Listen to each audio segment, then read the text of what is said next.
Hello everybody. How's it going? Today marks the one day in a row that I have successfully remembered to unmute myself at the start of the stream.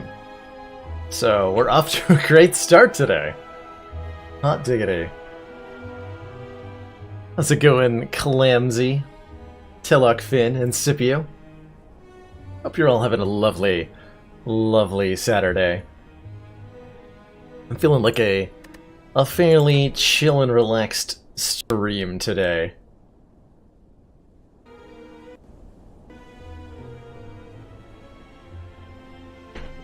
Had a really good morning. Got up, got some exercise, went for a lovely walk outside, cooked some stir-fry. It's been nice.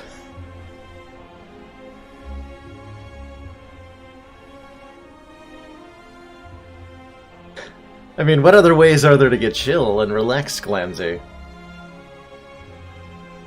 You could, I guess, try just being in a good mood. But it's way easier to smoke a blunt, right? I know the difference between a guy in a suit on a bicycle and a guy on casual wear on a tricycle. I have no idea, Johnny. Lay it on me. Lay it on me. Do you want people in backgrounds?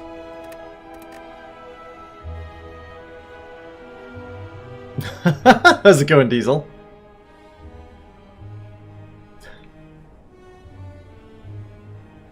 I tend to be pretty blunt with my humor. So it's only fitting, right?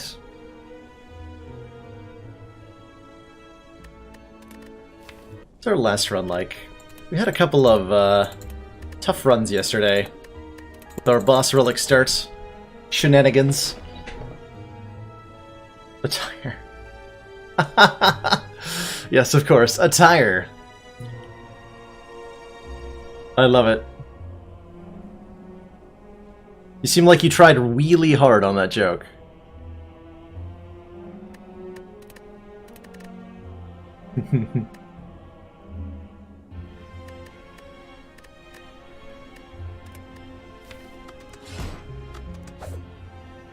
Let's jump right on into things.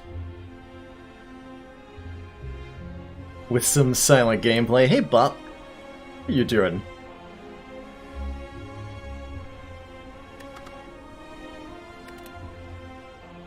So I'm not planning on doing specifically boss relic starts today.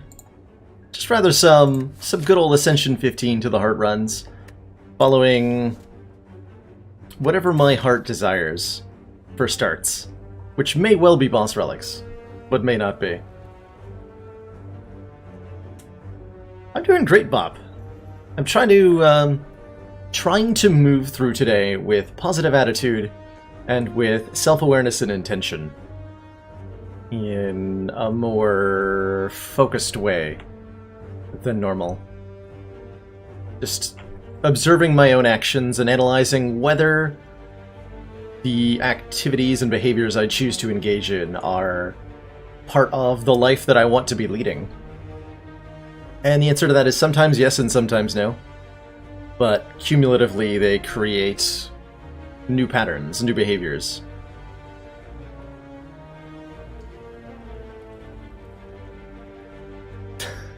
Telak.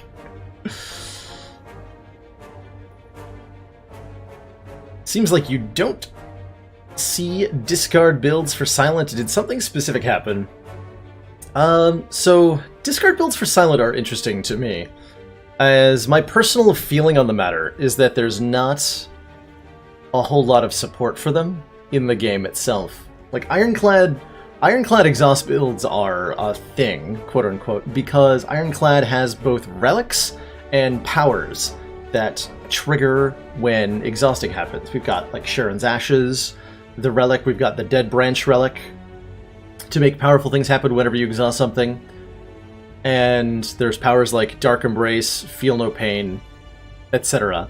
that allow you to get benefits from exhaust just from the cards itself in Ironclad. Silent has a couple really cool relics, Tingsha and Tough Bandages, that operate off of discard synergy, but there's a really noticeable absence in this game of any sort of power for Silent that says, when you discard a card, do X. And I don't know why, because I think the game would really like one. There are some synergies you can make out of the discarding, but rarely are there enough interactions going on to make it really worth your while, unless you do indeed start with, like, the Tough Bandages, and maybe if I click random relic here, I'll get Tough Bandages, and I'll be really happy about it. But I'm trying to scope out my potential pathing here before I do that. We could take a curse for a rare relic, but I don't have a really easy way to get rid of that curse early on. Nothing really wrong with a max hit point start here. I'm looking at the back half of the act. I like hitting the 3 fires and Elite that's on this path. And there's one additional Elite and Fire before there, which means no store, though, if we go that way.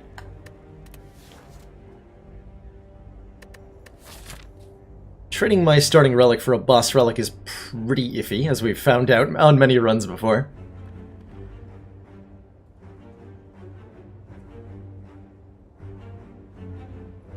Yeah, it's bizarrely, like, it's mostly difficult to do without, say, a copy of Reflex.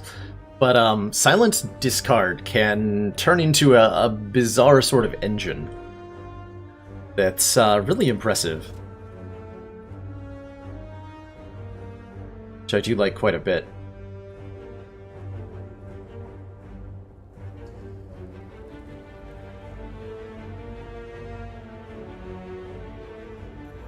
Do I transform a card?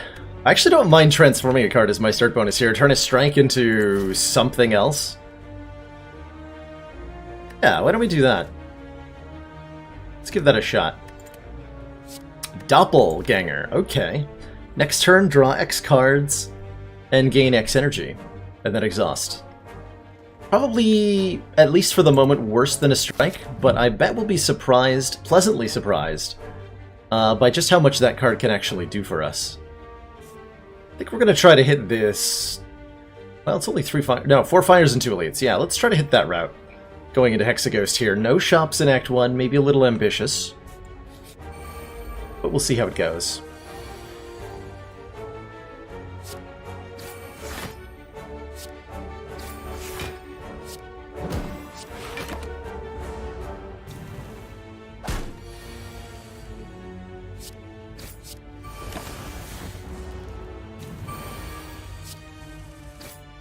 Got him. Doppelganger's X+1. Yep, that's right. That's absolutely right.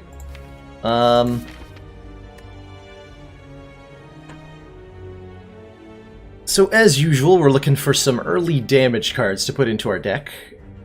Bane and Sucker Punch aren't the greatest damage cards, but they are damage cards, so I think I would like to take one of them here. So that we can start building up a basis of attacks for the deck. Boss Relic starts with the Eden Streaks of STS. That sounds accurate, Track. I would say they're very comparable. You can have runs that, like, on floor 1, you've just kind of won them. And you can have runs where you start at a severe disadvantage. Stream a little bit laggy. Telek was saying something about that too. People suffering from lag time issues.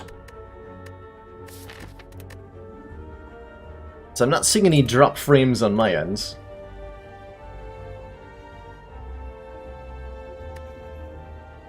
Oh, that I definitely agree with. That's the entire appeal of roguelikes to me. Is having weird situations thrust upon you and just trying to make the best of them. Like this upgrade event, for example. We're just going to take 2 upgraded cards and see what happens. Oh, we got the Doppelganger upgraded. Okay. An upgraded Defend is a nice thing to have in Act 1, and an upgraded Doppelganger, I think we'll find, is going to be interesting. Maybe not good, but interesting. Oh, please no. This one? Ooh, Predator. Okay, a Predator is a card I would love. Poison Stab's also a card I would love. Okay, take Predator. Absolutely take Predator. Good 2-mana attack. Nice and chunky. Good for getting through elites. Don't want the Writhe or the Injury. Cool. I am totally happy with the Predator. Really good attack, as I just mentioned. Helps us draw some cards.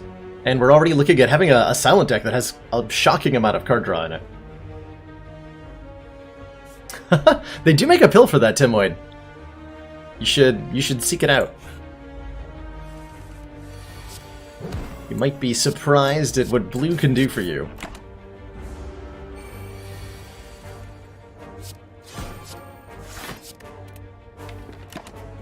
Oh boy, we get to play the Doppelganger this turn. Huzzah. So we're one off lethal. Just gonna play... Let's see, how many additional cards will I draw? I'll draw 3 additional, so I will draw the Predator. There's not a whole lot of reason to up the attacks, but I wanted to.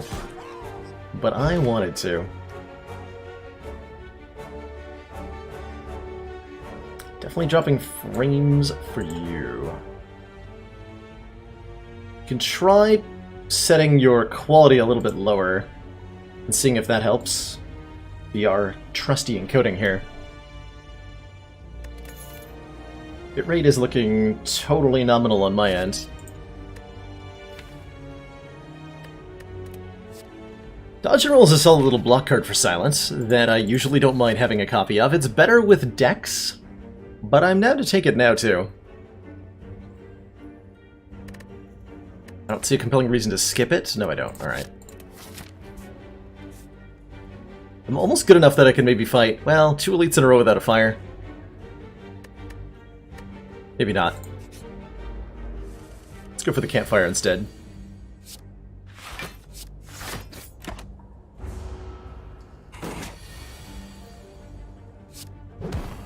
Look at this turn. Neutralize, defend, Predator, Doppelganger.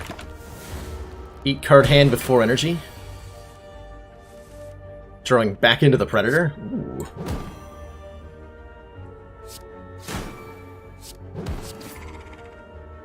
Easiest Jawworm fight of my life. We want more blocking. Cloak and Dagger's passable. It also does damages. I mean, sure, right? Why not?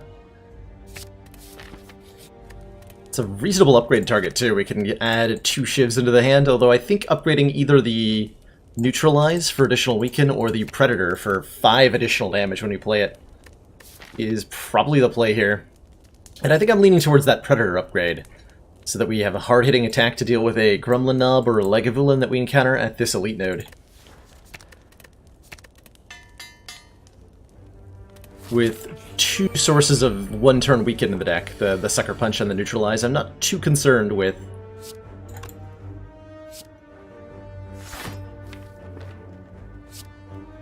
extending that by much for the Knob and Lagavulin fights. I think we just full block here. Damage the one who is buffing on it. It's a little bit yikes. I'm gonna take 4? Yeah, 4. Math is hard. What do I do in my days off? So, I have 2 days off from the stream. And I also work 3 days a week part-time over at a college near me, working in their chemistry department, managing their chemical supplies and labs. So on one of my days off, I'm doing that. The only day that's truly off for me is Monday, which I use for personal time and socializing time. I've got a couple of close friends that I try to maintain a relatively active relationship with, and Mondays is usually our time to spend time together, watching shows, just talking, or sometimes if the weather's reasonable, we go for a hike together. I also sometimes just play games off stream, for a little bit of personal time. As much as I do really enjoy streaming, it's tough being constantly constantly on camera, knowing that people are constantly watching and having to keep a couple of tasks going on in my mind, right? Like, I always need to be sure that I'm interacting with chat, that I'm providing some amount of commentary, and it's taxing, even as it is enjoyable at the same time.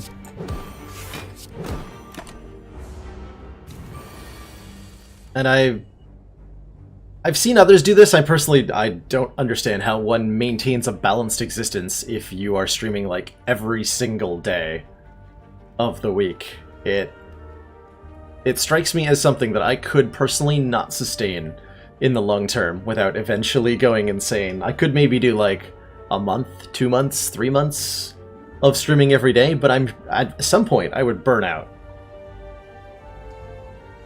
I think it's hard not to pick your nose sometimes on camera. That is my single greatest struggle in streaming, truthfully. Is not just like getting knuckle deep in there. Who's Filbert from the third save file? So, that's a great question, Track.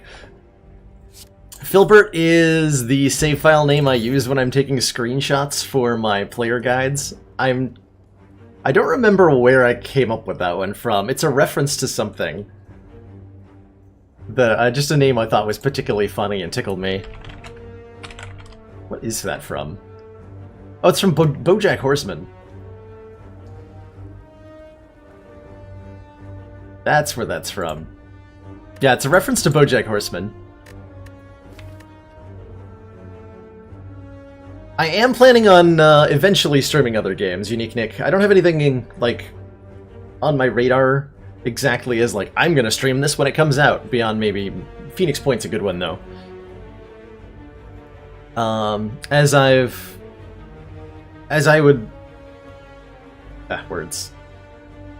A mantra that I've taken from another more successful stream, Lethal Frag, is that, especially with the upcoming games, expectations leads to disappointment. So I'm happy to like, passively watch and check out new games as they come out, but I don't want to get overly emotionally attached to the idea of those games being good, because sometimes they're not, in surprising ways. And it can be a huge letdown if they are. Like, if I'd gotten aboard the Artifact hype train, for example, that would have been a very upsetting experience for myself and probably a lot of viewers.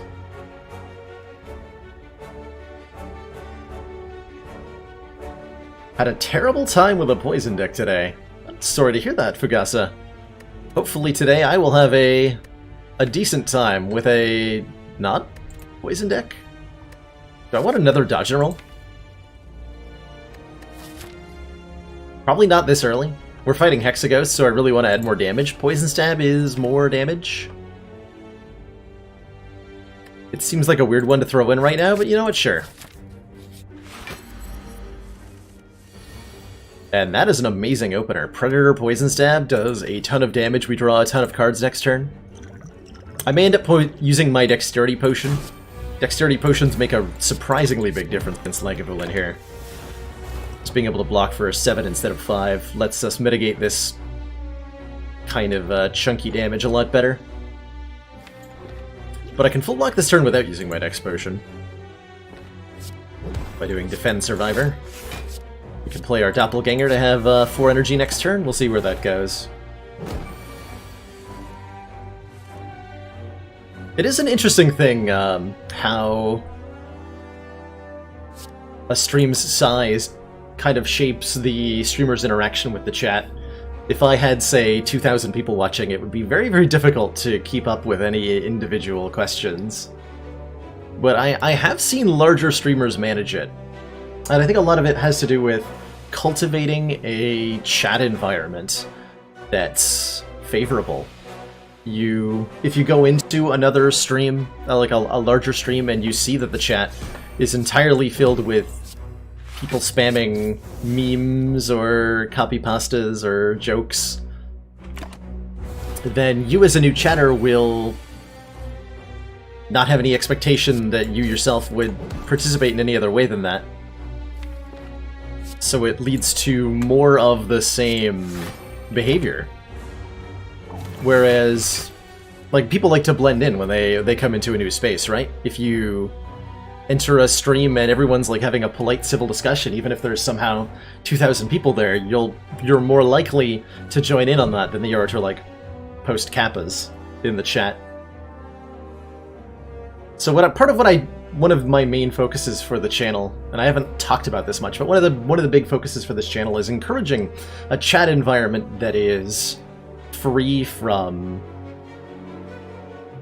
spammy jokes to some extent, and is more an environment where people can feel free to talk about whatever's on their minds, or feel free to talk about the game in a bit more detail. Hey, Lord Tier. Hello, hello.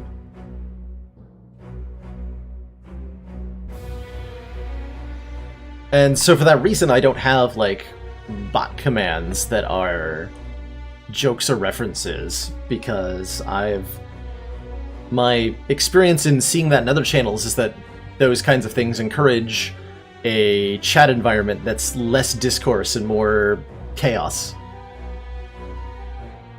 I'm also very disappointed by the fact that Predator followed by Poison Stab does not kill the Lagavulin this turn.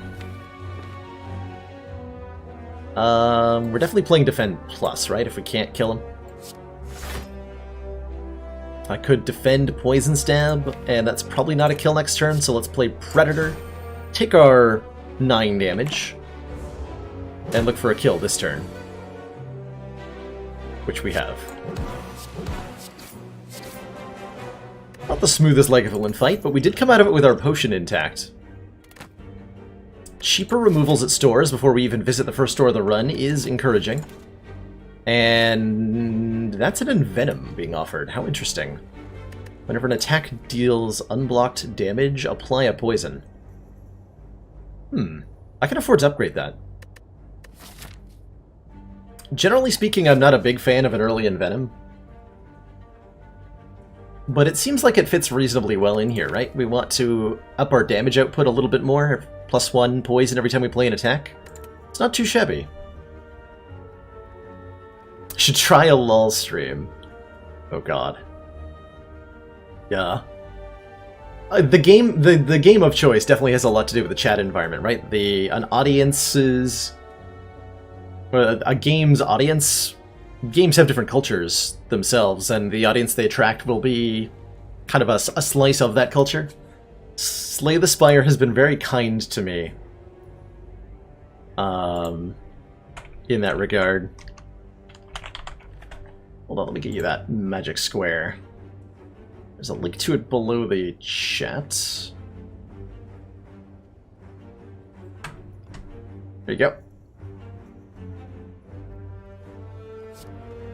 Chat has a mature audience. I mean, I do put a disclaimer before you come on in, that this is a mature stream, because I like to swear unexpectedly sometimes. Let's try this Envenom. I don't know that that's the right pick. Do I have a bottled Envenom now? God, I'd love... We had this situation rise the other day. I'd love to know what relic is in this chest if we did not take that power at the card reward. Because we got a different relic here. If we do not have a power in the deck, you cannot find the Bottled Tornado. Right, Hexa. There's different strokes for different folks, so to speak, right? There's a purpose to every sort of chat environment. We just received the support of another council member. Magic Square 2 hitting us up with that mobile sub. Thanks for subbing on the move, Magic Square. Welcome to the council. Do I actually want a bottled Envenom?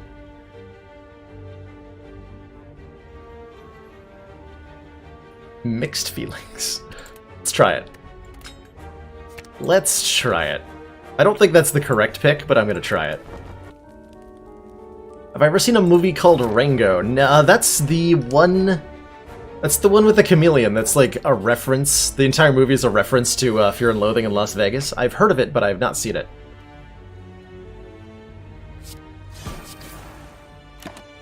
Not doing boss relic swaps specifically today. I'm home now. Just looking to follow where my heart takes me, which in this case was starting with a doppelganger, which we now have upgraded. So that's a thing. All right, you're weakened now. This is actually a reasonable use of my Dex Potion. This fight might go on for a little while, and it helps make stuff like Cloak and Dagger more playable. I'll play that doppelganger, even though maybe I should have.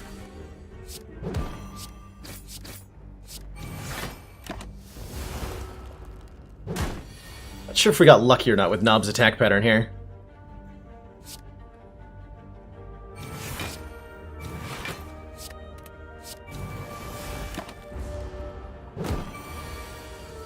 There's the Predator.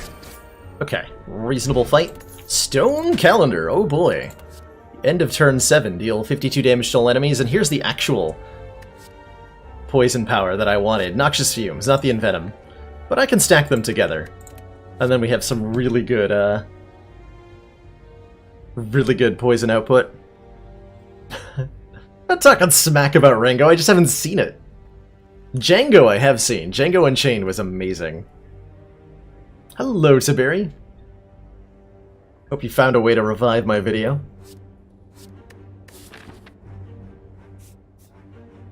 I think I could fight Hexaghost on 23 health. Probably.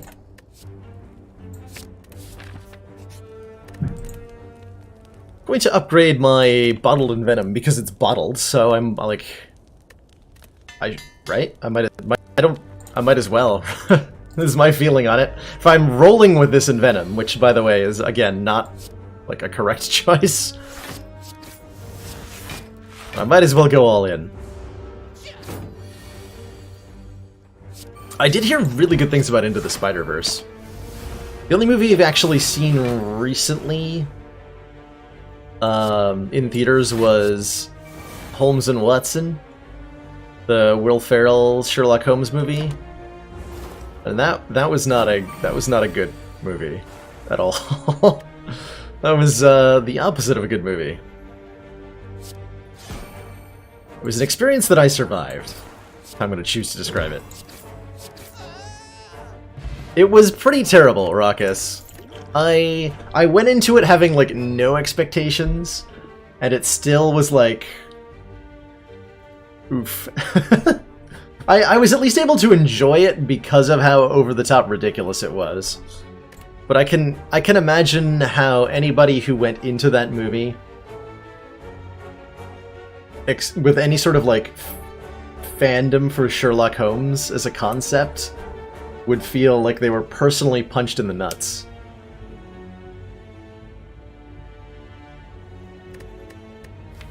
Speaking of punch, do I take Sucker Punch number 2? Probably not. I have to imagine we filled our deck up with enough stuff?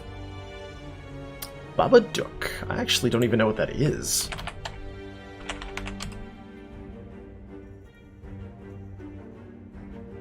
Drama thriller movie. I have not seen it, nor actually even heard of it. As somebody who adamantly does not want children, you loved it? Okay, well that alone, you've convinced me to like take a look at it, Tiberi. I am all on board that train, personally.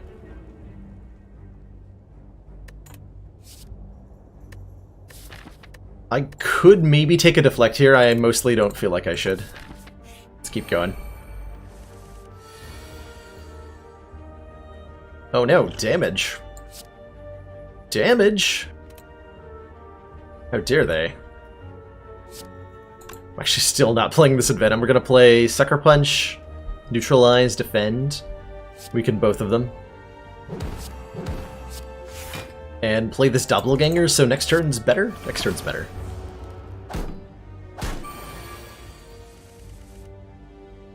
Okay, the Predator will kill you, then I have plenty of energy left to still block. Nice.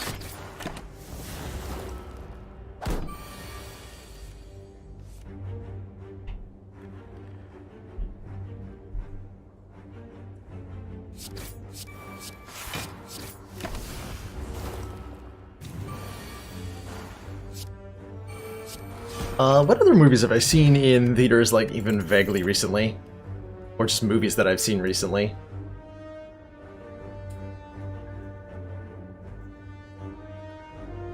It's a semi-cliche horror movie set in a household with some family problems. Horror has never been my strong suit as far as genres go. Though I was convinced to watch Cabin in the Woods last year, and that one was a good one. Especially like as a deconstruction of the horror movie genre. I particularly enjoyed it. I find myself struggling when I watch horror films because my mind ends up rationalizing all of the events in the film. And my brain looks at it in the perspective of, like, would I do this in this situation? And no, this is not the like logical approach. I kind of get a Spock about it. I'm like, oh, these people are acting illogically, which is kind of the point, right? The whole point of a horror movie is it shows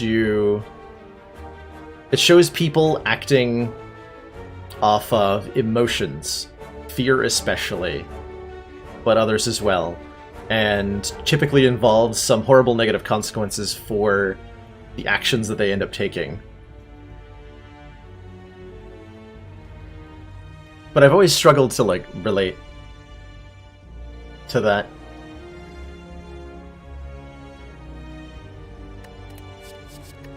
Backflip?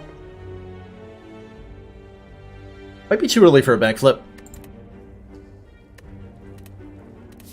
Might be too early. I think we can upgrade our fumes here. Get some more poison damage out against the Hexaghost.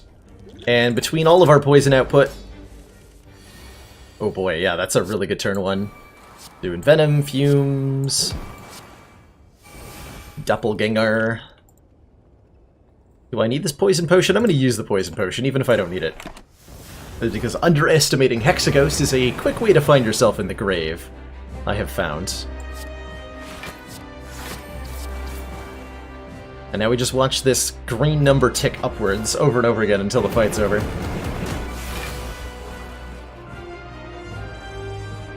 Babadook doesn't have a huge amount of the bad decision making. I might be able to get more into it then.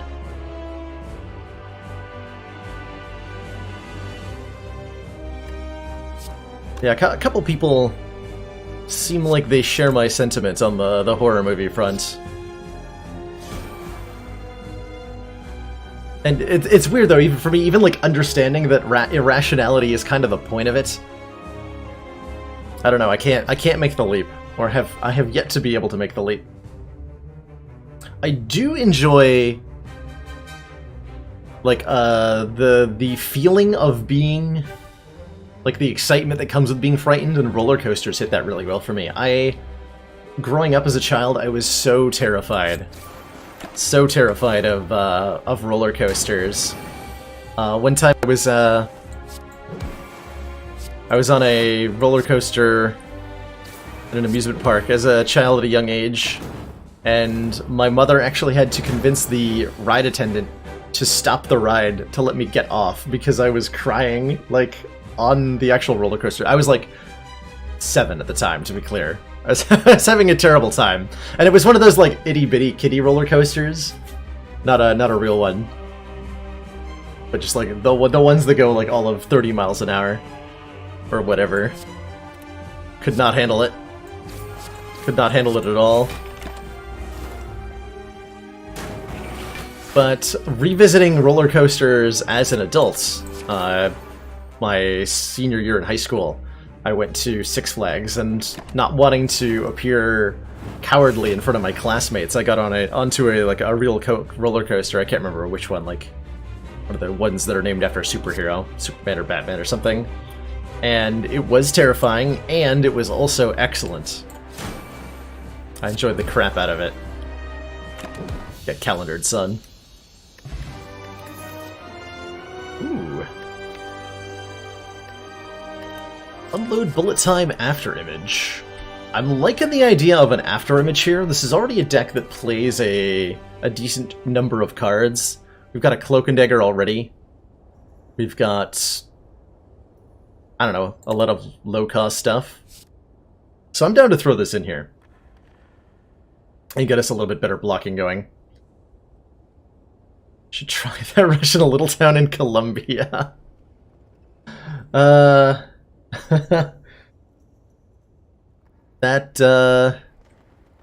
sounds extra legal, what you're suggesting.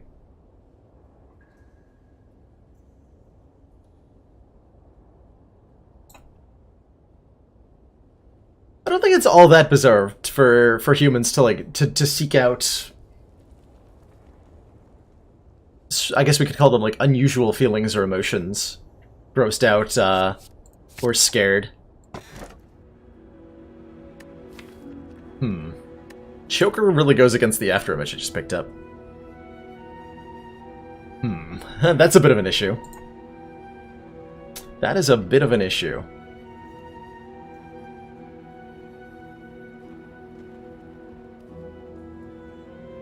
Seeking out feelings that we usually hide from, like being air grossed out or being scary, can be really liberating, in a way. Pulling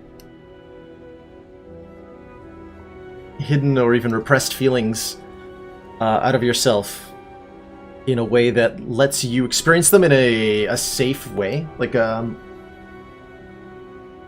really big benefit of horror movies is that they allow you to feel the feeling of being frightened in an environment where you know that you cannot actually be harmed at all, which is a therapeutic thing, and it's ultimately the basis for a lot of forms of therapy, is exposure to something unpleasant or related to a trauma in a safe environment.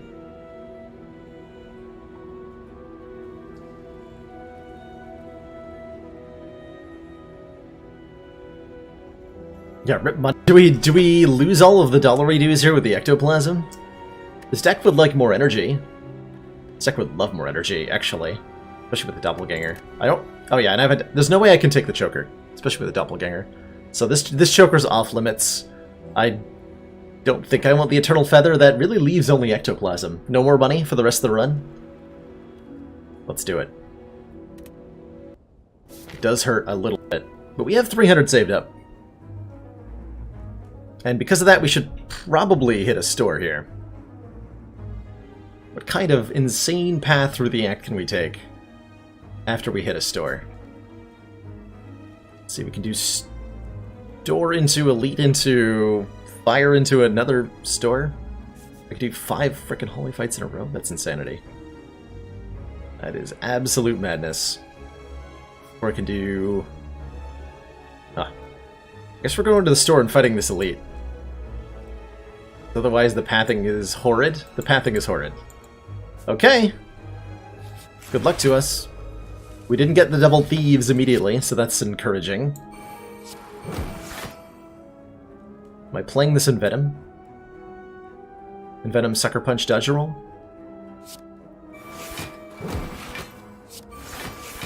Works for me.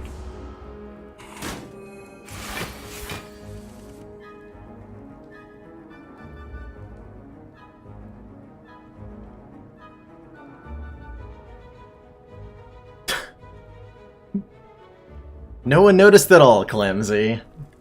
No one noticed at all.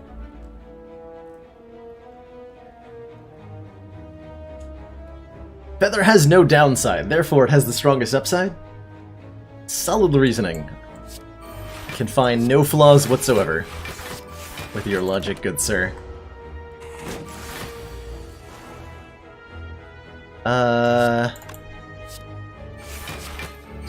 Please stop hurting me.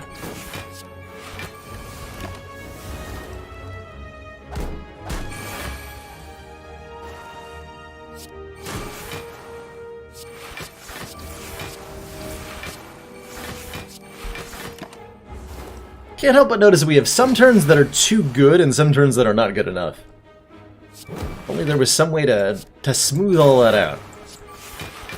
So we could have only average turns and nothing else.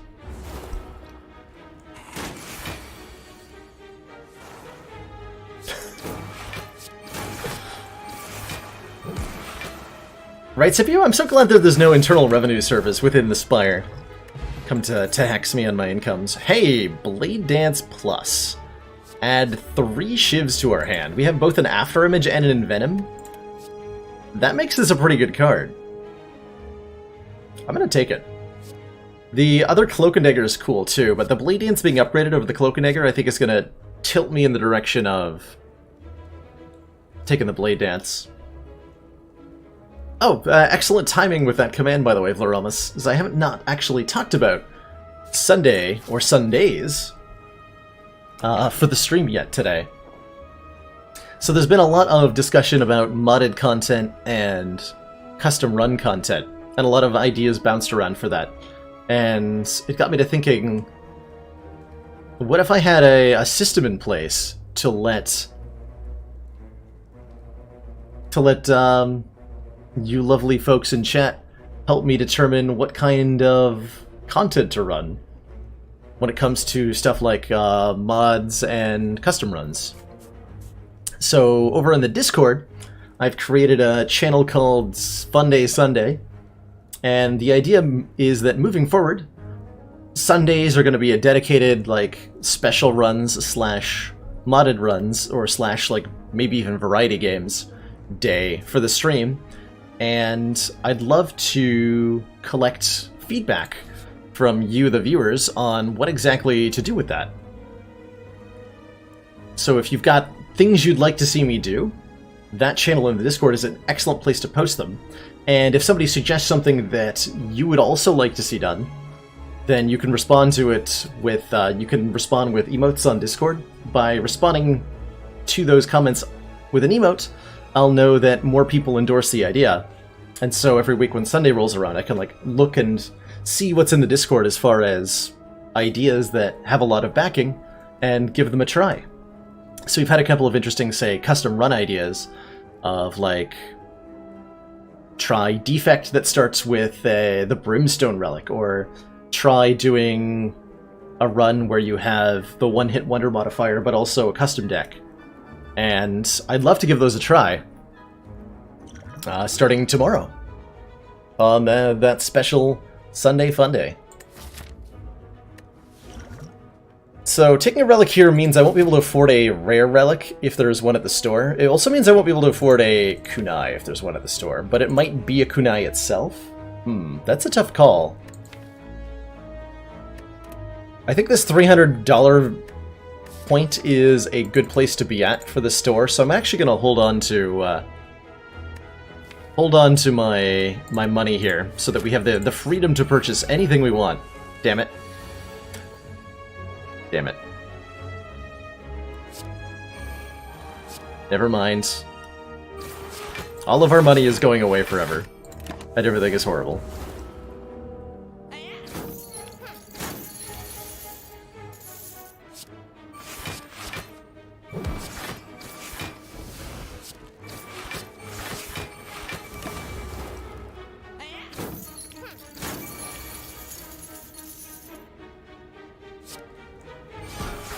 Whoop.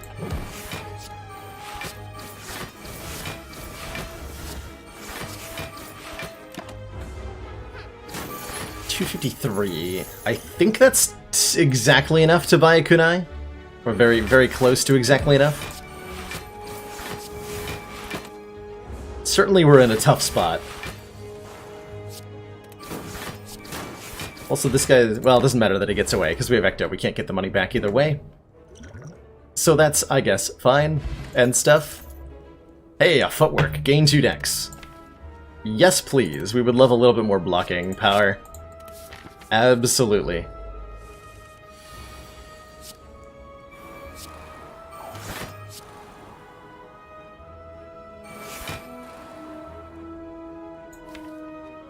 Just doppelganger here. Set up completely.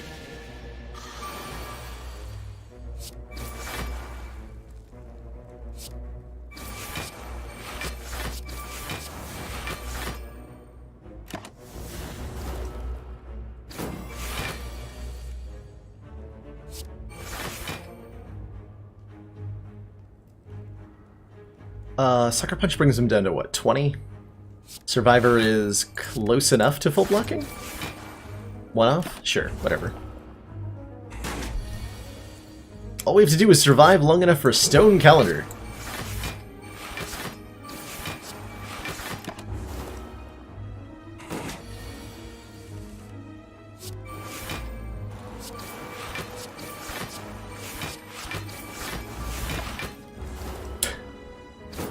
At this rate, by the time we get to the store, we'll have all of 2 gold pieces. Hooray! Okay, regen potion's a big find. In terms of not dying. Now that we have a footwork, I'm maybe more inclined to add another dodge and roll to this deck. Now that we have 4 energy, I'm definitely more inclined to add a backflip. I'll take a backflip, certainly. Alright, store. Ooh. So Bag of Preparation is here, sort of combat trod 2 additional cards. Medical Kit is nice. I think we would have been 1 gold short on the Incense Burner before the thieves happened to us. So that's okay. I would have bought this without question if we had not taken the Ectoplasm. Removing a card seems pretty prudent. With our Smiling Mask, we can get multiple card removals throughout the rest of the run. And taking basic strikes out is definitely appealing at the moment. So let's grab one of those out of the deck right now. Hey, Thunderous Knights! Yeah, I'm looking for ideas on what kind of custom content to do. Special runs, like the diverse start run we had a few days ago that turned into Stalling Against the Heart forever, was a run suggested to me via viewers, and I'd love to collect more ideas and see what kind of things people would like to see. Good evening, Hit People Guy and Cicero.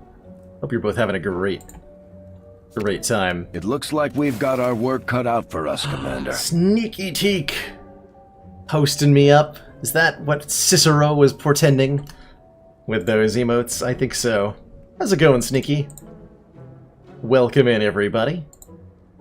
Just having some casual, full cash A15 runs. Let's give Sneaky a quick shout out, by the way. Awesome Slay the Spire streamer. Really cool dude. Great conversationalist. And has a pretty sweet beard to boot.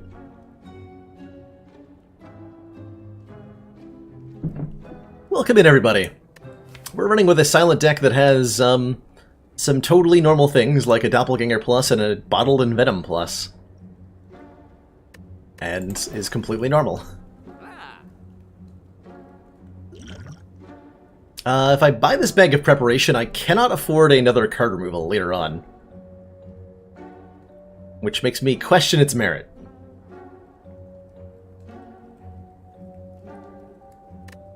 We're going to this store? Alright, let's just keep our money for now.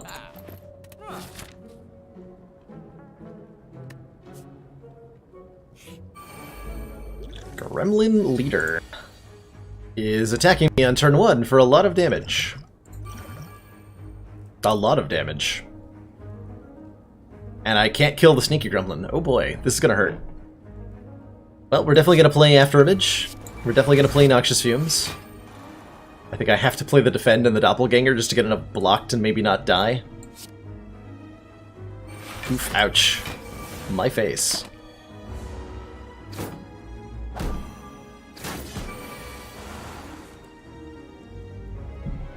Okay. Predator takes you out. Late Dance will pick off this guy.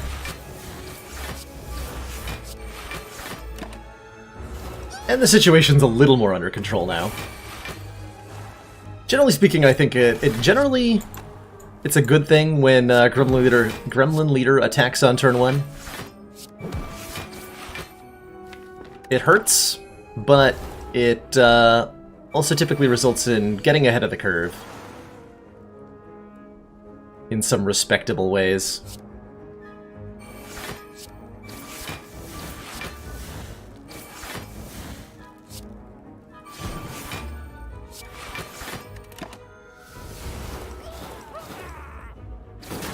I considered starting with better cards in my hand. I've tried. If only there was some sort of relic we could have purchased that would have put more cards in my hand, then on average I could have better starting hands. Tragically, no such thing has ever existed.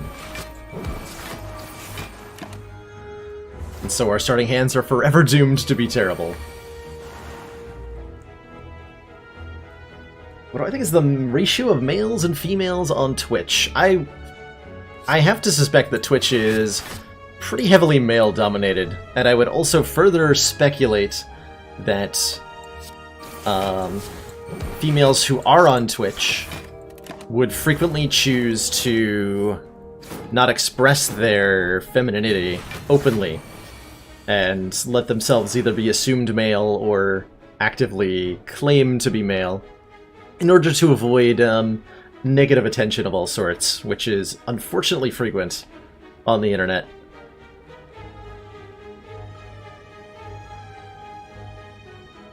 Dead Branch Ironclad run that lost. Don't hate the game, hate the player? Is that how that saying goes? That's a true tragedy, Sneaky. Just goes to show that on A20, there's no such thing as a sure win. We have Stone Calendar saving the day here, by the way. So this is... oh, we didn't even need it. Well, get wrecked anyway. Hey, Prayer Wheel. Normal enemies drop additional card rewards and a copy of Nightmare. Choose a card next turn, add 3 copies into our hand. That allows us to scale in weird and wacky ways. By duplicating footwork or after image or fumes or what have you. Give me that. I think we're gonna... not rest... well, hold on. I'm not gonna rest yet. We're actually gonna upgrade this Nightmare so it's more playable.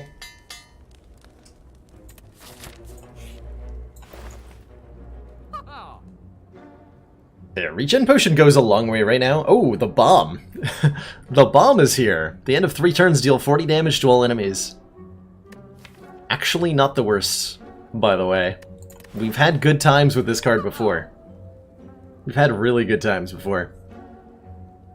That elite is on Firebop because he holds one of the 3 keys necessary to get to Act 4, which we'll collect up here in the top left. There are 3 such keys, 1 gained at rest sites, 1 gained at treasure chests, 1 gained from that particular elite. Remove another strike here. Do I want this regen potion badly enough to pay out some of my hard-earned dollars for it? Yes. Yes, I do. So here's one of those aforementioned keys, the Sapphire key. Again, we need 3. One of those obtained by not taking this strawberry. I think I need the hit points really badly, though. Because we're going to try to fight that fiery elite in just a second here.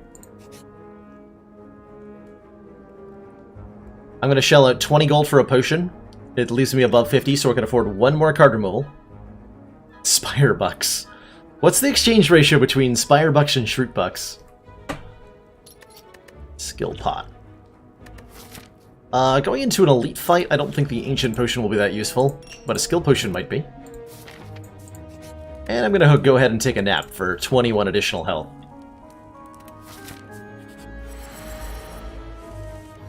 So we got Tri-Slavers who also have Metallicize. I'm going to go ahead and drink both my potions now, because I'm terrified. Free Acro, free Malaise, free Setup. I can set up the Nightmare and make it free? Is that actually something I want to do? Or do I want a Nightmare one of the powers in my hand right now? It's a tough choice.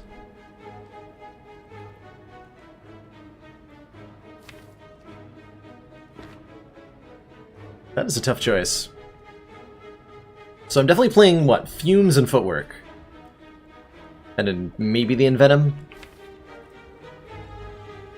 Yeah, take a free Acro here. Do I have room in hand to actually draw the 3 cards? Yes.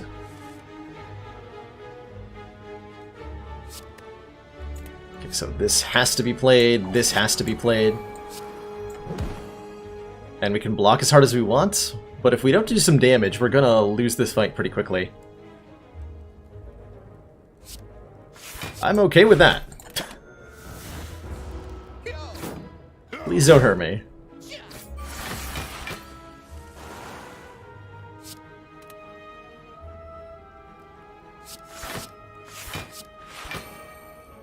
So we're taking 9, unless I weaken. We're about to be rendered vulnerable, and this is where the fight's gonna get maybe a little spooky. Because vulnerable is no way to go through life.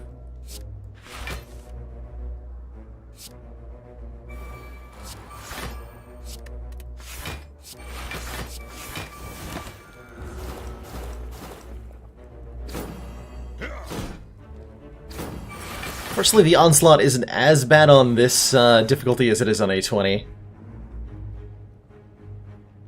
But it ain't pretty, certainly. And this Metallicize is making it really hard to do enough damage to survive. Yeah, is this a Stone Calendar fight? That's what I'm thinking. Given our limited ability to hurt them through the 6 points of Metallicize they're each carrying, it's kind of a question of can we hold out for another couple turns, and as long as I can kill at least the red guy, we should be okay. But I also don't think I can take him out this turn. Which means, ouch.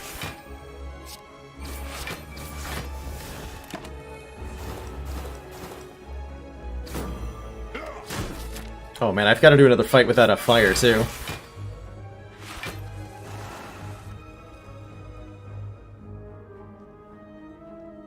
Let's try to draw a block card. There's a block card. So we're still weakened. I can do Sucker Punch and Blade Dance. I don't know if that actually kills the Red Slaver here. So 3 each, and this is 5. So 9 plus 5 is 14. And I need to deal... 7 plus 6 is 13. Okay, yes, I can kill him. Get out of here. We won't be entangled next turn. He won't be attacking next turn. We might actually just live this. Last turn. Cool. We made it, chat. We got there. Any run theme for today? Not anything planned on us. I'm looking to just have a chill time hanging out with chat and enjoy some lovely Slay the Spire runs. Pocket Watch. If we ever play 3 or less cards during our turn, draw 3 additional cards at the start of the next turn. One of the most powerful rare relics in the game, if you ask me. We're a little late in finding it, given that we've committed relatively hard to a style of play that involves playing a lot of cards. But we can sometimes use it to have really good things happen to us. I don't think I want any of these 3 cards, by the way. This is a great example of where we're going to use the Pocket Watch. I'm going to play Envenom, I'm going to play Footwork, and I'm going to play a Doppelganger. And then next turn we're going to draw 10 cards and have 7 energy.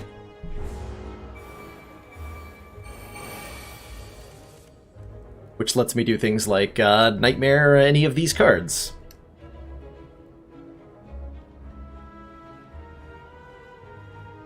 What would I like to make copies of?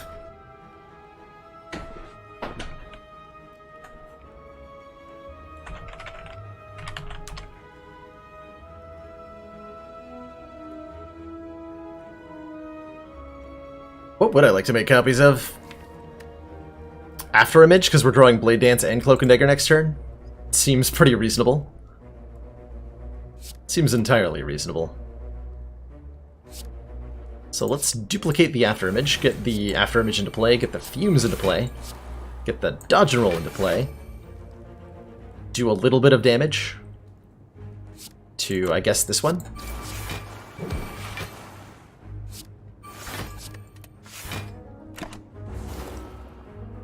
And now we're all set.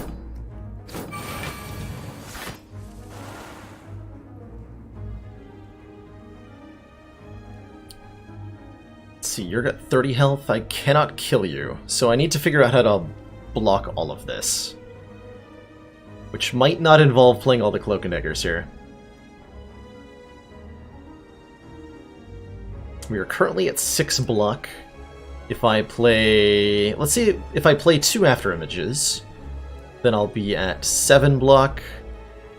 Then I'll be at 9 block after playing this one, and I'll have 3 additional block per card. Blade Dance is 4 cards, so that'd be 12 additional block, which would put us at 21. Yeah, okay, I can full block if I play 2 of these. If I play the 4th one, does that still let me full block? This would go to 12 block, and then I would gain 16 block. I would take 2 damage if I play the 3rd After Image. Let's not do that.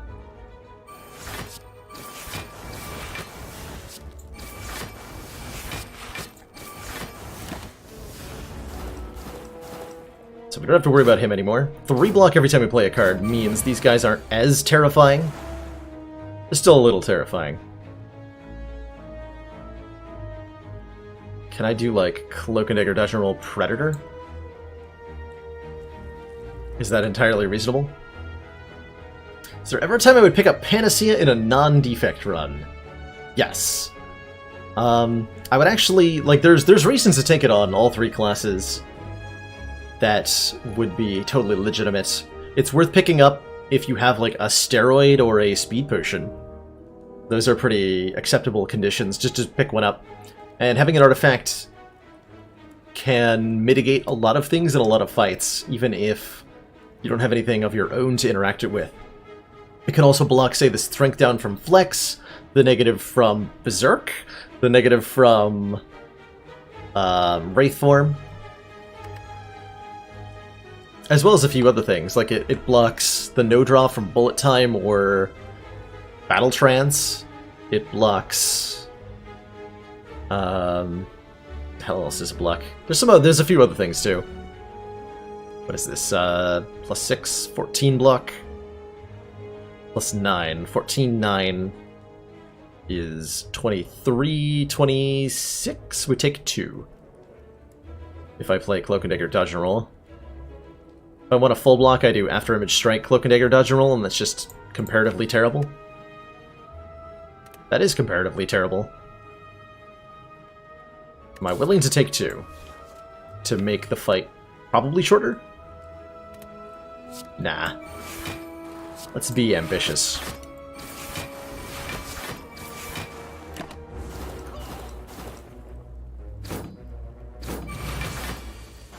What is the worst that could possibly happen?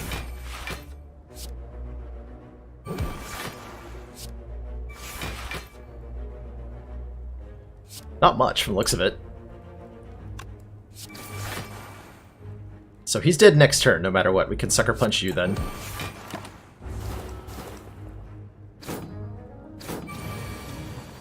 It's definitely a good idea to optimize damage where we can.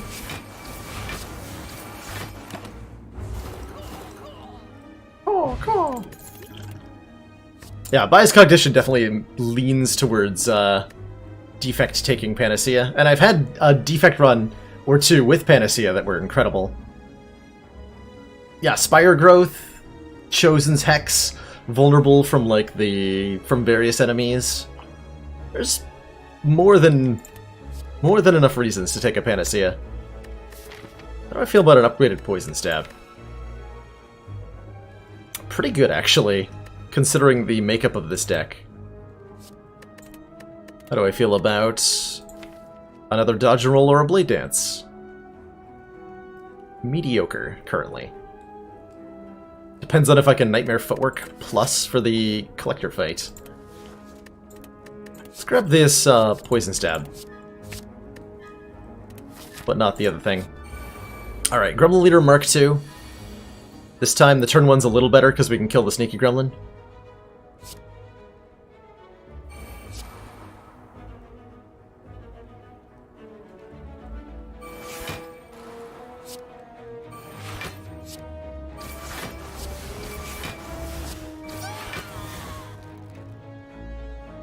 Probably Footwork Doppelganger? Yeah.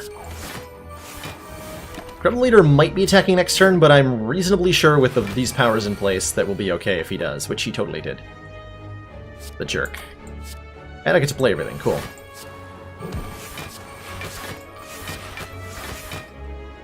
Get that full block. Juicy.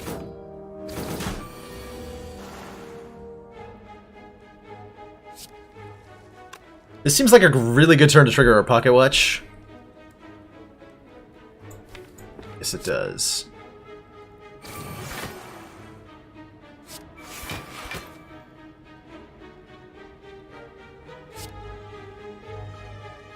I could take 1 and hit the leader. It's probably worth it.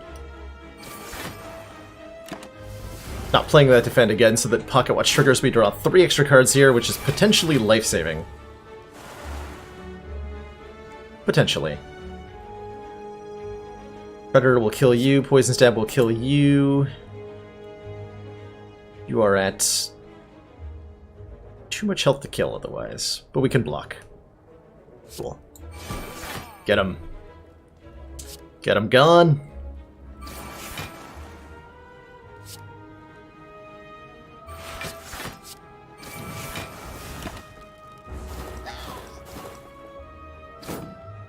Any chance of custom runs later on? Custom runs will be the subject of tomorrow's stream, and ideally moving forward, Sunday streams in general. With our new my new plan for Sundays is to make them custom run focused content. And if you've got any particular kind of custom run you'd love to see, I'd love to hear about it in the Discord, as I'm trying to figure out, or gather from folks just what kind of custom runs they're interested in seeing. So on Sundays, my intention is to mix up some of my own ideas along with ideas from the community for wild and wacky Spire stuff. Oh, sorry to hear you're going to be missing that. It is the tragic nature of reality that you cannot make any one schedule that works for everybody.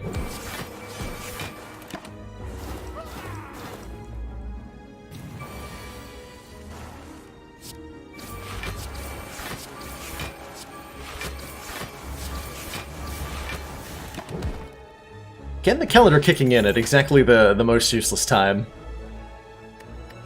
Flying Knee. Flying Knee and Endless Agony are kind of interesting pickups here. We want a little bit more direct oomph to the deck.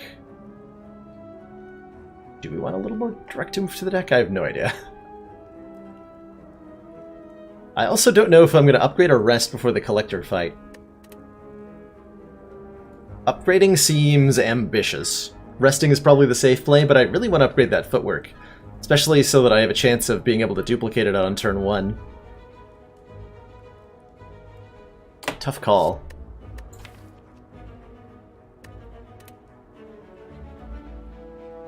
Yeah, with the Envenom and Afterimage that are both bottled, this is pretty good. Pick that up. I'm gonna try this. This might kill me. Upgrading that footwork. We're gonna try it.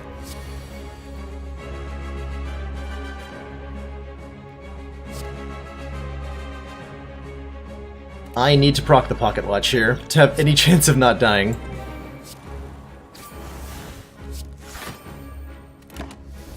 Maybe should have upgraded my Afterimage. There's Afterimage. Seems like a great time for a skill potion. If I can Nightmare the Afterimage, we might be in okay shape here.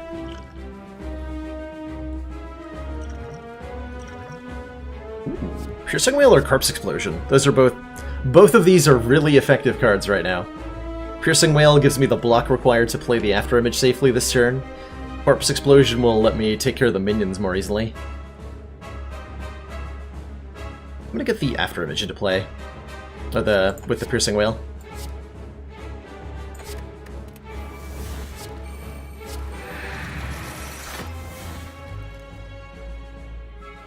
I want to play the Fumes. I don't know that I can. Don't think I can. Okay, taking 2, drawing him more cards. It won't matter as much because I'm mostly playing copies of Afterimage this turn.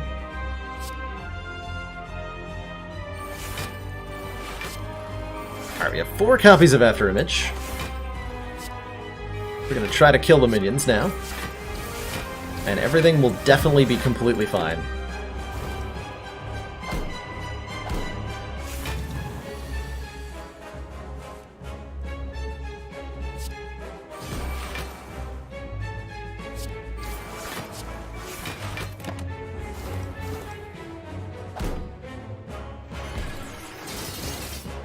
Ten-card hand, thanks to, yeah.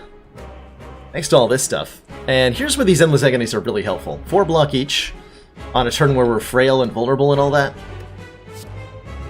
Goes a long way towards the whole, hopefully not dying, situation here.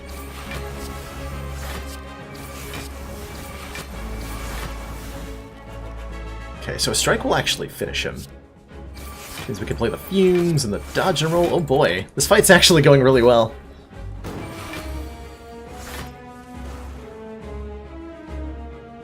Upgraded Afterimage is unfortunately not 2 block per card, but rather it makes it innate so that it's always in your opening hand. I could play the Cloak of Dagger to do a little bit more damage, apply 1 more poison to Collector. I'd rather just have the Pocket Watch draw me more cards here. So let's let that happen. That's a big number, sir. You perhaps considered not doing that.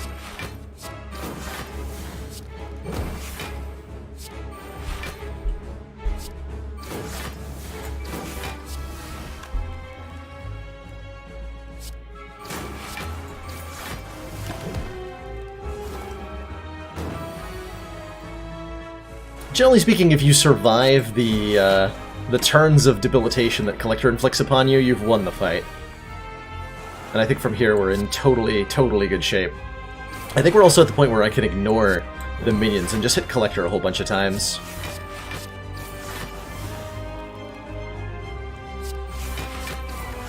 Keep that poison number counting.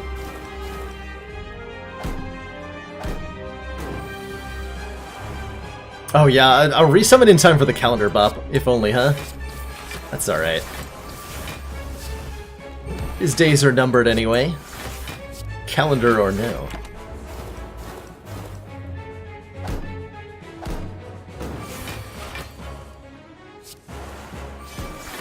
Good fight.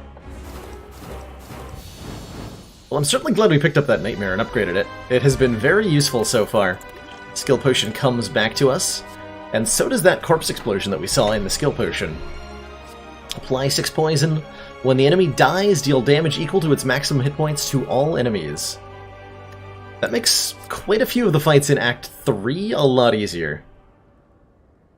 Yeah, we took 2. Almost perfected it. Almost. We're still missing some way to retain cards. As a way to really get this deck to launch into the stratosphere. But as it stands, it's doing a really good job. Let's take a Corpse Explosion. Alright, Boss Relic. Listen to me here. This is a deck that could definitely use a 5th energy. And if I wanted a 5th energy, I would say I would like a Cursed Key. But if you're not going to give me a 5th energy, I would also really appreciate, let's say, a Runic Pyramid to retain cards from turn to turn. Oh, it's going to be 5th energy. Looks like, or we could take the Black Star for extra relics from elites. But 5th energy wise, our options are Runic Dome, gain energy at the start of our turn, but we can't see what the enemy is doing. Or Coffee Dripper, gain energy at the start of our turn, but we can no longer rest at rest sites. Oh, thanks, Sneaky. Thanks again for that awesome host. Enjoy your lurk. Too late for Black Star. We did already take on the superpowered elite. I wouldn't say never on the Black Star.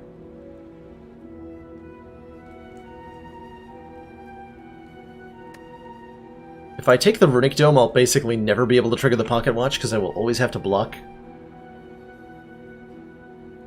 And I think therefore the Pocket Watch makes the Runic Dome probably not something we want to consider. One of the strengths of the Pocket Watch is that if we draw a hand of all blocks and the enemy is not attacking us, it means we get to play only a couple of cards and then draw way more the next turn to make up for it.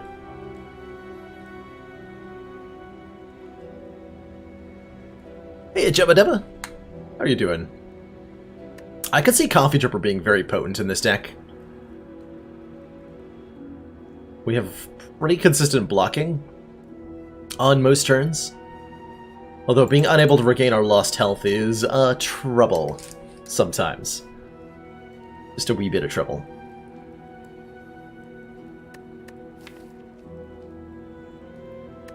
Just a wee bit of trouble. So we've ruled out Runic Dome. That means Coffee Dripper or Black Star. Extra relics from elites on 4 energy or no resting on 5. Tough call. Hey, Safety Orange. Good to see you as always.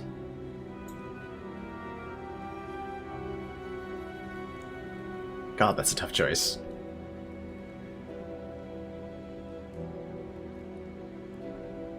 Let's try the Black Star. I don't usually take Black Star, but I like it. Awakened one. Alright, how many elites can we actually take on? Up to 3, it looks like, and looks like a really rewarding path for doing so, too. Cool. Very cool. We can remove our last strike. Well, not our last strike. We can get our last strike removal at this shop. Bop an elite casually. And then bop 2 more. Bada bing, bada boom. As they say. I don't think they actually say that. So I could Nightmare one of my powers here, I just don't have a compelling reason to do so.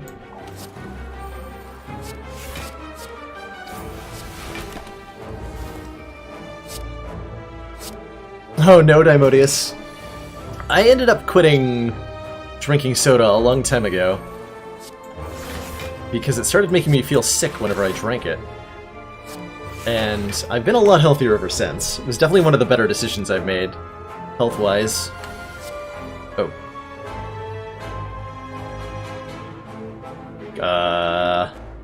Is that enough damage? Oh, thank goodness. I wasn't sure if we had enough to kill there. Ooh, spicy.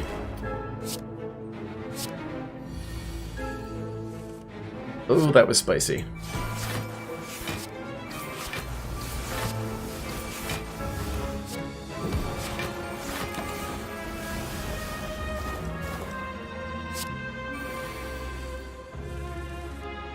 Ooh, stakes are high then, Shorts.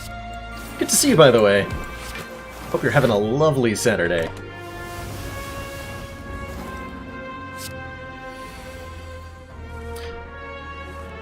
Orange juice? It didn't make me feel the same way that soda did, but I definitely found that orange juice, in a similar way to soda, it makes my teeth feel weird after I drink it. If I drink, like, canned OJ. Sprite Cranberry is not something I've had the luxury of touching with my taste buds. Ooh. We have both Footwork and Afterimage, so Escape Plan is really solid, but that's an Expertise plus. If I had 5 energy, I would be all over this Expertise. But I don't. Do I want another Noxious Fumes?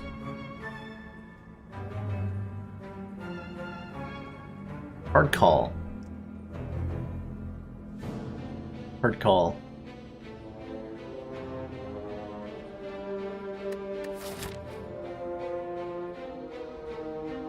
Very hard call. I think no, because of Awakened One, specifically, who's our act boss here. I'm a little bit worried about our matchup in that fight without any copies of Malaise or anything. And limited ability to weaken our foes. If we can get a few upgrades, I'd like to upgrade our Neutralize and our Sucker Punch so that we can consistently make our opponent weak in a way that we can't do right now. I could take the Red Mask here to inflict weaken on enemies on turn 1. This comes at the cost of being able to remove a strike at this store.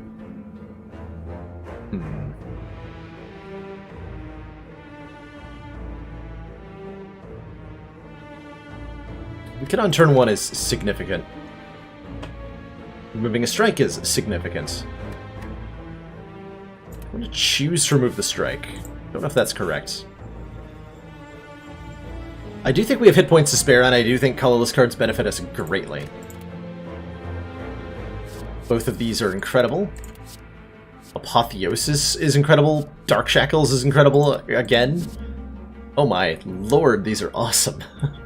Wow, that was a really value set of colorless cards. Good lord.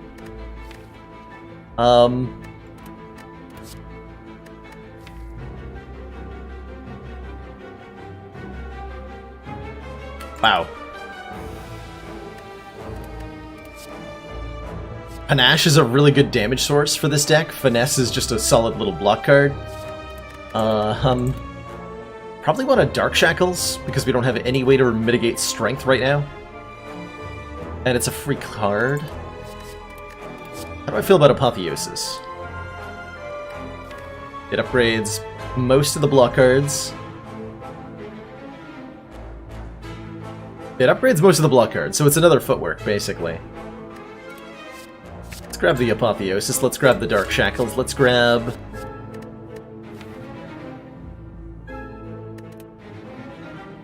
Finesse? Although the Panache is pretty tempting there, I gotta say.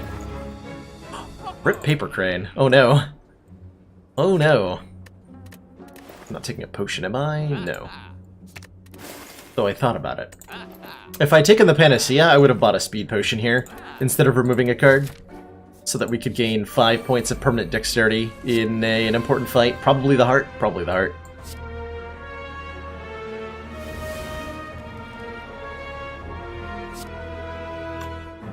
So we're gonna Dark Shackles you.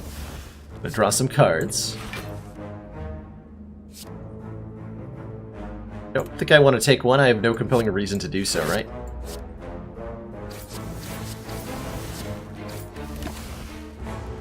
I'm sure it's fine.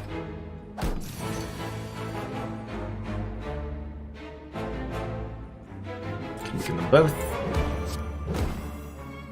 Still taking a little bit of damage, tragically.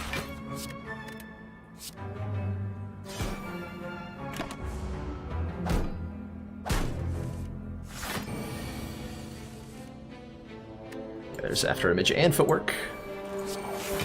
Defend now blocks for 11, because of course it does. More importantly, Finesse is blocking for 7, which is insane. That is nuts to me.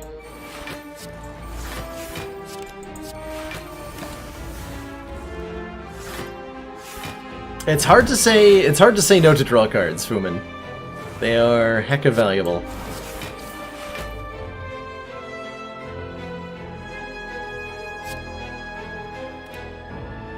So we just want to block here. This should end the encounter, because this guy will die to poison after the block wears off.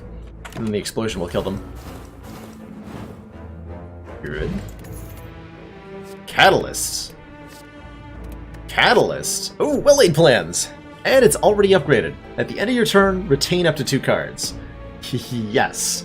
Absolutely yes. Waffles or pancakes?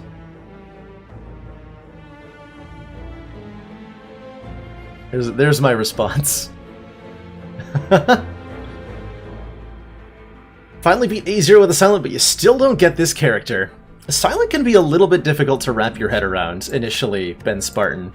And especially on the lower ascensions. The way I like to think of Silent is a character that wants to build a defensive engine to find ways to block consistently. So having a lot of block cards in the deck, you'll note that I removed almost every copy of Strike that I had so that I can draw the block cards more often. Powers that support that, Footwork, After Image, stuff that lets me block better. And then adding on to that sources of persistent ways of building up the damage. Poison via Noxious Fumes or poison cards. stuff like thorns, caltrops to do damage with. It very typically involves sitting back kind of patiently.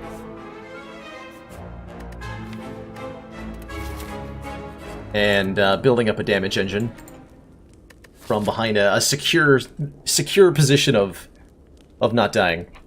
I think I need to recall here, by the way. We might end up resting at a future fire. Okay, first elite is Nemesis, which is a little bit merciful. A little bit merciful. Let's see, we can do Survivor, blah blah blah. That's exactly enough block, and we'll play in Venom, and next turn is going to be, I'm sure, totally terrible. Yeah. Oh no. Skill potion save me. Please. If I nightmare the footwork, I can't... no, I can. Okay, we're gonna nightmare footwork here. We're gonna have a bad time. Gonna have a really bad time on future turns, but this turn will be passable.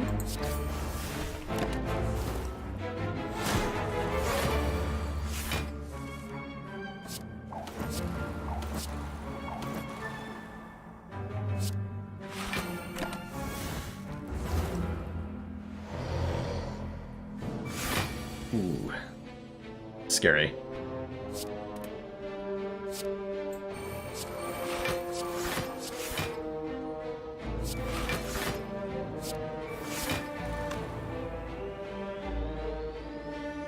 So as you might be able to see, Ben Spartan, I set up into a fairly defensive position here before I start dishing out the damage.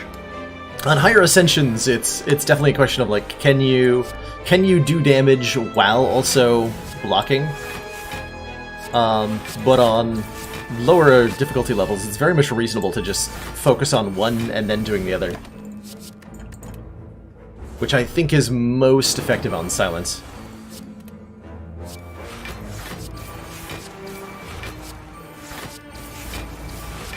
This nerd.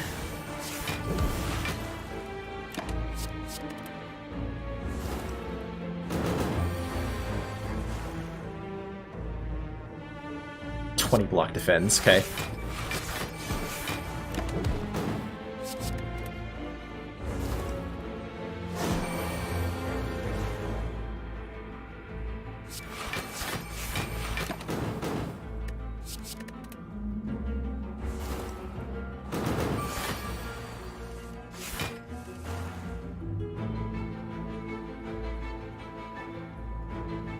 Yeah, it's super easy to miss, right? There, that turn timer that appears in the middle of the screen every turn. It's really subtle.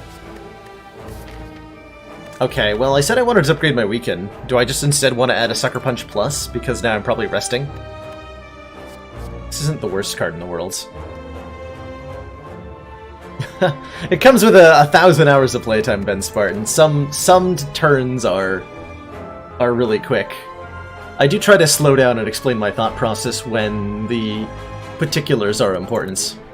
But when I'm just overwhelming the enemy with huge numbers, which I was doing in that fight, I don't emphasize it as much. It feels weird to take a Sucker Punch here, but you know what? I'm going to try it.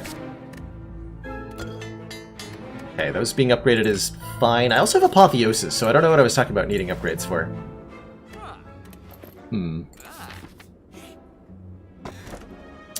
Ooh, ouch. Turning down the Pantograph. We need the Sapphire Key if we want all three to get to the final act, which I do. So, Sayonara Pantograph. Was nice knowing you. How about more elites? Giant Head we should have a reasonable time against. Giant Head gives us like 5 turns to set up.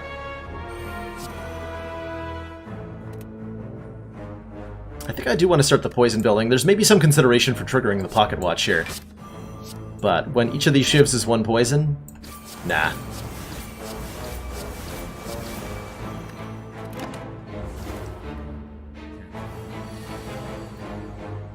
Now, this turn I will use the Pocket Watch. I'm going to Fumes Doppelganger.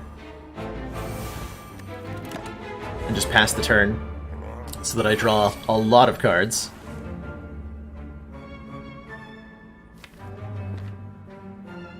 And the more pressing question is, what card am I going to use the Nightmare to duplicate in this fight? And I believe the answer is going to be the footwork. So we're going to hold on to this with our well-laid plans until such time as we can make copies.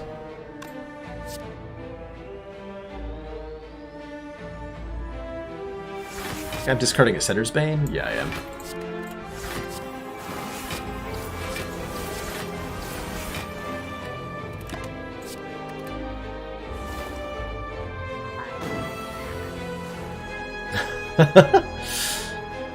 As long as you're not at an 8-year-old reading level, you should be okay, BB Tech.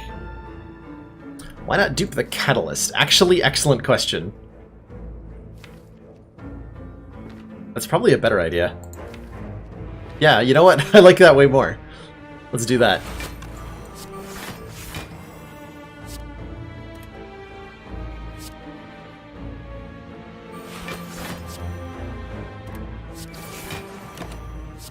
I should have one more free turn next turn. No, this is the first big attack. Well, maybe I don't get a chance to Nightmare the Catalyst then. That would be tragic.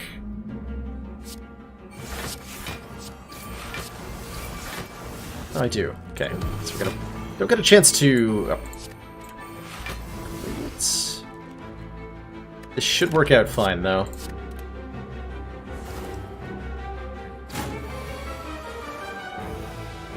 So if I just play 4 Catalysts, we're gonna go to 66, 120. Yeah, that's plenty. That's plenty. Even unupgraded, these are fine. 528 poison, there we go. Get him, got him good.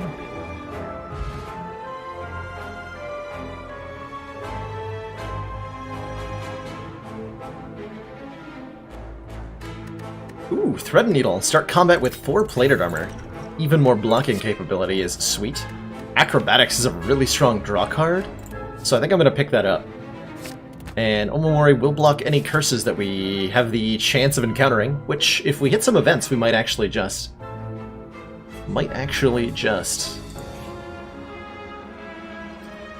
Not quite what I had in mind. Heal to full, but lose 13 max, and...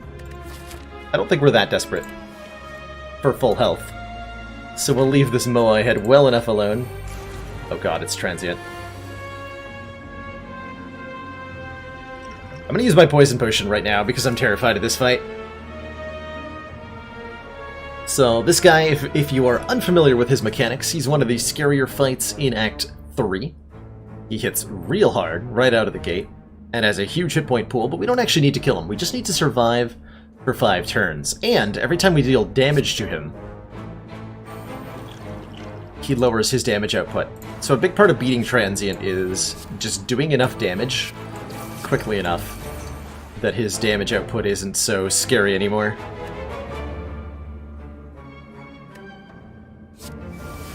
Unfortunately, we are taking a decent chunk of hit here that we're very sad about. Yeah, if you've got the golden idol on that Moai head event, you get to chuck the idol in, losing it, but getting 333 gold, which is pretty significant. Alright, if I can Nightmare this Catalyst, we'll be in pretty good shape, and I think I can.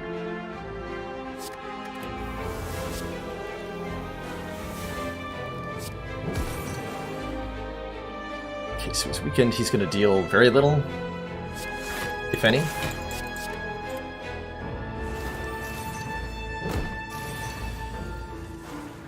A Apotheosis Catalyst. I might actually be able to kill him here. Let's upgrade these Catalysts so that they triple his poison.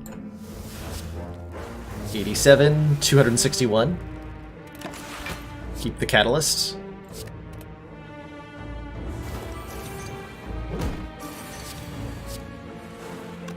Let's give him some more poison too.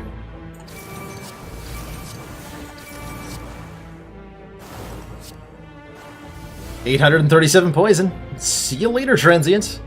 If you manage to kill Transient this way by actually removing all of his hit points, which is not easy to do, mind you. If you do this, you get an achievement. which is pretty sweet. Another Blade Dance Plus. Sure. We're not fighting Time Eater, right? Yeah, sure. Do I want any more copies of Backflip? Not really. We're gonna rest at this fire and fight the last elite for 2 more relics, courtesy of Blackstar. Hopefully it's not Nemesis hitting us for 5 on turn 2 again. No, it's the lovely Reptomancer, everybody's favorite elite. And by favorite elite, I mean everybody hates her.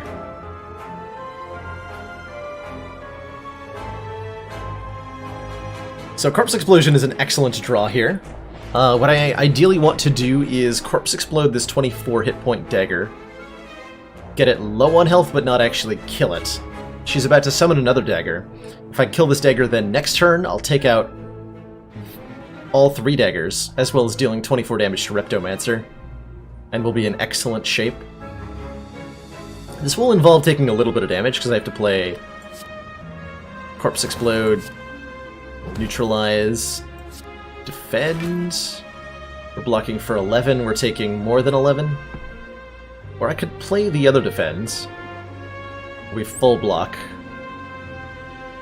But then I don't necessarily have a kill next turn, and if I don't have a kill next turn, I'm in real trouble. So we're gonna play that. This would spawn with 25 health. How rude. So I need to do at least 1 damage to this dagger. Otherwise, this hand looks excellent.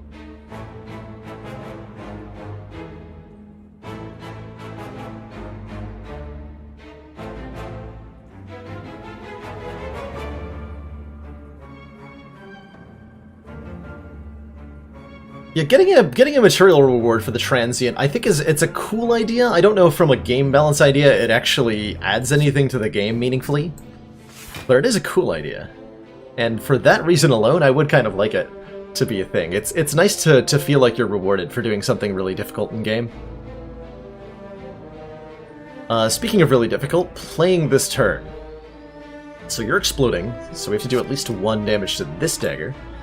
That means I have 4 energy to spend. I can Fumes, I can Apotheosis, and I can dodge and roll, and those are all reasonable? Okay, those are all reasonable. We're gonna hit the Reptomancer with the other Endless Agony. This will give me blocked for next turn, and there's no reason to play any of this stuff.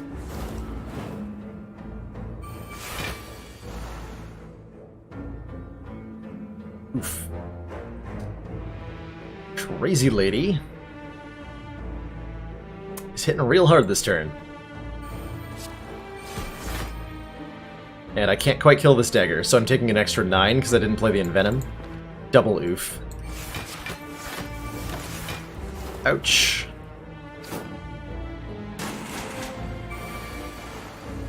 Oh, please don't kill me, lady.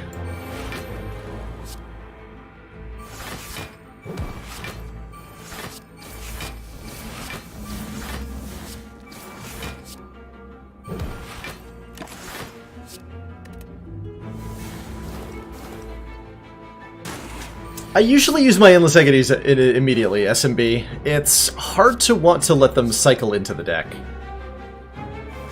Because if you draw both of them and then only play one of them, then you're essentially drawing just 1 copy of a 0 mana deal 6 card, which is, or deal 4 if it's not upgraded, which is just a Shiv. You've just drawn and played a Shiv, which is not a very good use of your deck most of the time.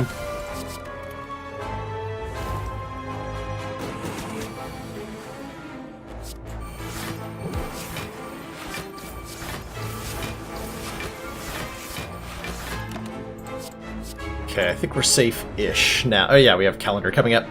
You're totally safe. Hooray.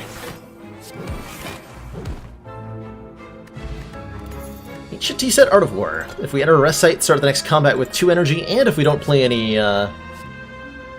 attacks, gain an additional 2. I could see a Prepared Plus being okay here. Pick one up to change things here. I'm glad we recalled earlier. We have no potions, we have no money, we have few prospects, but what we do have is gumption.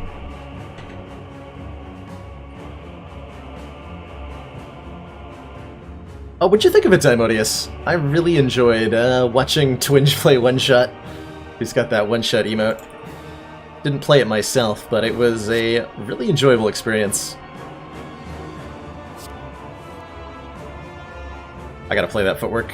I'm not playing Envenom, and I'm not playing Dark Shackles this turn. So, see you later.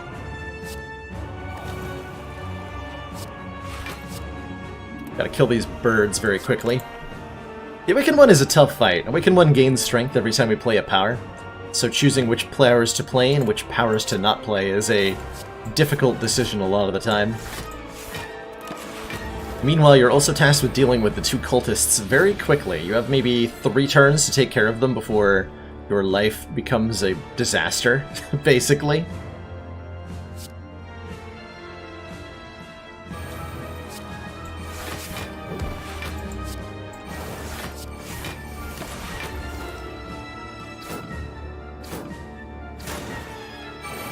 I might be dead here.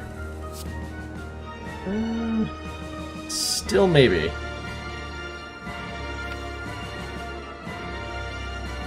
Nightmare on Finesse Street would be excellent. Nightmare on Finesse Street would be excellent. It's a real shame we already drew and played the... well, didn't play, but we already drew the Dark Shackles. I would like to play the Well-Laid Plans, but I'm not sure we can survive this turn if we do.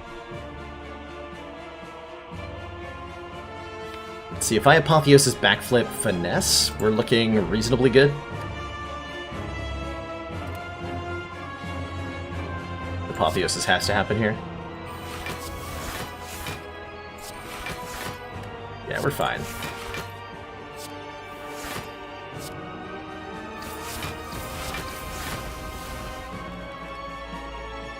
This will become 11 times 4, and I will have 43 block.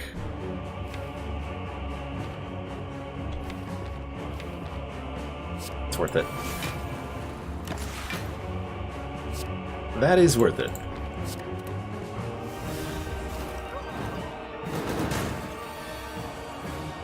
Okay, now that the birds are out of the way and we have our important defensive powers in play, we should be safe. Ish? Question mark? I'm not quite sure what I'm going to duplicate with Nightmare yet, but I am going to duplicate something. 15.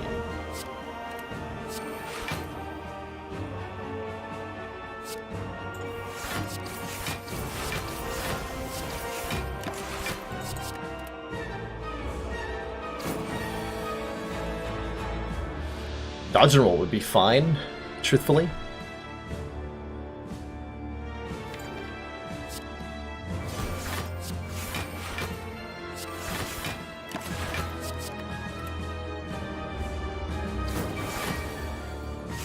There's always Catalyst. Catalyst is not the wrong answer, certainly. Certainly that is the case.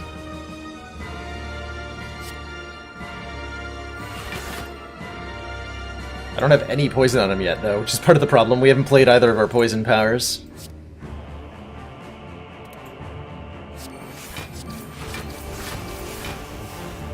Nightmare Dark Shackles could be a thing.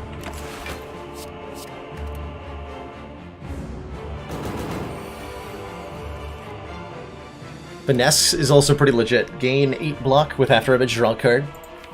Just having those for safety's sake is pretty good.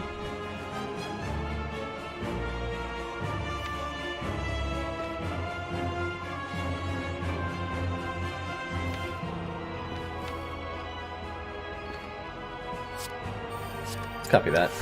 This will be a little bit of a slower fight, and that's okay.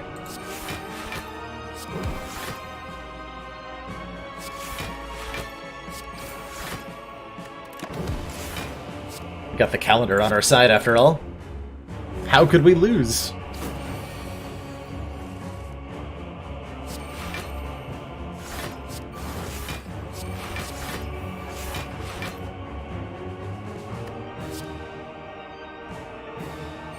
We just Catalyst now. This fight's not gonna last very long in the second phase.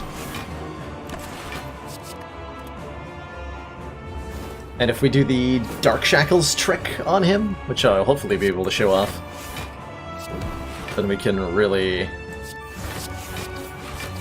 make it easy on ourselves.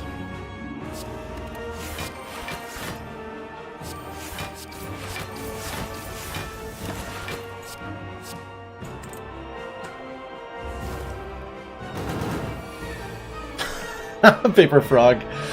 That is an unfortunately true statement. Alright, so here we go. Awaken one's at 5 strength. And if we kill him now, he'll carry that over into the second phase. But if we play Dark Shackles, reducing his strength into the negatives, and then kill him, then when he comes back to life, he doesn't have that 5 strength. He's got 0 strength. And we have a much easier time dealing with his BS, so to speak.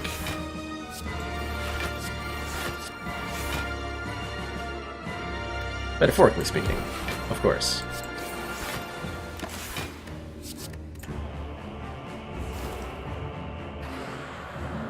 Beak. Alright. Every shiv is 1 point of poison. Thanks to Envenom. Thanks to Bottled Envenom that we've had since floor like 5.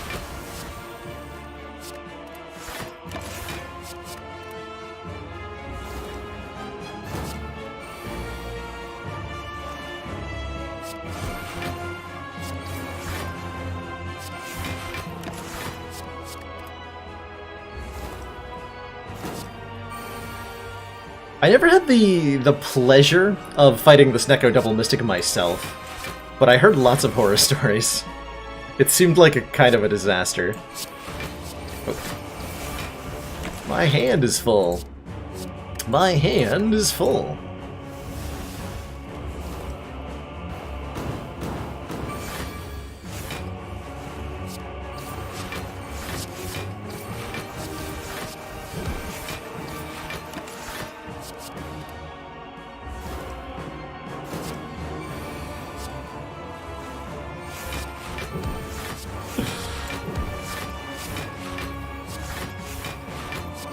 Glad everyone's enjoying their Saturday as much as...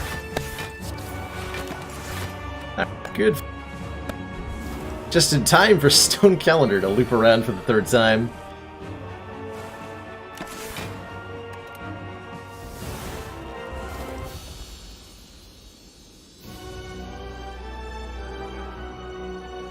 Like a deleted content mod, CryoG adds in all the old fights that got removed. We could bring back Slaver and Shelled Parasite. We could bring back Snecko Double Mystic. We could bring back Blue Slaver in the Easy Pool fight of Floor 1. Some stuff like that. 1427. A good year. Yeah, Double Knob could come back.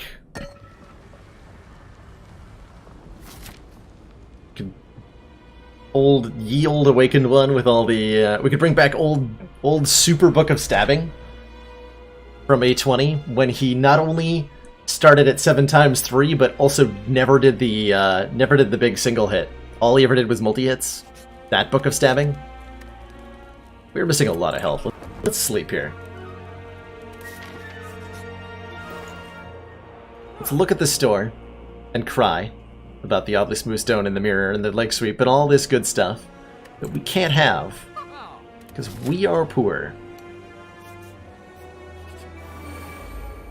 And now on to the elites. They will drop us 2 relics if we can kill them. And Venom here is actually really good for removing these artifact stacks so that I can weaken them. It's not a lot of block, though. That helps. Just a little bit. Okay, now we're talking. I can play After Image, Well-Laid Plans, we can do... What, Venom Defense Survivor Sucker Punch? I'm not sure how the timing on Sucker Punch works if I play with Envenom and I hit a guy with Artifact. Will the poison apply before the weaken? Or the other way around? I have no idea. Omamori of value. PogChamp.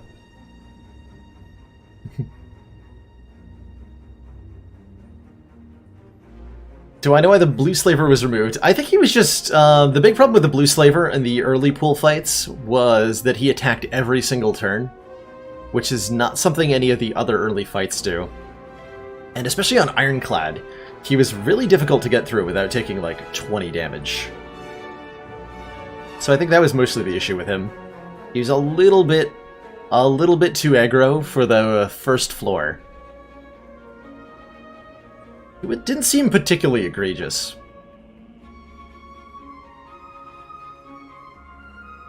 I think we're sciencing this the hard way. We are. Alright.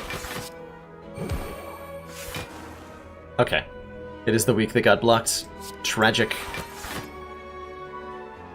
We're blocking for 30. We're taking a little bit more. Well, so we're going to trigger the Centennial Puzzle here, and that's okay.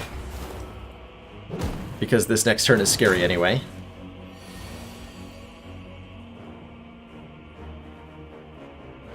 And I still don't have a great way to block because all the good cards are at the bottom of the deck. So Sucker Punch will lower him to 7 times 4. And then we can what? Cloak and Dagger... You. Could be sad about life. So I think I'm playing the Acrobatics.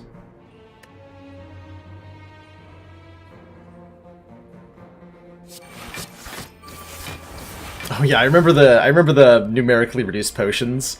Dex potions that gave you 1 dex. Fire potions that did 15? Something like that? Ugh. Not good. How's it going, Chrono? Good to see you. Okay. That means I don't have to play the Sucker Punch. We get to play the Doppelganger. And we're mostly still pretty sad about this turn.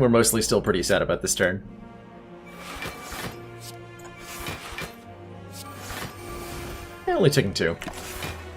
I have definitely had worse.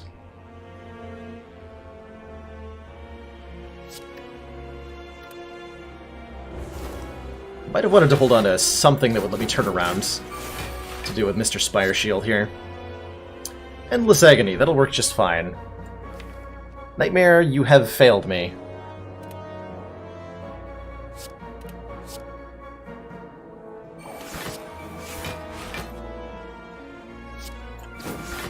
Okay.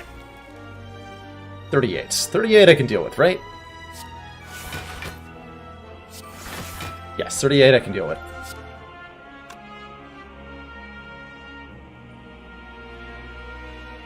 I'm not Corpse Exploding this turn.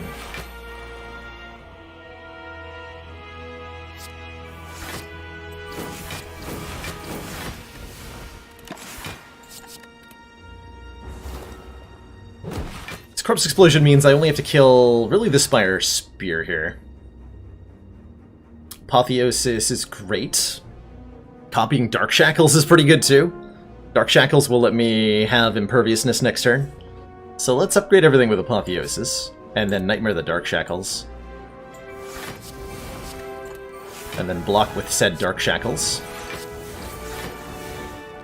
Keep hold of my Finesse and Corpse Explosion. And I think we're set up really well now. It feels like 90% of Twitch is resubs, doesn't it? They get around.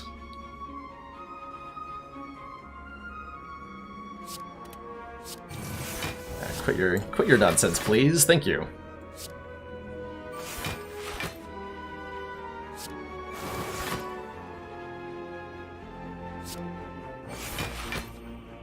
Okay, you're doing another big attack next turn, which ain't fun.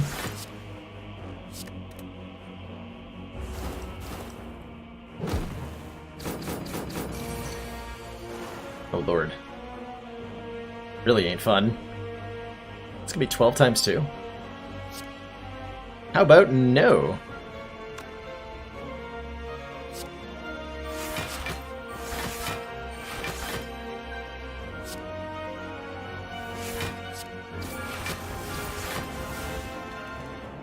Let's see, it's gonna be 40. Yeah, we gotta do this.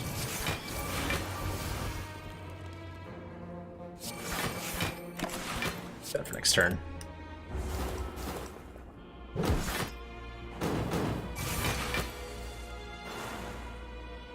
Okay.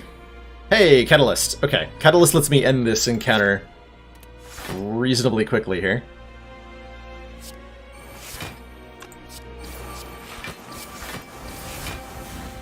Oh, it lets me end the encounter right now. Thank goodness. Also Stone Calendar. Hey. Letter Opener Shuriken. Ooh, Shuriken. Every time we play 3 attacks, gain 1 strength, and every time we play 3 skills, deal 5 damage. So no matter what we're doing, stuff is happening. Accidentally clicked on the stream and became a resub. That's like the time I went outside to like walk to the store and accidentally ended up with a girl's number. Snecko whale. Oh no. Commander, we've just received the support of another council member. Borphidius BHVR. That's an awesome name, by the way. Welcome to the council. Thanks so much for that Twitch Prime sub. Hope you're having an awesome Saturday. Cloak and Dagger Plus triggers both of these relics, so I'm going to take it. Mother does not count. Listen right here. You listen here, sir.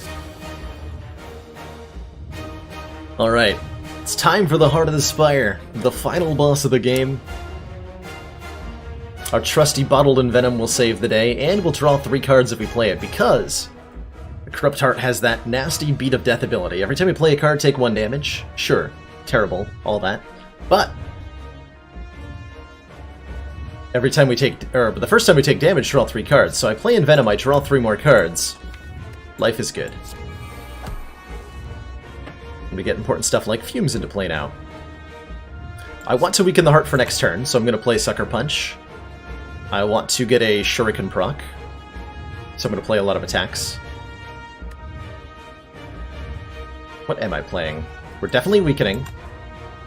I'm playing both Endless Agonies, and so Endless Agony, Sucker Punch, Cloak and Dagger, Noxious Fumes.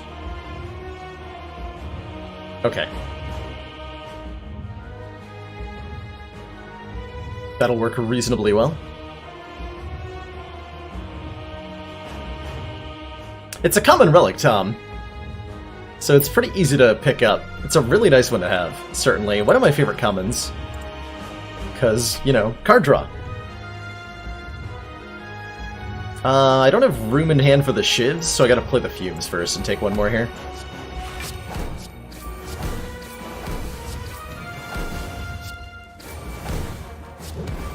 Which is okay, because we ran out of block for Beat of Death anyway. So the Heart's weakened, we got our 1 point of strength, we got our Envenom and Fumes down, so we have a jump start on Poison on the Heart. Now it's a question of, can we survive next turn? The answer is, who knows? The Heart likes to do terrible, terrible things on turn 2. 50 damage. And I drew very little in the way of block. We can do Footwork Well-Laid Plans, try to find some block, which I guess I am doing. Do I play the Acrobatics first, just in case of, like, Nightmare? I do.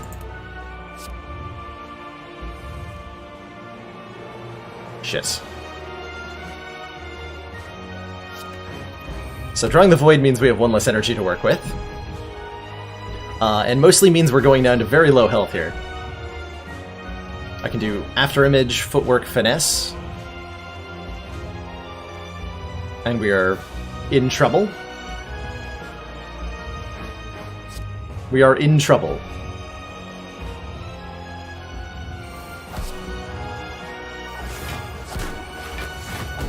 Okay.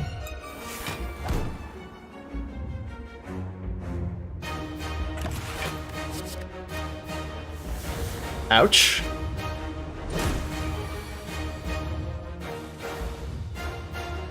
Card is no longer weak, so he's attacking for 3 times 15. The good news is we're not dead. I see enough stuff in this hand to survive here.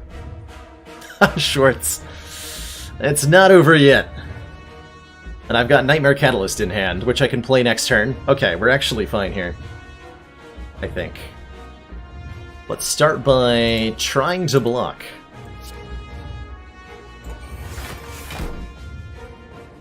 Effort that is so far proving mostly successful. I'm going to play the Cloak and Dagger first, and then the Prepared. That way, if I want to, I can discard the Shivs. Dark Shackles, okay. Perfect turn for Dark Shackles, I think. So we're not holding on to them. Well, we might be, actually. Hold on. What do I want this turn to look like? I have to discard 2. I can discard the Shivs. And then our turn can be, what, Nightmare, Sucker Punch, Survivor. We hold on to Catalyst and Dark Shackles.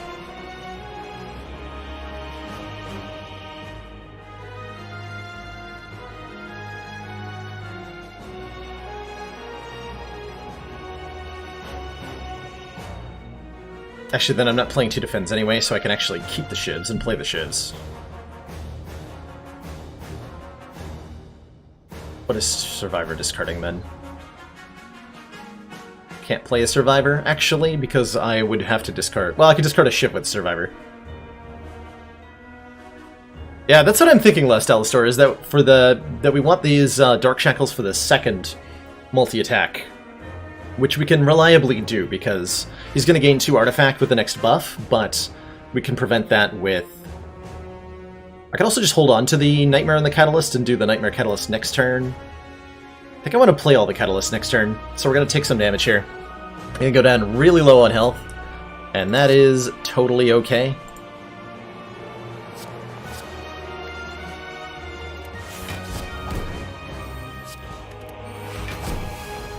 So that makes it 2 times 15. Survivor the Shiv. Taking 7. Next turn we're going to put a lot of poison on the heart here. Hopefully also with Apotheosis. No. Unfortunately.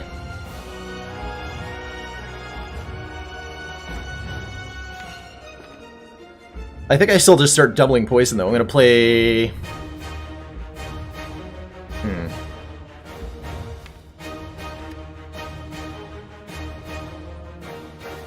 Uh-oh. These are the cards coming up? If he does the single big attack, I'm gonna die. And I don't think there's any way around that.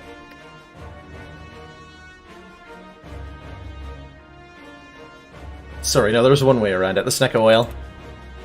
Snecko Oil is my ticket to victory. Oh boy. Thank goodness for Snecko Oil. Which I think means I want to trigger both the Pocket Watch and the Art of War to give us the highest chance of surviving. So I'm going to play 3 Catalysts and nothing else. We put the heart at 100 poison. It's not a lot. Neutralize won't weaken this turn, unfortunately. We're gonna hold Dark Shackles Neutralize, I think. Gotta be Defend, doesn't it?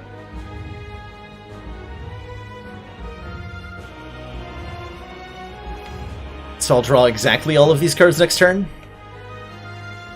Oh. So I know my exact hand is. It's all of these. That still doesn't save me from the big attack, does it? So if he's doing the big attack, I'll have to use the Snecko Oil. Gross.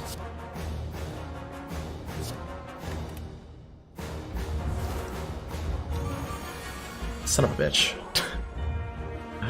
Oh no.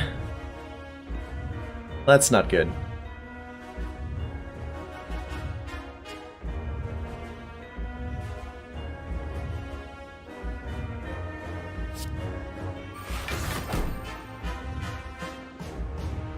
I have to make room in hand here. We have to hold on to Dark Shackles for next turn to survive that. So I have to play, what, Apotheosis Defend, and then just hope that I get some good draws? Okay.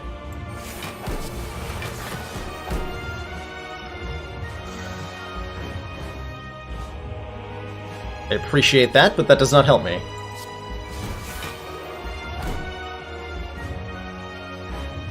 Which means that we're dead unless I play Dark Shackles now.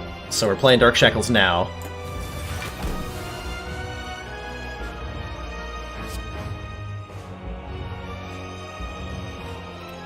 I'm not dead yet. I'm not dead yet. See any compelling reason to hold on to any of this other stuff, unfortunately. We do draw a lot of cards here, so we might still be okay. And by might still be okay, I mean we're probably not... Wait, hold on. Actually. Now, wait just a minute. This is some good card draws. Look at all that zero-cost stuff. Hey, we didn't die this turn! We did not die this turn! And we get to play the Catalyst to put him up to 300... Wait! That means I win! Haha! PogChamp. Oh my lordy. 318 poison. We have a full block this turn, ladies and gentlemen.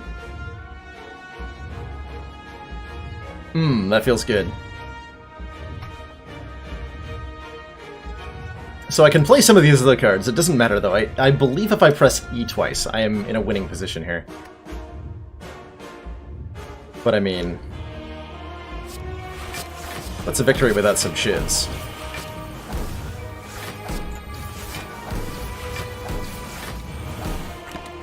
I can't believe the Snecko Oil actually saved my life. Oh, God. Snecko Oil saves the day. GG. Stone Calendar bounces off the damage cap.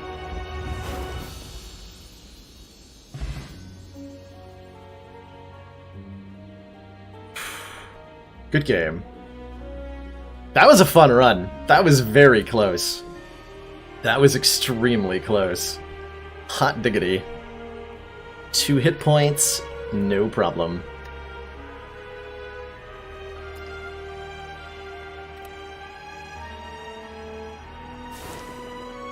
Commander, regrettably, our briefs have recently been contaminated with alien Obviously, we are extremely impressed. Schwartz! A man or woman of their word, gifting 10 gift subs to the community. Thank you so much for that incredible generosity, Schwartzization.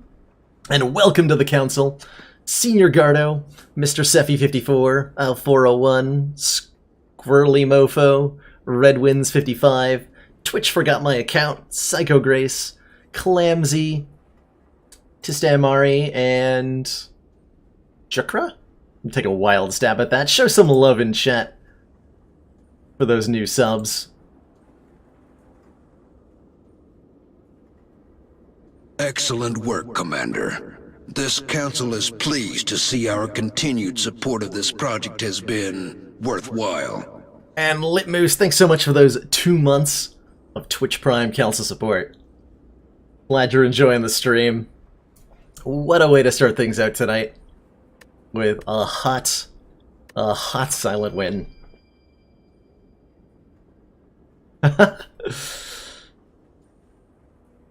One of the things I really like doing on this stream, Ben Spartan, is trying to show people not only what's possible in this game, but how to do it by explaining my thought process, as well as creating some tutorial style stuff. I've got a new player guide, actually, that if you're still looking to get your first couple wins, you might find a really useful resource.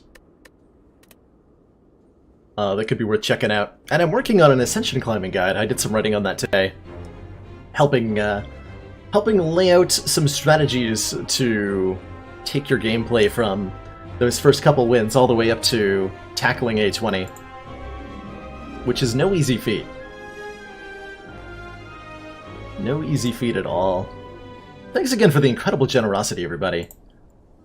Really means a lot to have the stream supported by you incredible folks. Spire sleeps, and show shall I. It's a good heart win rate. I'm like at half the time SMB. Maybe a little better than half. If you can beat the heart on sincerely any difficulty more than half the time, you're in a really, really good place.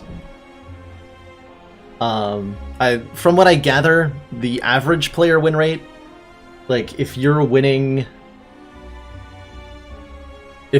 a regular run on Ascension 0 100% of the time, then you probably beat the heart on the same difficulty like 10% of the time.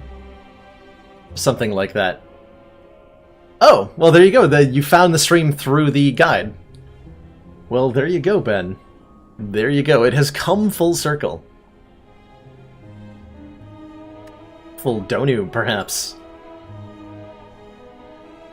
Waffles are also circles. Conspiracy theory confirmed? Well, we showed how it's done on Silent, now let's have a good old losing streak on Defect.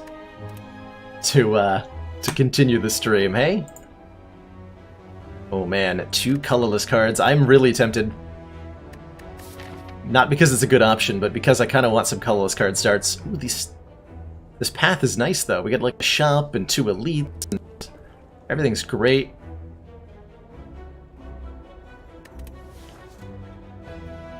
We could do the boss relic trade. There's a shocking amount of thought that goes into these starting picks. A 0 heart win rate is 40%. Okay, that's a much better number. A more realistic picture of it. I'm surprised it's that high, actually.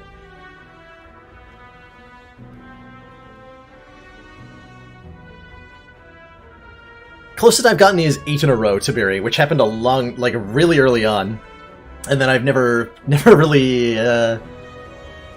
gotten close again. But I also haven't been tryharding all that much. Because I've been really enjoying messing around with like boss relic starts, and I'm thinking I'm going to click on the 2 random colorless card start here, not because I think it's the best option. In fact, I think it's probably the worst option here. But because I want to know what it's like. Let's do it. Enlightenment Swift Strike. Yeah, like, why is this a starting option? Why is it? It's so bad. All the time. A Swift Strike is a nice little card to start out with, though. This one I don't mind at all. A nice little 0-cost attack for Defect is good. It's pretty good. But it's not very good. It's just kind of, like, fine. And we're down some health now, too. Rip that guy.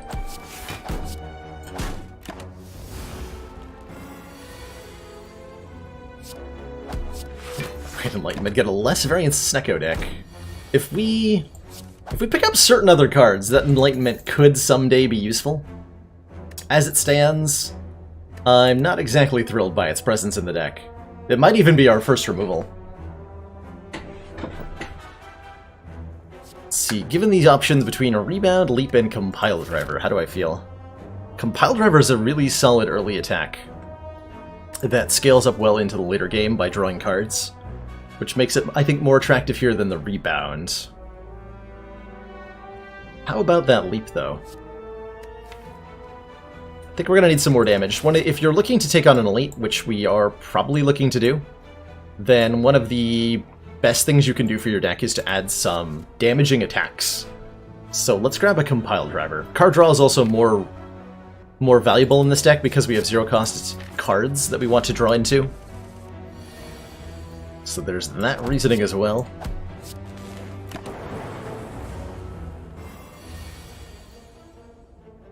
Oh, I've actually got a kill here. Nice. Really smooth couple of early fights. Ooh. Now this is an early floor Defect pick.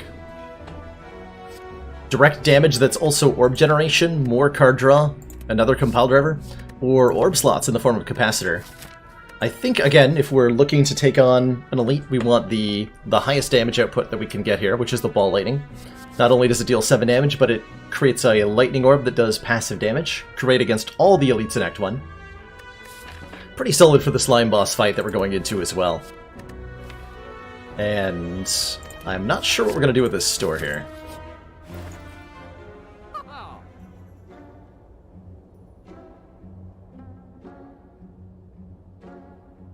Self-repair this early is kind of tempting. Unfortunately, I can't afford self-repair and a card removal. And I think with these 3 attacks, we're looking to remove a card. I'm willing to give Enlightenment a chance, even though it's currently doing literally nothing in this deck.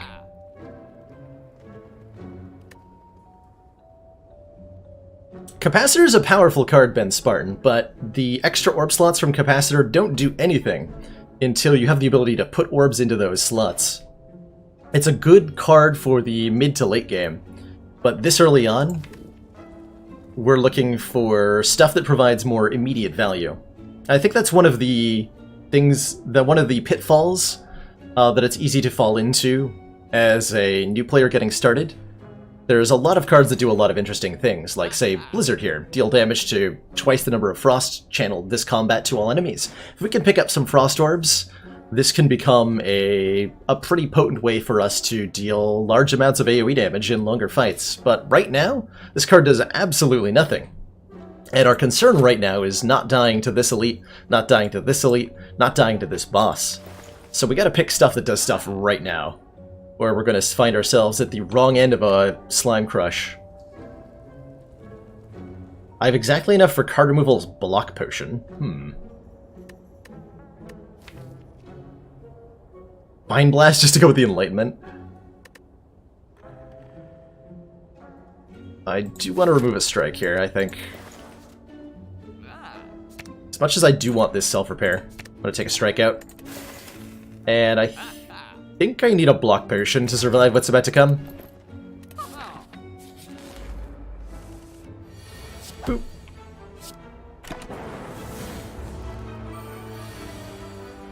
Oh, the dreaded no block hand. Tragic.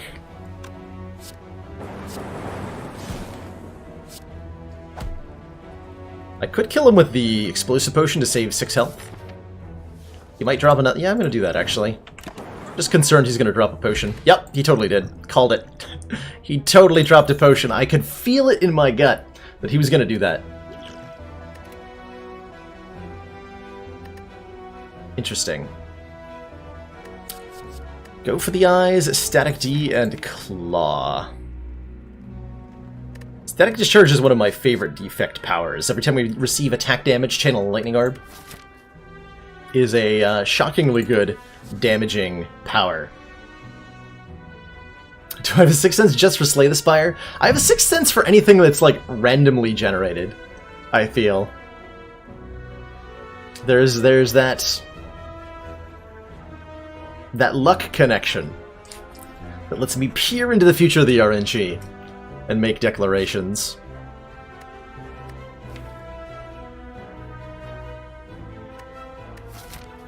If I wasn't against Slime Boss, who has no multi-hit attacks, I would take a Static Discharge. Hexaghost and Guardian are both great fights for Static Discharge, but Slime Boss, not so much. This deck is kind of a hot mess. Let's take a Go for the Eyes to add some weaken, which could help a lot against this elite, especially if it's a Lagavulin or a Gremlin Knob.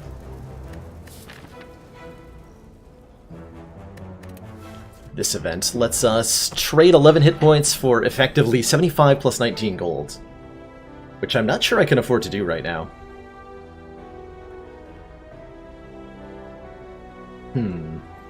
This is a tough call. Normally I'm keen to gather gold in this event, just the exchange is so worth it because money is game, but money is only useful if you can use it, and there's no stores in sight. Meanwhile, there's an elite fight in sight that's dangerous to me, and I'd like to upgrade my Go for the Eyes before I go into this fight. Perhaps with our 2 potions we'll still be okay. Let's hope.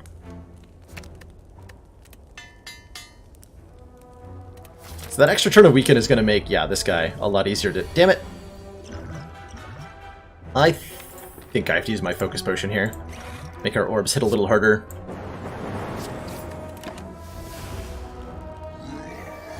So Mr. Gremlin Knob is one of the first and scariest ordeals to any run.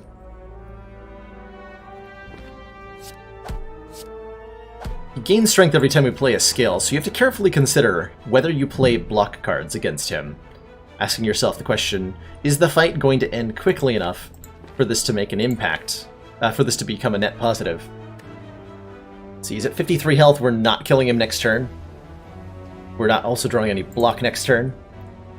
So this will make me... This will block 5 damage, but I'll take 2 additional next turn. This turn, sorry. 2 additional this turn, and 3 additional next turn, because he'll be vulnerable. So it's a net 0. There's no reason to play these. And we're sad.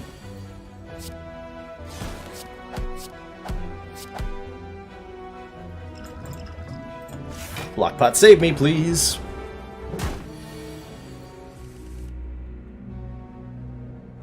So we're doing 5, he's at 18. If I draw an attack card, I'm fine. That works. Okay, Gremlin Knob has been successfully defeated, and we have Tori. If we receive unblocked attack damage of 5 or less, we reduce it down to 1. That is a shockingly powerful damage mitigation relic that I'm really happy to have.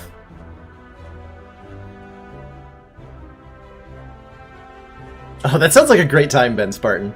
Defect with Frost Orb Span could be really enjoyable. So, Cold Snap gives us our first Lightning Orb. That makes Compile River better. I think that's the only excuse I need to take it here. That is the only excuse I need to take it. Alright, good talk. We just have to survive this fight, which is relatively easily done. I think I'm going to try to kill the Spike Slime first here. So I don't have to deal with being vulnerable while he's attacking me. Tori is going to help mitigate this guy's damage here. So he's currently dealing 10 if we block with Defend. Our Frost Orb and Defend get us to 5 block. He'll hit us for 5. Tori makes that 1. Thanks, Tori. Really appreciate it. Cool-Headed is more Frost Orbs.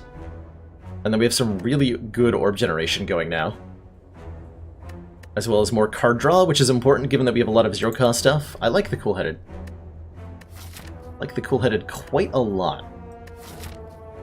Boot Sequence is a card I'm rarely happy to take on the defect. Turn 1 block is good in Act 2, but not something you want to have in your deck for the whole run a lot of the time. This is taking up one of your opening hand slots, which is only 5 cards and really important. Let's grab the Cool-Headed here. Big chest, exciting chest. Dead Branch on defect. Whenever you exhaust a card, add a random card into your hand. Neat. This currently only triggers off the Ascender's Bane exhausting, but is in general one of the strongest relics in the game. We've just received the support of another council member. Maybe it'll do something. The Better JBZ! Welcome to the council. Thanks so much for that Twitch Prime subscription. Hope you're having an awesome day. And I hope that my end-of-month report is a little better than mediocre.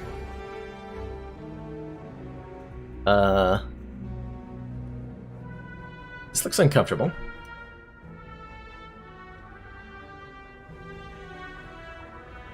Six plus 11. So if I defend, Cool-Headed Defend, I'll block for 12. I'll block 6. I'll block 6, take 5, take 1. Okay, so Cool-Headed Defend is... I'm only taking 1 damage. Fine by me. Gonna try to kill the looter first, because if I don't kill him quickly enough, he'll run away with my money. Because he's a giant jerk.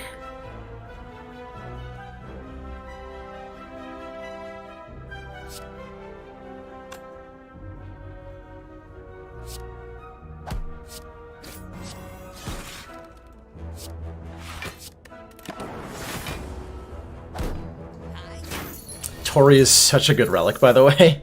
Have I mentioned that enough? Don't think I have.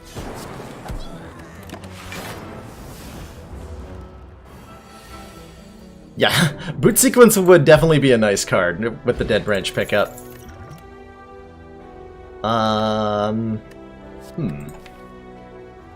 Streamline's an okay card in fast cycling decks.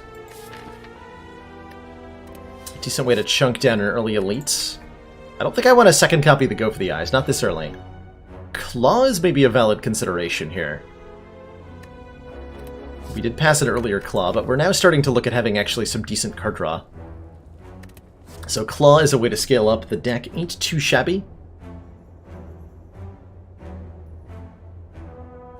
I'm not really feeling the Streamline either. I'm in agreement, Chrono. It's not quite what I want. Maybe none of these are what I want.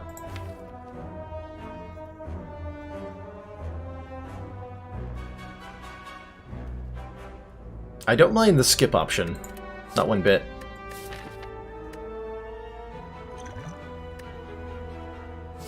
Yeah, let's try that. The none of the above route.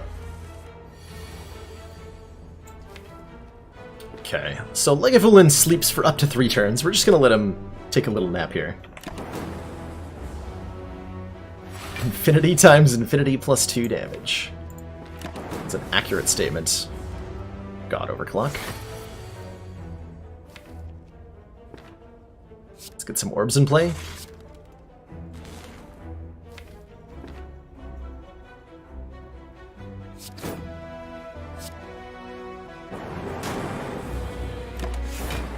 Get some orbs in play. Alright, Tori, show me how to not take damage here. Not helpful. Well, hold on. No, actually, yes. Dual cast gives me 15 block. So his hit will only do 1, thanks to Tori here.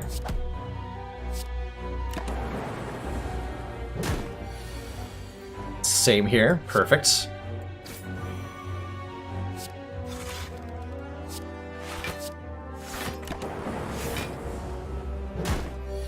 If anyone's been keeping track, by the way, this one relic has saved me like 30 health already. I'd be dead without it. Kind of nuts, actually.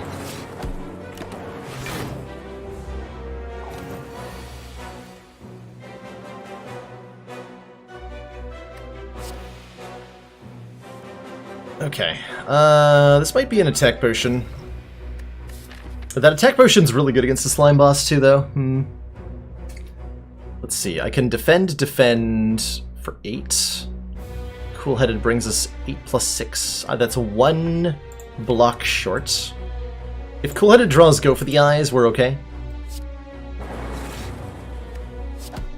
Did not. Alright. I probably want to attack pot then. Otherwise we're taking 6, which is, I know, a horrible crime, right? Oh, no, we're only taking 6. What am I worried about?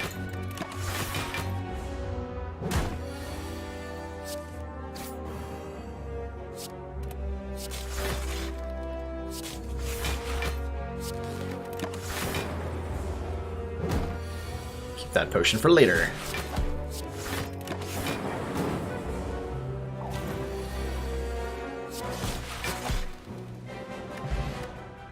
Mummified Hand on defect. Always a good sign. Whenever we play a power card, a random card in our hand costs 0 for the turn. I am going to take that all for 1, I think. We have a Go for the Eyes, we have a Swift Strike, we have an Enlightenment. And we can make Zap and Dual Cast cost 1 as well. Interesting.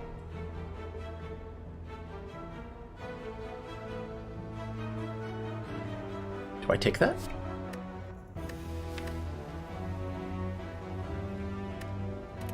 I'm gonna take that. Wouldn't Consume be a better pick? Yeah, if you're a lame nerd, sure. It's probably the more consistent pick, right? We have lots of card generation, and upgraded Consume would be incredible against the slime boss. But whatever. What even ever? That's my response, apparently. Let's get our Zap upgraded to be free.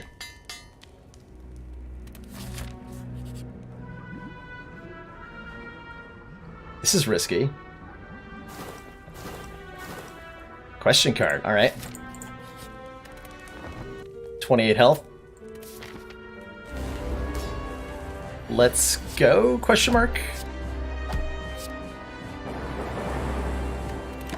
I might end up just dying on turn 3 to the big boy's Slime Crush here, especially with these card draws. Especially with these card draws.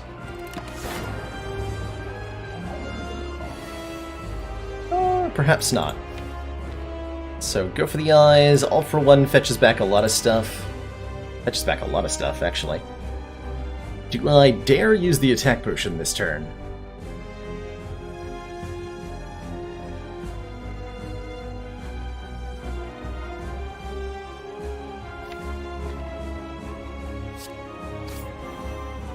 Currently I'm living on 2 hit points.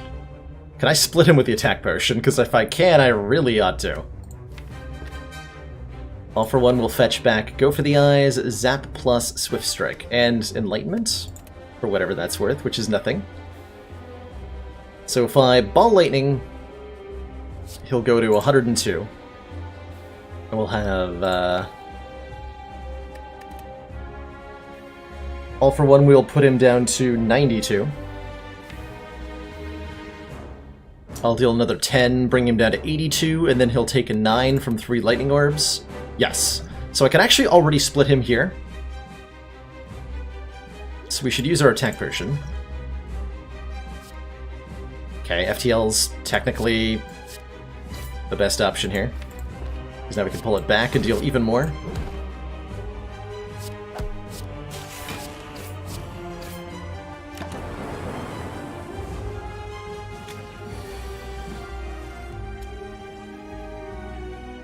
And now I've got, like, health and stuff. So that I can take this 18 damage and feel okay about it. We're attacking you. I could play Slime to get a random card. It's probably better to just kind of block. Great card. I might be dead. Hold on, am I? No, I'm not. Because I can Swift Strike, Go for the Eyes, All for one to get back both of them, play them again. Which is going to be enough to split the Acid Slime, certainly.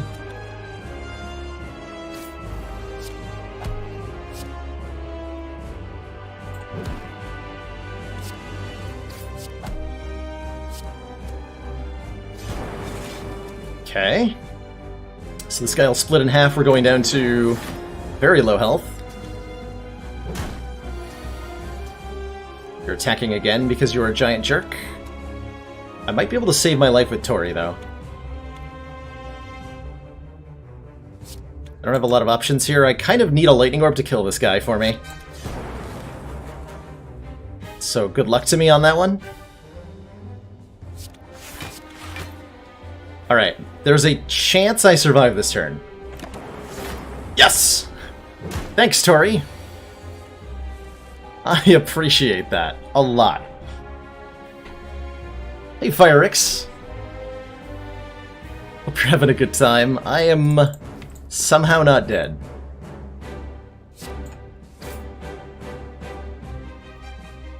How exactly that is, I'm not sure.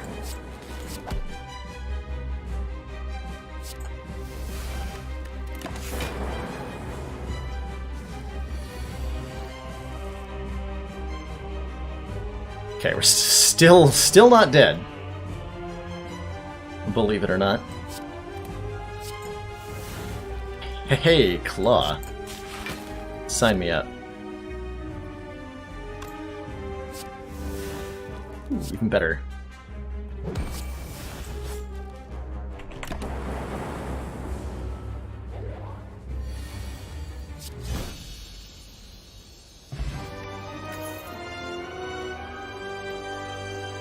Okay. Second copy of All for One. Or, you know, really good powers that would have gone really well with that, what did I pass up to get the all for one? Something good. So, 3 excellent powers on offer here. All of which are amazing with the Mummified Hand, especially. Again, whenever we play a power card, a random card is in our hand is going to cost 0. So Creative AI especially is really good with that. Electrodynamics is excellent AoE damage. Oh, it was a Consume, that's right, that's what we passed up. Or Bias Cog allows us additional focus in the short term, but in the long term decreases our focus. Really good in hallway fights, especially. A lot of people thinking Creative AI is the pick. I'm thinking that in order to survive the hallway fights of Act 2, or possibly even the elites, that we want to grab the Electrodynamics or the Creative AI here. Or, sorry, the Bias Cognition here.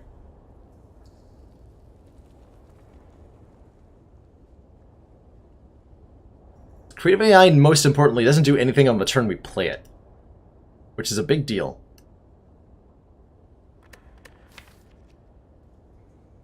It is a really big deal.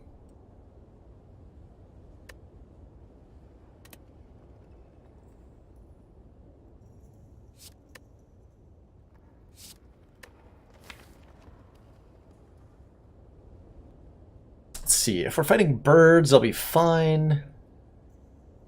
How do I feel about the Shelled Parasite?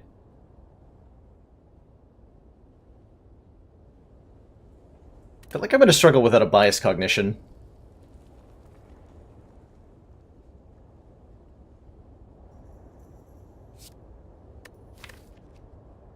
How about elites? Electro makes Gremlin Leader doable. Possibly Tri-Slavers doable.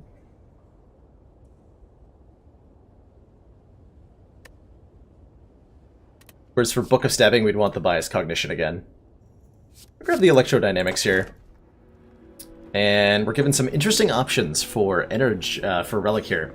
No matter what, we're getting some kind of energy. Our options are the Nuclear Battery, starts combat with a Plasma Orb, which is kind of like a 4th energy, but we can lose it if we channel too many orbs, which we probably will. Philosopher's Stone, gain a 4th energy, but all enemies have +1 strength, which is terrifying. But a little bit less terrifying with that Go for the Eyes in the deck. And the Runic Dome, gain energy at the start of our turn, but we can no longer see what the enemies are doing, which is terrifying.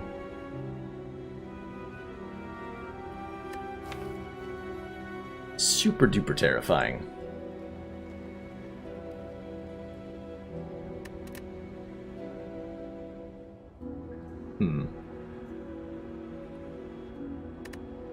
Figure we evoke that plasma a little too... it makes our Compile Driver better too. Okay, you know what? I think I'm going to take the Nuclear Battery. Purely because of this Compile Driver that we have. Let's go with the battery here. That additional orb type makes us able to draw more cards, and this is definitely a deck that wants to draw a lot of cards. This is also a deck that wants to be going to one of these 2 stores, which is pretty achievable. What path do we want to take from there? We could do what? Fire and Elite, then Fire and Elite, then Fire? Or we can go, like, the same but different, basically.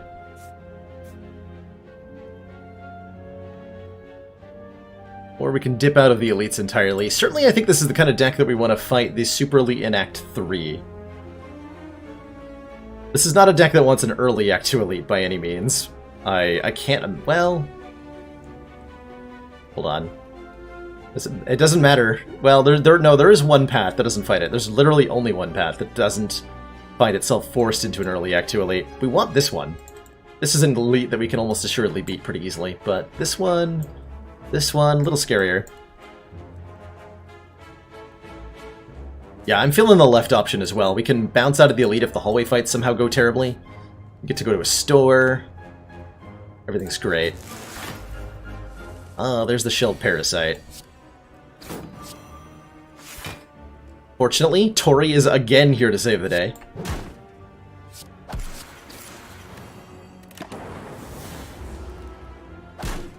Frickin' Tori, man. That is such a bonkers relic. All the time.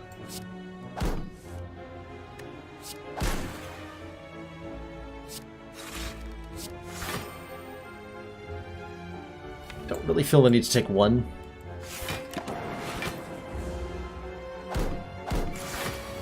What relic am I now hoping for? Hey, I'm hoping for frickin'... No, actually, the Enlightenment still did nothing because we're evoking the Plasma. Rip.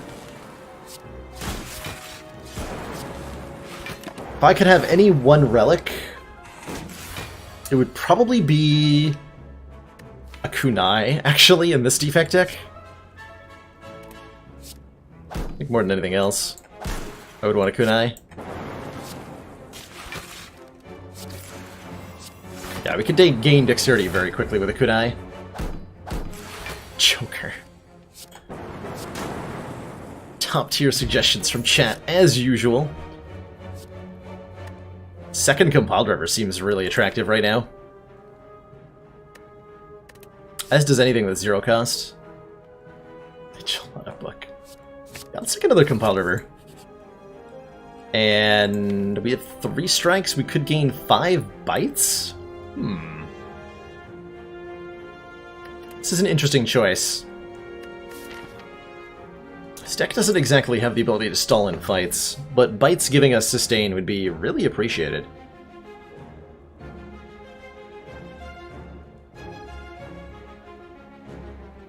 Still, we're adding 2 cards to the deck, ultimately, and losing 30% of our maximum hit points.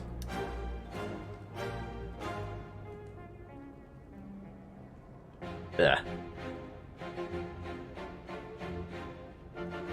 This event bites.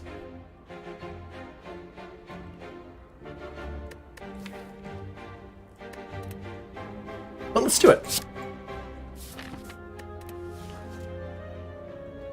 Sinks his fangs into our robot neck. How do you even do that, sir? I would like a scientific explanation of how my robot self became a vampire. Please and thank you.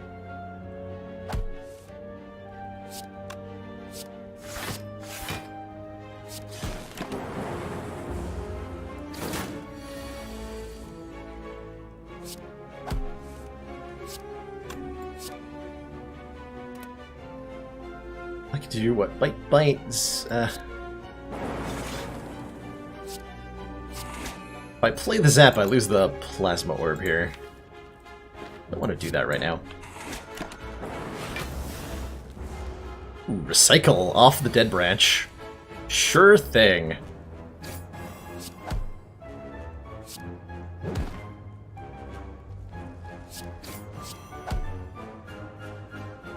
Let's recycle the Enlightenment.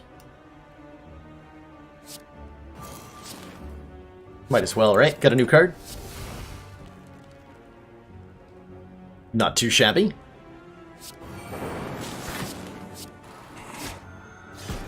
Alright, well that's one of the smoothest Chosen fights I've ever had, so that's pretty good. And these are the cards we're offered. Wow. Can I elaborate on the Vampire event? Yeah, so you're losing half of your maximum hit, or not half, you're losing 30% of your maximum hit points to turn your strikes into 5 copies of Bite. And there's a couple important considerations here. One is how many strikes you have. No matter how many strikes you're losing, you're gaining 5 copies of Bite. And you typically don't want to increase the number of, when you're in Act 2, you don't generally want to increase the number of basic attacks in the deck. But these bites are a renewable source of healing that we can use in a lot of fights to keep ourselves really healthy. Which I'll hopefully be able to show off. And that means that often when we're hitting a campfire, instead of having to rest to heal, we're already at full health because we've been biting things. And we can get additional upgrades into the deck, which is going to be really valuable for us.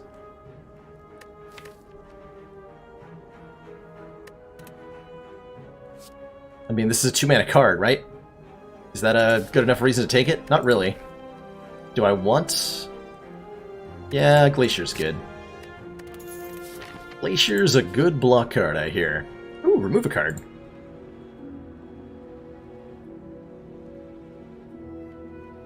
Bites are probably one of our good candidates for removal. I gotta say, Enlightenment is probably going to go away as well. I can't imagine it's doing enough for this deck right now. Although it does get fetched with... I'm going to remove one bite. We're going to give Enlightenment, like, one more chance. No kunai. There is a defrag, though. Gaining focus is something I'd really like to be able to do. There's also a genetic algorithm, which is not too late to pick up. As a block card that grows over time. If you're looking to beat the heart, genetic algorithm is one of the cards to keep your eye out for.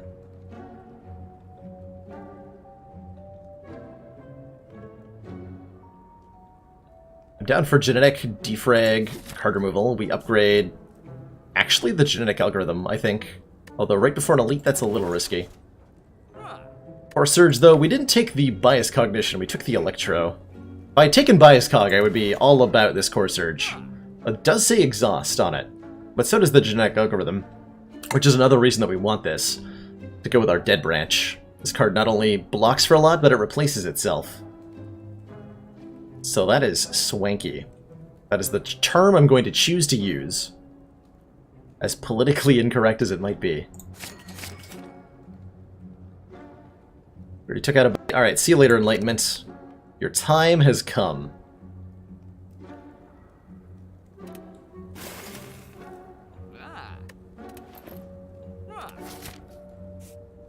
Not actually sure I'm capable of fighting an elite here. I'm gonna up the defrag so that I have an actual chance. And we have bites. I think we'll be okay.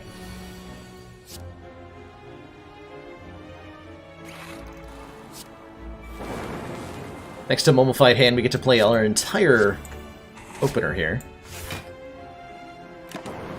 And if we can keep the Book of Stabbing weakened, then our Tori is going to do massive amounts of value for us.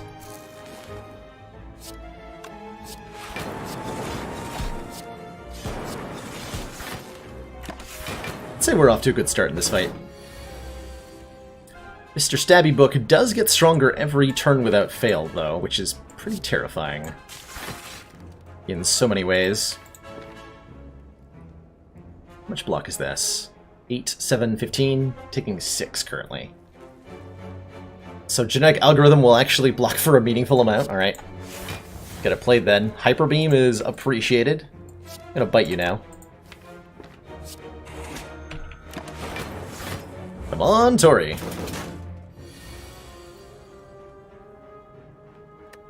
All for one will get back Zap and Swift Strike and go for the eyes, and I really want him weak next turn. I really want him weak next turn.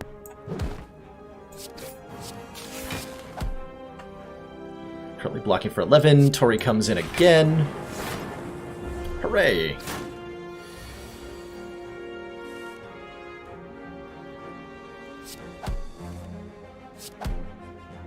Okay, Hyper Beam. Is that gonna kill?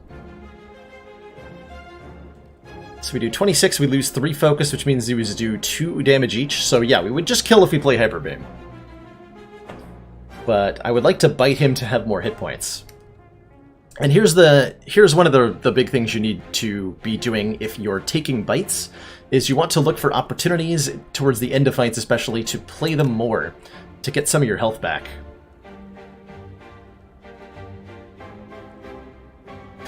I'm just making a joke, Highborn.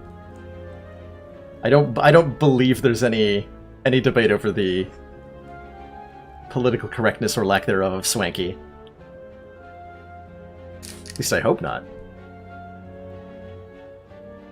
Ooh, excellent question, Zishari. Do I think any of the modded content I've played is worth including in the traditional game? The Disciple as a class comes pretty close, although I think the Disciple is a little bit unintuitive, such that I think if you were to put the Disciple in front of new Slay the Spire players, it would be a little unapproachable. Is there anything else I've played that really stood out as, like, base game quality? I'm not sure. If we do 15, that's not 15. Is there a way for me to take less than I'm... Nah, we just play Hyper Beam. Alright. Oh boy, I'm sure glad I fought the Book of Stabbing and got a Dreamcatcher. Now when we rest, we can add a card to the deck. Huzzah. Colored map, yeah. That would be nice as an option in the game. Post a defect class. All right, I'll take it, Chrono. I will sleep soundly tonight. Yeah, that's what I was thinking, Dibwiddle.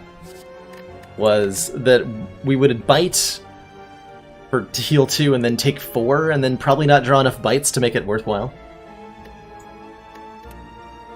The modded Act 2 I played was really nice, and I think if the jungle got a bit more polish to it, it could easily be vanilla quality.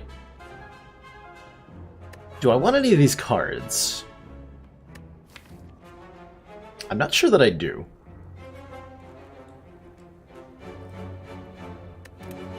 Second Glacier is a little heavy at the moment.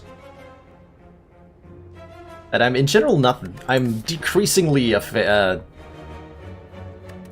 fan of Glacier. I'm gonna skip here. Okay. If I play my cards right, I can potentially end this fight at full health. Let's see about that. One's a little tricky. You're up against the Centurion and the Mystic, and they're both jerks. Basically. The Mystic on her turn will always heal if there's enough hit points missing between the two of them. Whereas the Centurion alternates between attacking me and shielding the Mystic. Generally speaking, you want to hit that Centurion first. Because the Mystic is far less dangerous on her own than the Centurion is. I don't see a way to get my Plasma evoked. I can block with Glacier, and that's pretty good. Get some block up here.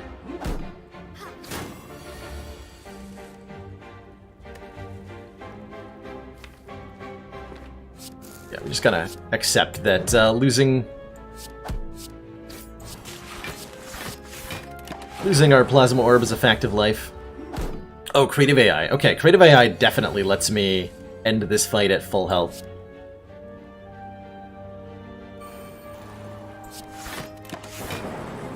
Let's get that in play here. Hey, Spastic. Yeah, focusing the Mystic first is definitely what you are, like, taught by every role-playing style game in the world to do. You're seeing a knight-style character and a healer-style character, right? Every gaming instinct you have tells you, hit that cleric, you know, kill the one who's healing. But this encounter is designed in such a way that that does punish you quite hard if you do it. Free Storm. I don't want to play Storm here. I want to be able to control when this fight ends.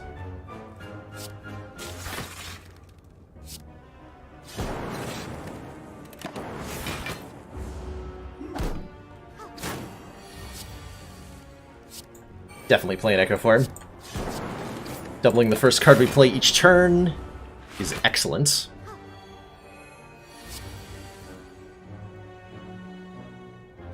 Huh? Just double up on the buffer. Make some stuff free.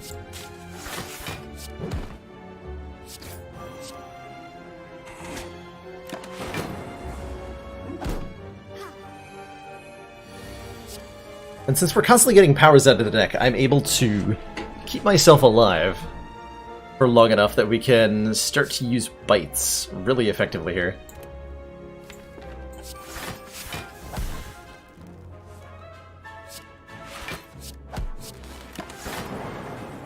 As soon as I kill this Centurion fellow, we'll be really good. I can boost the genetic algorithm twice with Echo Form as well. Just amazing here. Get him. Don't play that. Okay, with the Centurion down, we have a little bit more control over the encounter, and we can now play all of our bites to get all of our health back, and we should be leaving this on full health.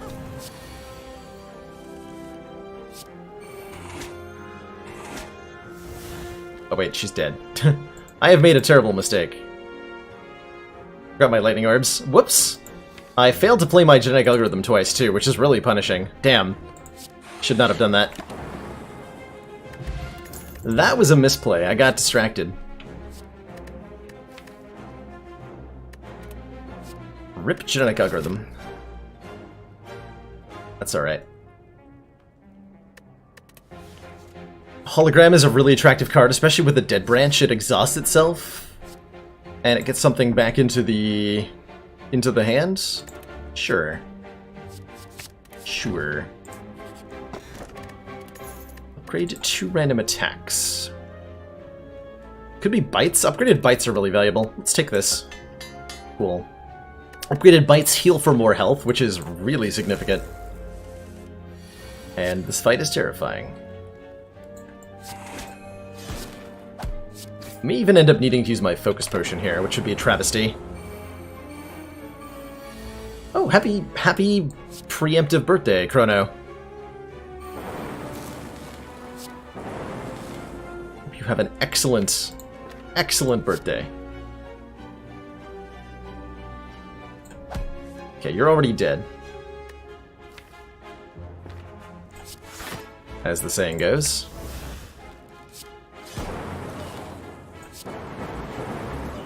Rip. And that's why we picked up the electrodynamics. That fight right there. I have to remember to play genetic algorithm, so I'm going to take one with Tori here and not play any attacks. So that I can maybe draw it. There it goes. Okay. Got it that time, at least. Second hologram? Do I want to? Maybe? Maybe. Question mark?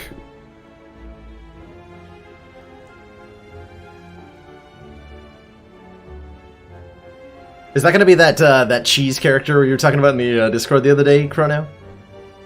You should definitely make a cheese pun character. That would be a lot of fun to play.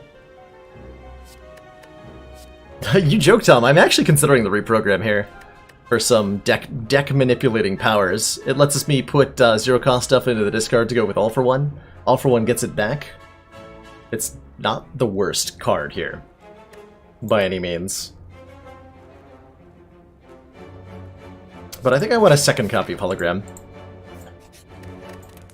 And I would like to upgrade my draw with Cool-Headed, I think. No, I'd like to upgrade this algorithm so that it can be beefy by the end of the run. That is what I would like to do.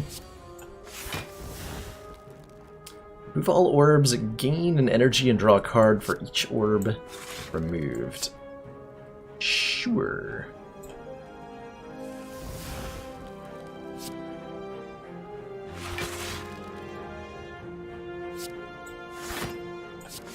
Okay, blocking is happening. Healing is happening.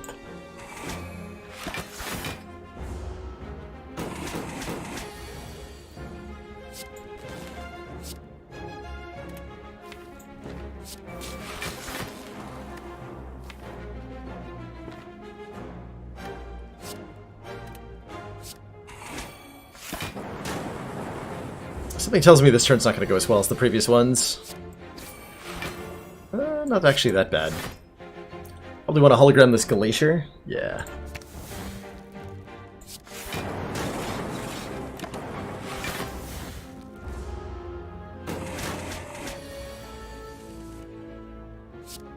Defragment is a must. Cold Snap into dual cast blocks. Hooray. Huzzah. Would I consider an event where you get the Dracula title and gain from Overheal with Bite as a gain more HP? You get all the curses in-game ×1. All the curses? So, if I understand you correctly, you're asking for an event that lets you increase your max hit points with bites, but curses you. That sounds like, it would fit in really well with some of the other modded content for Slay the Spire, like stuff in Replay the Spire. Would fit right in.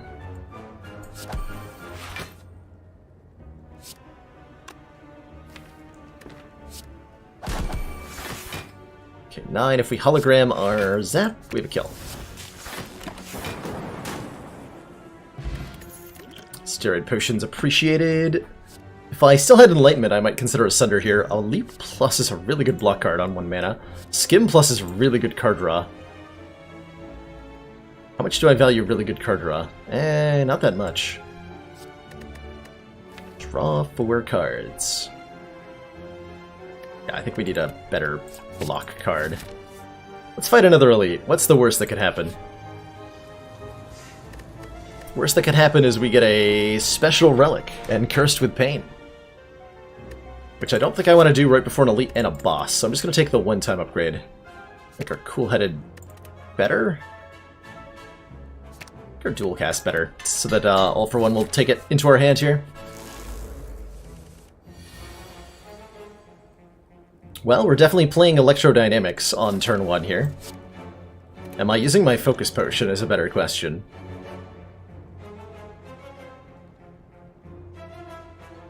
The answer may surprise you.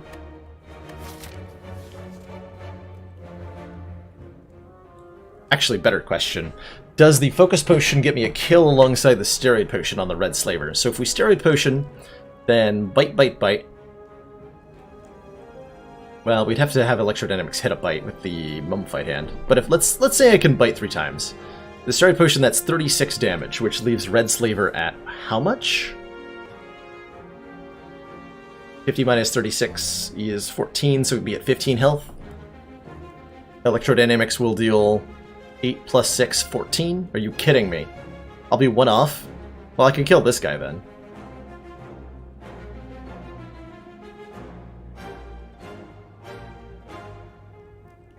But otherwise I'm 1 off with the Steroid Potion. So I would need to use the Focus Potion to kill the red guy.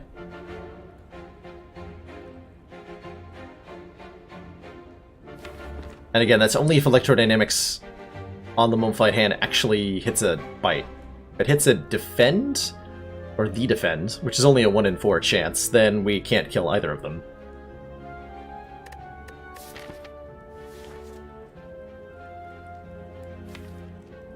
I think I would rather have the Focus Potion for the boss.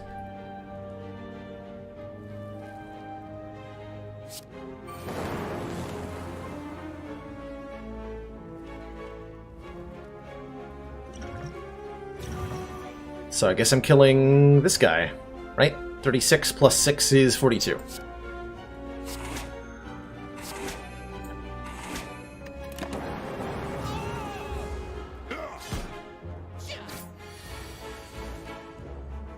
Okay, Defragment. We can play almost everything thanks to Plasma Orb being evoked.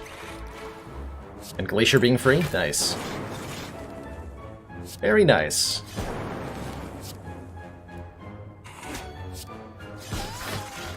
Yeah, I think that would have been a waste of the Focus Potion. We want to not end this before the Electrodynamics happens, so let's just bite him a little bit. Actually, let's get rid of our Frost Orb, or our Lightning Orb, so that we don't accidentally kill him.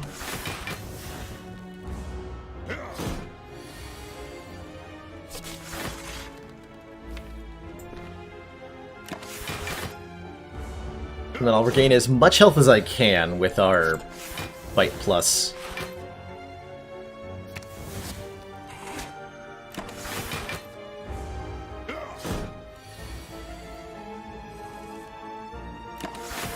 Since he can never hurt me, I've got enough passive block. His damage never goes beyond 7. So we can just patiently wait here until I draw the upgraded Bite again. And get a little bit more health out of here.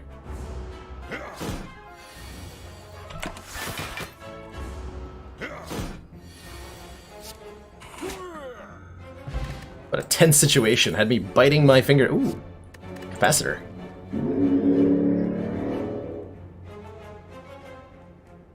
Somebody's really excited to show off their engine outside.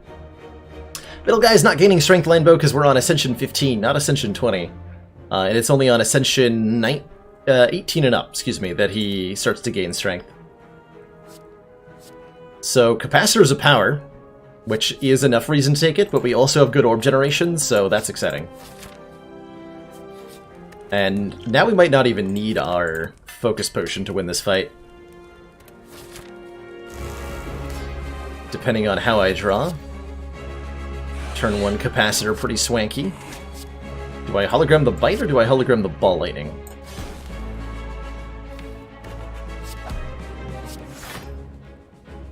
Get a little more health. Second copy of Electro, alright. Sure, sure. Focus is good. Compiled Rivers? Fine. Gonna have All for One and Electrodynamics stolen by these guys. When they take a card from your, their big debuff is, they steal a card from your deck. And that card that they steal is the rarest card in your deck.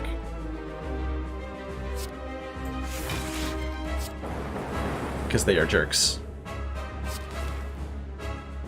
Only taking 1, but there's no reason not to play this? Alright.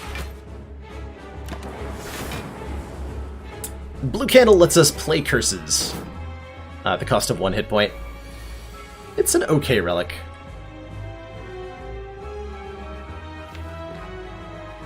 I guess I'm going to hologram and play that other copy of Electrodynamics. It's actually relevant with Ascender's Bane, because it lets us play the Ascender's Bane at the cost of 1 hit points, and then Dead Branch will create a new card.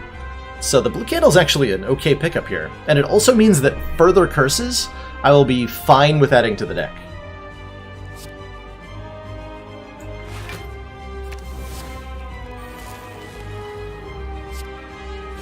A Claw.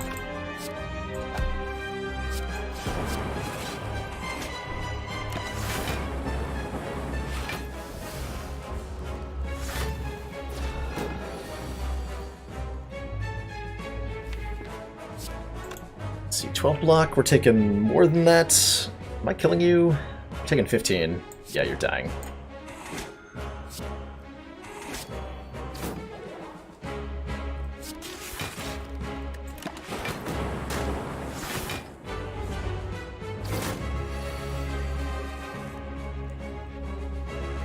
Just gonna play that. Oh boy, Blizzard. Just the card I wanted.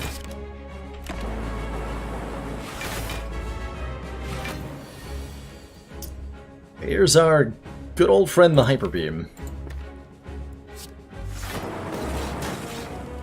So currently I am blocking for 27. That is not even close to the number that 58 is. I could gain an additional 10 block with a Focus Potion. We're okay. This is going to hurt. A lot.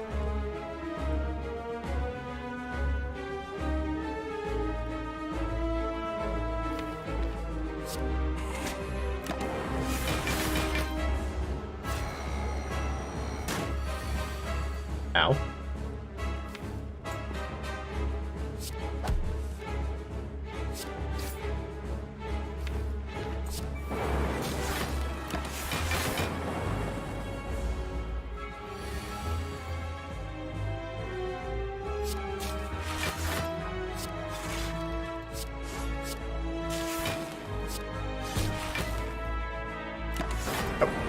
I still had energy left. Thought I counted that up correctly. Oh well.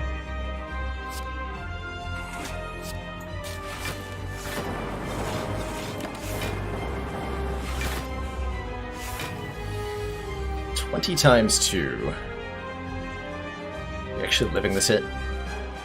Really important thing to check in with ourselves about. Are we surviving this turn?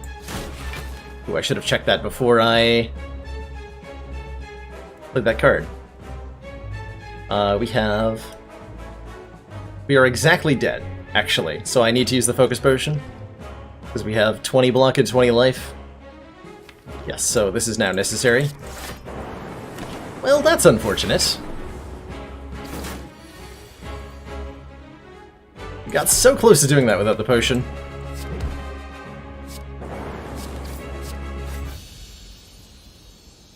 We clawed our way into it. Into a victory. Don't have Enlightenment anymore, so this is less appealing. We could take a second Electro because we have Mummified Hands. There's nothing wrong with that.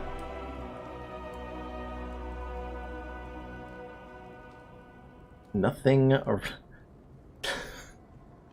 Snakebird.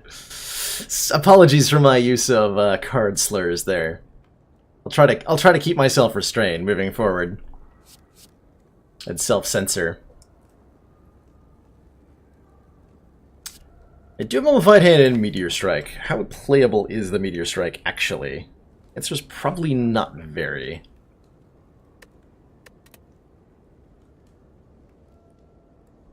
I'm down for another Electro here. Just guaranteed drawing it earlier will make a lot of fights easier. It won't make the Heart fight any easier, though. And that's the main disadvantage to picking up a second copy of Electrodynamics, that this card really is kind of terrible against the Heart.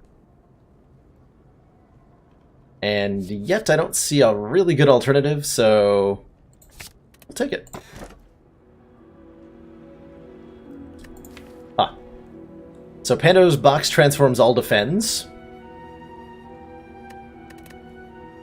Black Star is an extra relic from Elites, or Lizard Snizzard gives us a 50% hit point heal if we die. Which isn't great, given our 24 health. He's a really fun character, Ben Spartan. I'm a big fan of Defects. Open the box. Our defense are pretty terrible. Turning them into random cards might be good. Might also be the Black Star being the correct answer here. Just get more relics. How do we block without defense? How do we block with defense? Better question. With our face and our bites.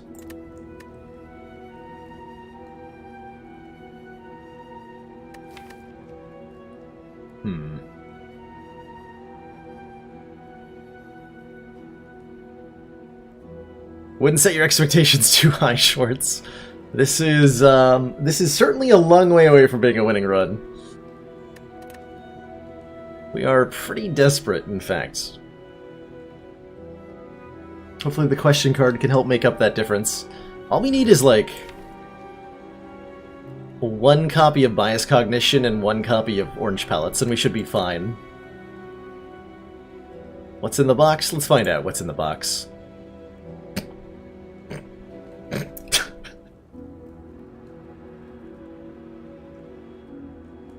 Apparently this is what's in the box. Did you guys like Blizzard?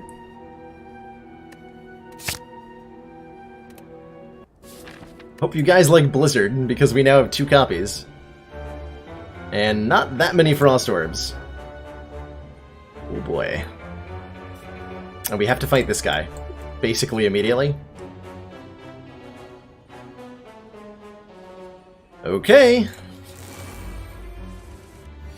Let's make it happen.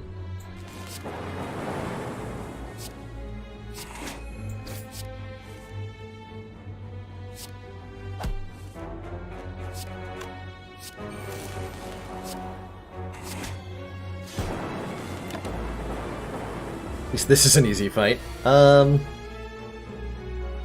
Please stop hurting me.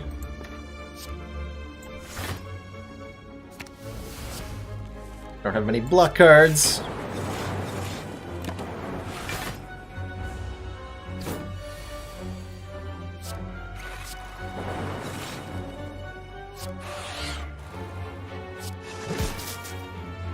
Ow. Hey, Genetic Algorithm. This is another card that we want. We want another copy of that. We want another copy of that immediately.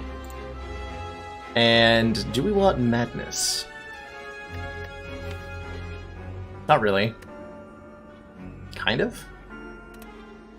Hold on. Madness makes a card cost 0, and then gives us another free card. Or not another free card, but generates a card off Dead Branch. Hey Bart, I'm doing excellent today. I am doing excellent. I opened somebody's trash bin. It's my own! From previous runs. The Blizzards have come back. This is that one time that we had 4 copies of Blizzard in a Chat versus Baylor run. That's the bin I opened. We reached right down into that garbage heap. Pulled out the specter of runs past.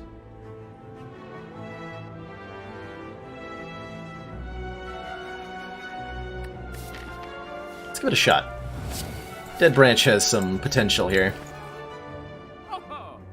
So So does Medical Kit, for the same reason, letting me exhaust status cards to replace them with... we have an overclock, actually, right? We do have an overclock, so Medical Kit's really nice. That'll help a lot against Nemesis, too. Whenever we play a status card, exhaust it. It's the best option here, right? Yeah. Pick it on up. It might not actually do anything, mind you. But we could try.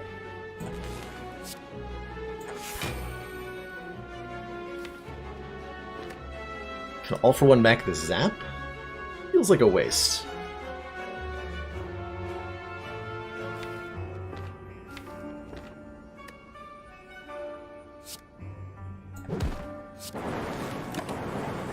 Gonna do it anyway.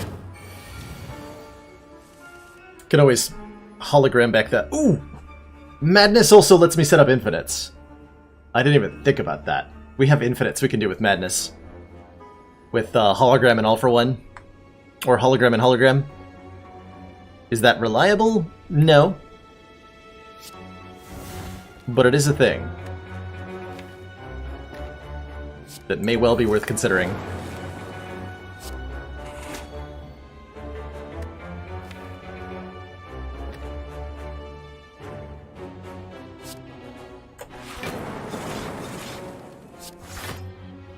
So we have full block covered. Give me that bite back. Nah, zap. Ooh, turbo, nice. Keep him coming.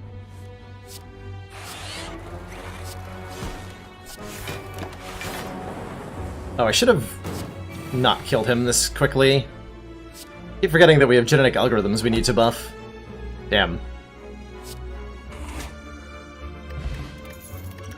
Gambler's Brew is appreciated. Turbo is almost a thing we want. Almost a thing we want.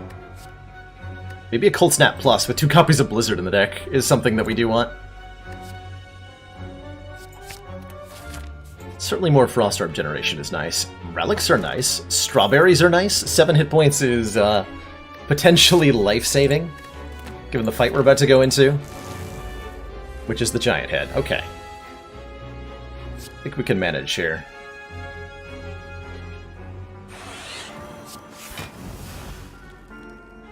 Okay. I'm actually going to play the Ascender's Bane with the blue candle. We're going to lose 1, and it's going to give me a new card with the Dead Branch. Give me another hologram. Great. Let's bite.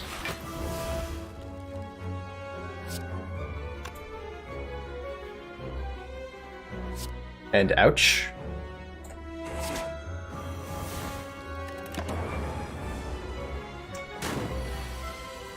Not the greatest of starts.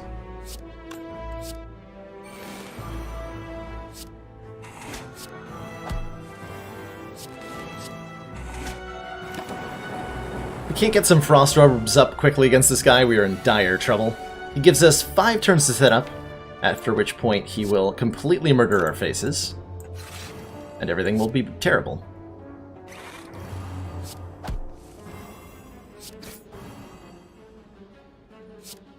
I don't even want Madness to hit. Definitely the All For One, which we can actually set up here.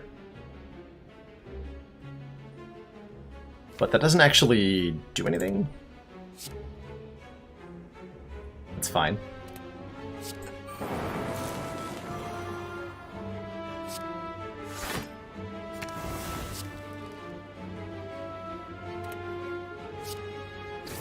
So I can't guarantee that I hit it right. Well, we'll try. Cool, we got there. Good talk. Keep going.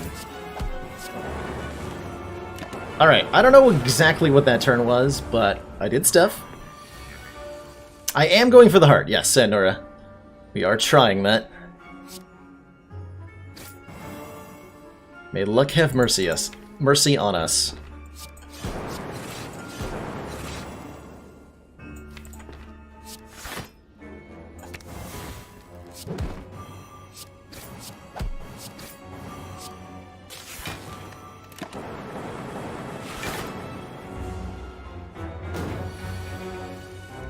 Alright, the big attacks begin.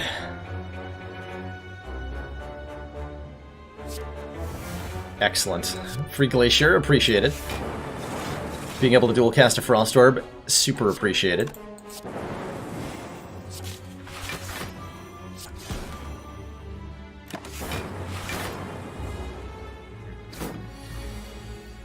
Now, every turn the Giant Head's attack gets stronger and stronger. Which is pretty horrible.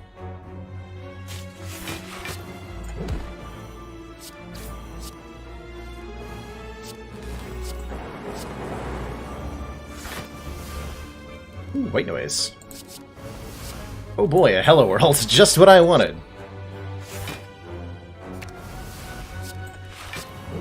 Look at this All for One doing stuff. I don't know what it's doing, but it's doing stuff. Cool, I think it stopped doing stuff.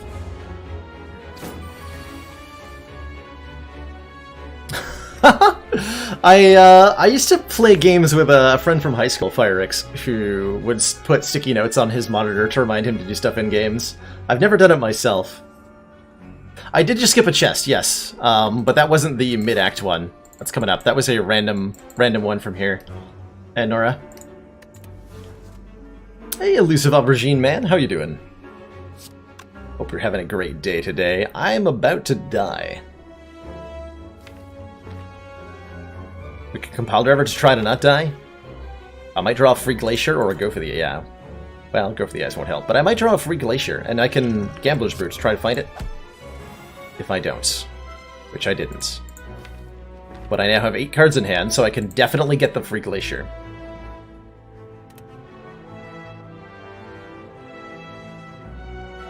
Free Glacier plus Equilibrium seems fine? Seems fine.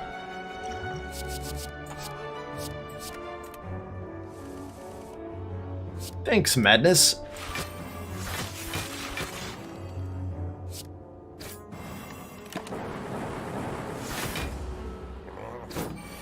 Goodbye.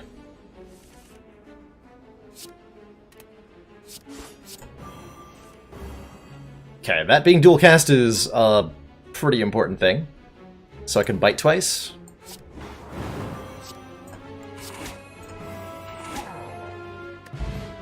That was a scary fight. Alright, Super Elite taken care of. Emerald Key acquired. Anchor acquired, starting combat with 10 block, and possibly Loop acquired. Loop is another power. It says power on it. Is that a good enough reason? That is a good... Whoa, look at this path, by the way. Fire Elite, Fire Elite, Fire Elite. Should have taken the Black Star, huh? Damn. Should have taken the Black Star. Hot diggity. Both our genetic algorithms are upgraded, and we played, I believe, both of them in that fight. At least I hope we did. Tupulso says win. Cool-Headed says draw cards, which is also important. But I think you're right about the loop here. Right? I think we need that. We need that upgraded too. Lup. I'm going loopy with this card pick.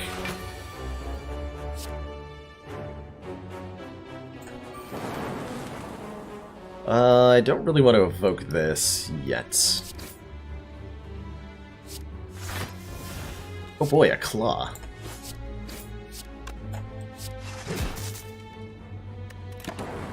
This could be... I could actually just die this turn. Okay, good. I'm not dying. Hooray.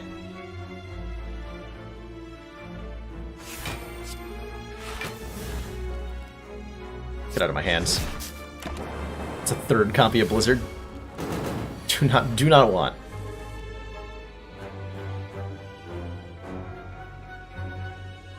Okay. Can I draw into maybe Focus or something?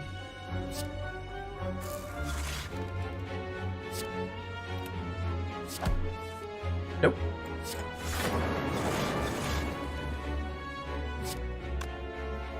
That is a lot of damage headed my way.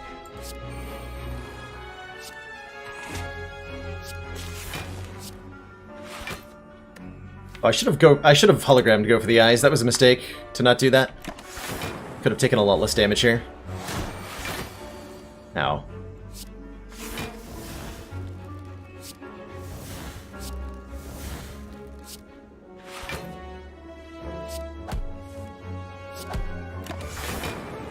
We are in rough shape due to my poor decisions in this fight so far.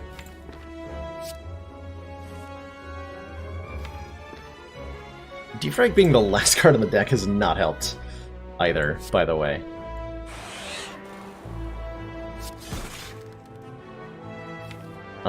Do I want to all for one here? No, because then I'll have no energy and I'll draw the defrag. So let's just heal. This is a fight I can potentially stick around in for a long time, however.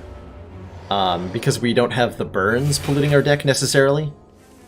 Any burns that I do draw, I can fix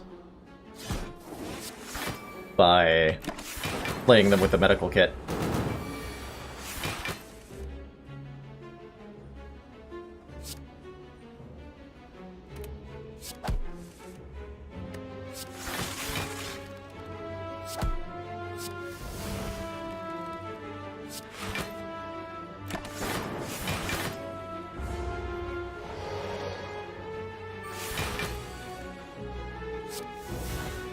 Recycle.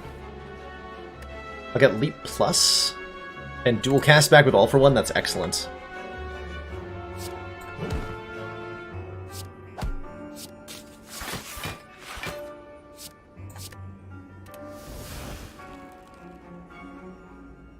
Biased Cognition. My health back, thank you.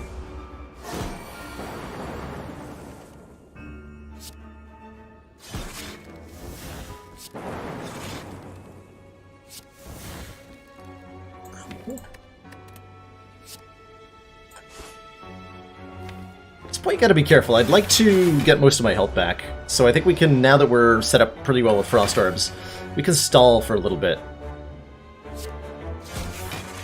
In some interesting ways.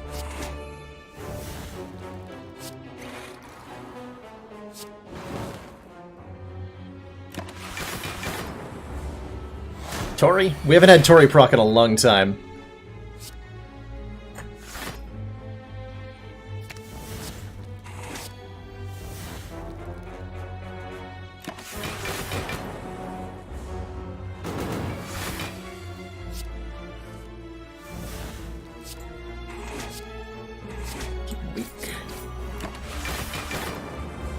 Killing Man, how you doing tonight? How is anyone ever supposed to play Meteor Strike? With great difficulty, I imagine, is the answer to that question. It's happened a few times here on the channel, but it is never easy. Creative AI, alright, alright. I'm down.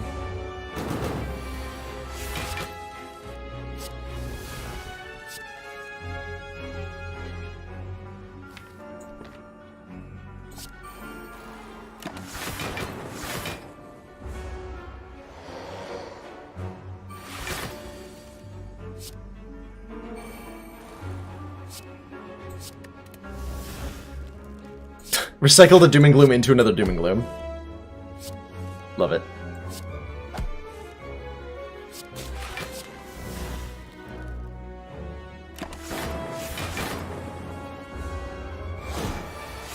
Show me a bite. Hooray! Prayer Wheel. Normal enemies drop an additional card reward. Chill is a card that exhausts, so I'm going to take it. Need to think about it beyond that. This is what we're taking the Sapphire Key instead of. The Nunchucks, every 10th attack gives us an energy, which is a pretty terrible relic, although this deck is... it's better in this deck than most. It's still not great. And I'm happy to take our key instead. Are we going to recall now? We are.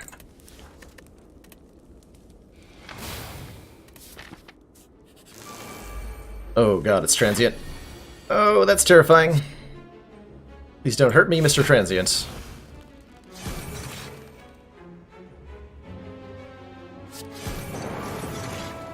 Okay, we're fine. 2 steroid potions will help a lot against this guy, probably.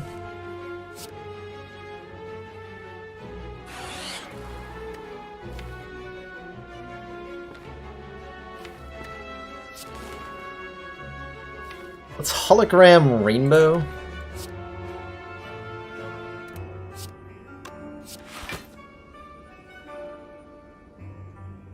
Or can we hologram a Cold Snap and, like, we might have to steroid potion this turn to not take a bunch of damage. Otherwise, hologram Rainbow will give me additional energy and 2 additional cards, thanks to Dead Branch. Let's go with the steroid potion route.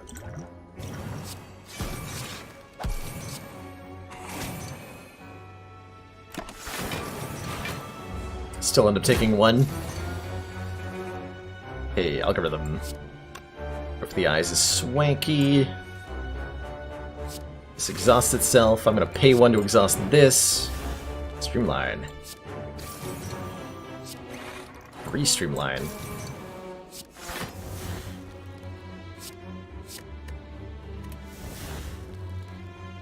Biased Cog. Play that next turn.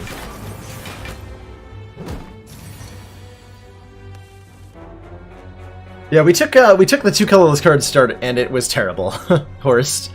But in addition to being terrible, it has also not yet killed us. So hooray!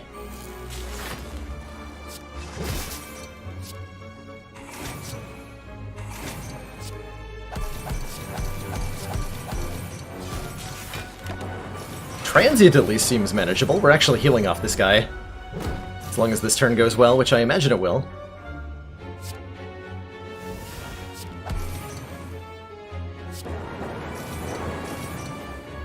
Looks like it's going fine.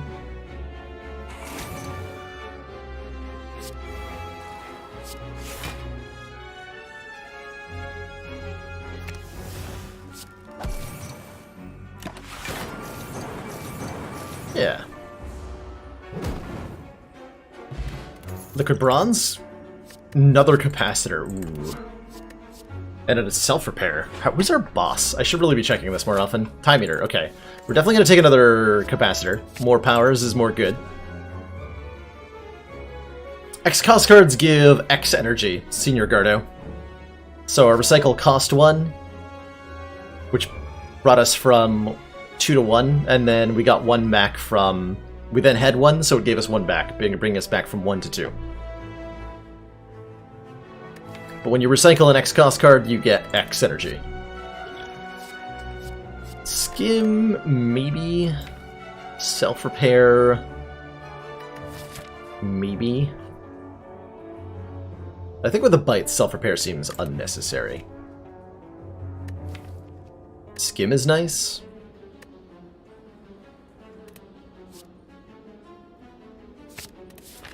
Skim is okay. Alright. Second matchup against the Giant Head. I think we're better prepared this time than we were.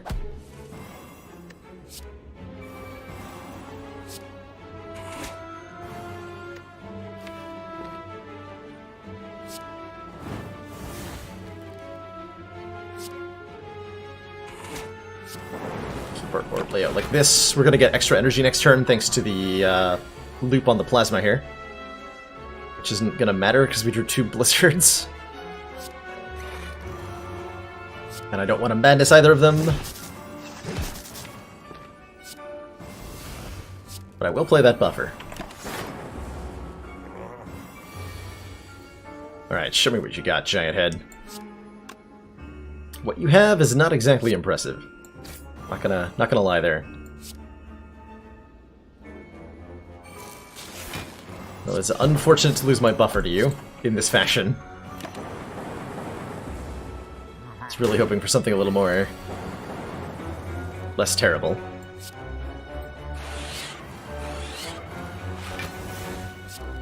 Consume! Now that's a card I need. For this fight. Please.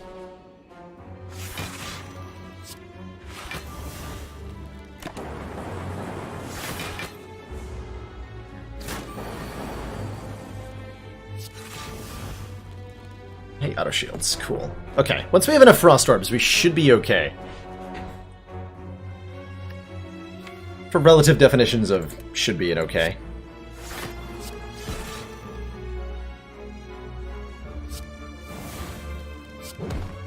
Okay.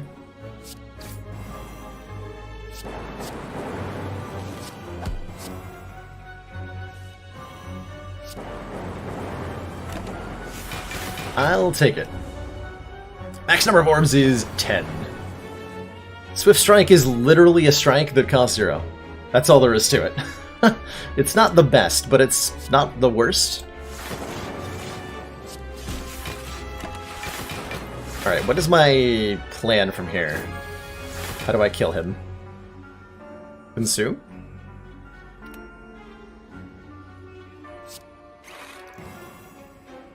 I mean, I guess.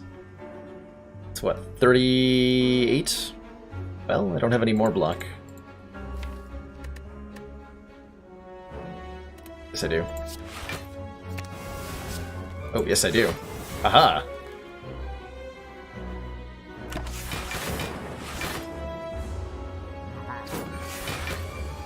Why are you still here?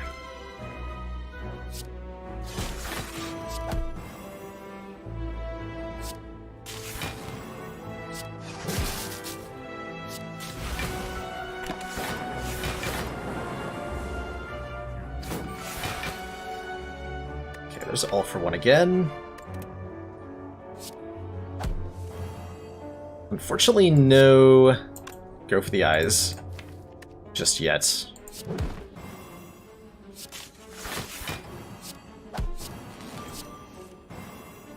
Please show me go for the eyes.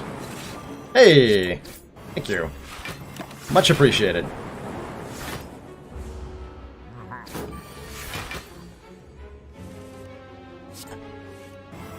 It's really nice being able to play the overclock without any worries because we have the medical kit. I super appreciate that.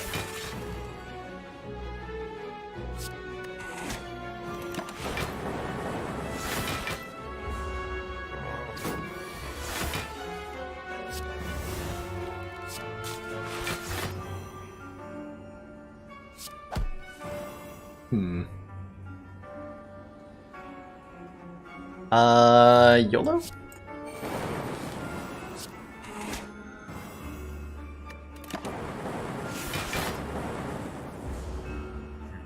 Ow.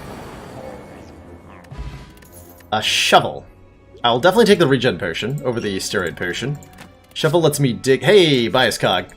I don't have to think about that one too hard. Definitely take a bias cognition. Definitely. We already recalled. Perfect.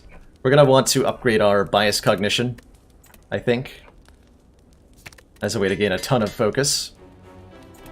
And I'm gonna use my regen potion right away, I think, in this fight. Although it might not be necessary. I'm doing it. For me.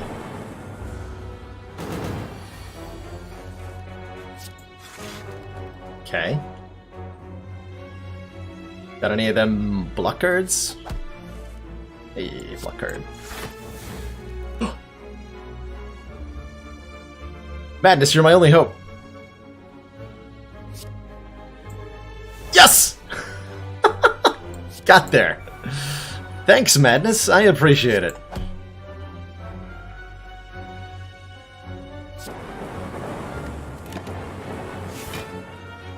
The Madness coming in clutch. What fresh madness is this? So now we get to double all of the powers in our deck, and this is a really safe fight. There's no reason to do anything other than leave this fight at full health.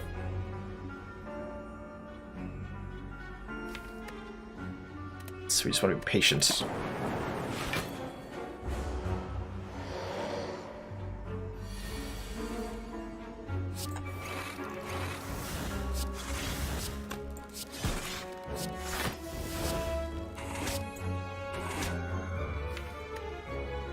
I would like to seek a copy of Glacier? Yeah. Okay, now we're, like, really safe.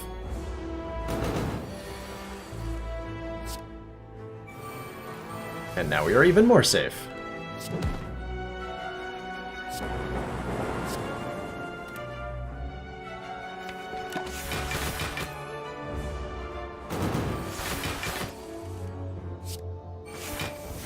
Buff that twice.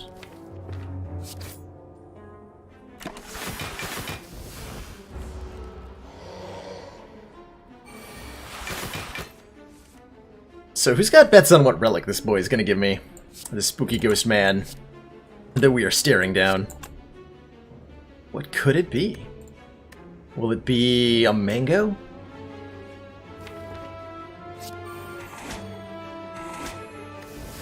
What about a lovely pair of, That's too late for the wing boots. Stone calendar. Ooh, I like that idea. What better way to keep track of time than something that's set in stone? We can just sit here and heal as long as we want. That's exactly what I'm telling you, Killing Man. That's not what we're already at full health, though.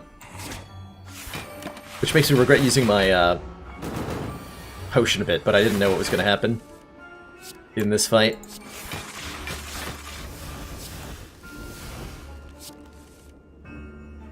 I had no way of knowing. This might be too much block.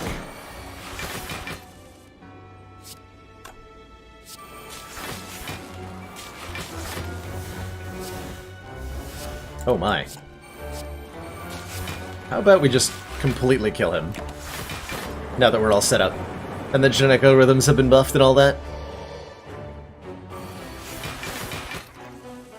Give him a 1-2.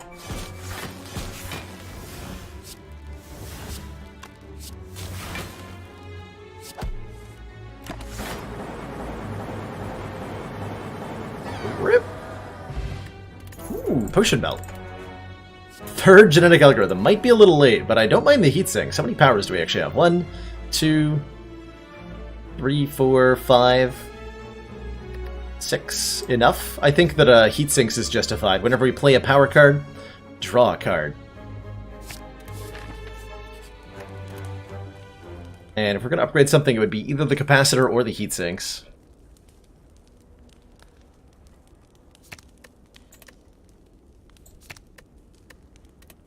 Get heat sinks upgraded. Alright, Time Eater fight should look like the Nemesis fight we just had, ideally. Do I want to play that? Not really. Just want to get set up as much as we can without playing too many cards for Slimy Boy here to up his timer on us. Yeah.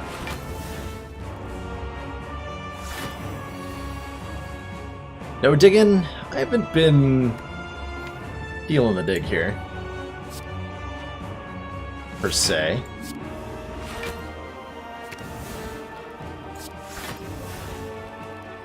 Dark Orb. Dark Orb could be a way to win this fight in the long run. I don't think we want to play the cards that increase his timer without putting me closer towards my powers. Just really important that I get to those.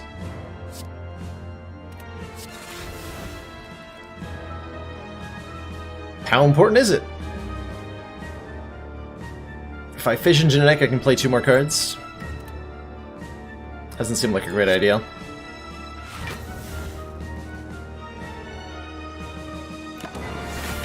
Let's just leave him at 3.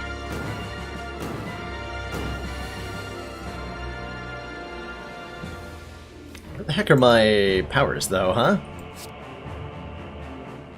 Glacier. Hologram. Go for the eyes? Or leap? Leap. Take a bit here. And by a bit, I mean 1, thanks to Tori. Oh hey, I found all the powers.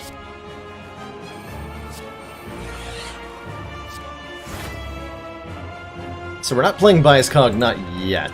This fight has got a ways to go, still.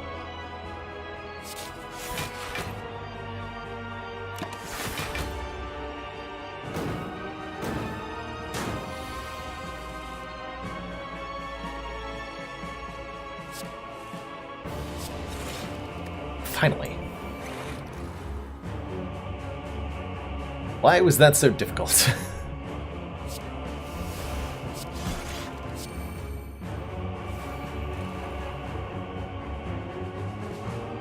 Okay, we're taking some damage here, and that's alright. That is alright.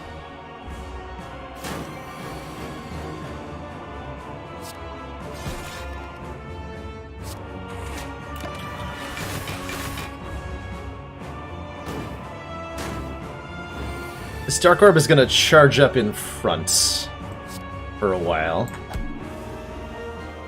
And then everything's going to be fine.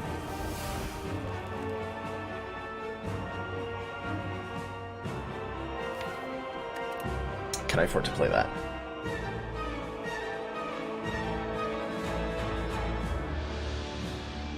It's the right time now. Let's see, 5 turns from now.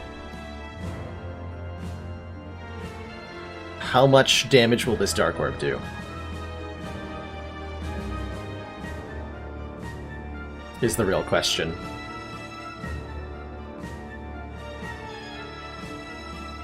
So it's plus 5 focus, we'll have 7 focus. It'll charge by 13 times 3 plus 12 times 3. Hold on, I can do the math on this.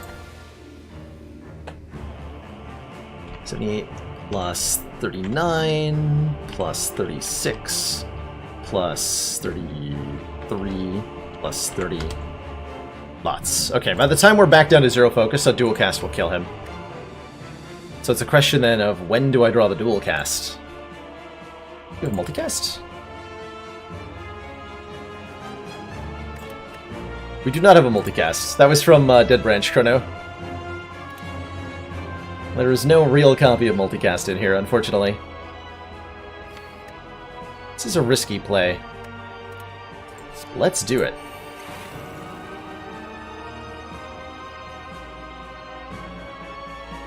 So that should be plenty of block now. Which means we can get stuff like Lightning Orb into play.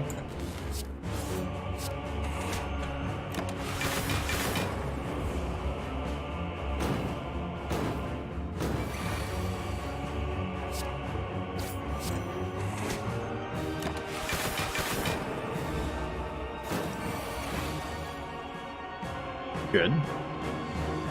Okay, he's gonna do a lot of damage next turn, which is terrifying. You don't want to draw the loop too early, though. Or the dual cast too early, though. So I don't necessarily want to draw cards. Next turn we're only blocking 36. He's gonna hit way harder than 36. That's gonna be a problem. Well, good luck to us.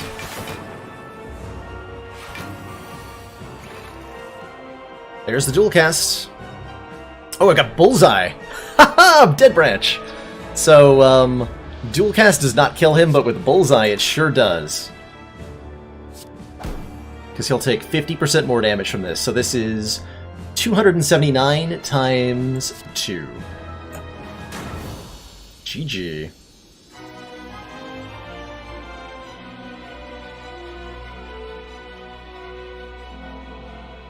Bullseye, more like Bull Die. Ha! GG. Two thump. You managed to make it all the way to Act 4 with, like, a completely terrible colorless card start. Hooray? But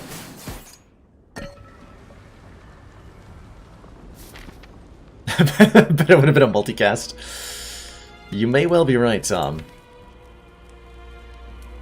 So there's a strong argument here for another capacitor upgrade. There's also a decent argument here for a dig upgrade.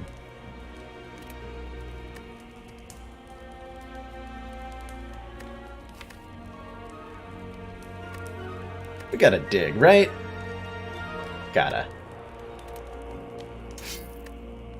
Every time we play 3 attacks in 1 turn, gain 4 block. That actually might not be terrible. Clockwork Souvenir. Start combat with 1 artifact? You shouldn't have, game. You shouldn't have. Absolutely. Core Surge also okay, but this is... starting with it is better. Starting with it is definitely better. And that's all she wrote. So we start with an artifact here.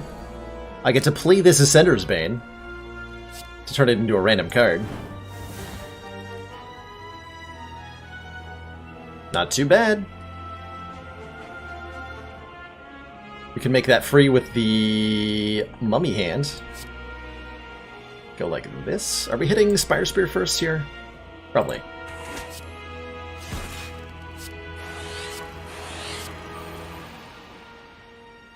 Cool.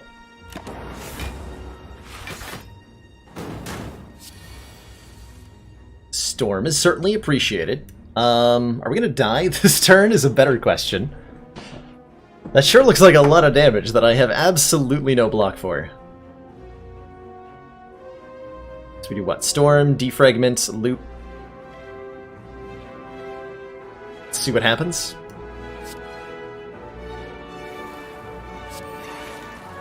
I'll make Blizzard free. I don't really want Blizzard to be free. Well, I don't have much of a choice.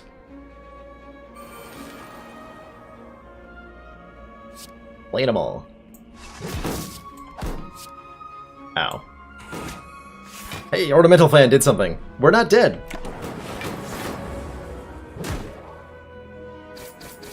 Ow. Also, there goes my artifact. X. Scary times.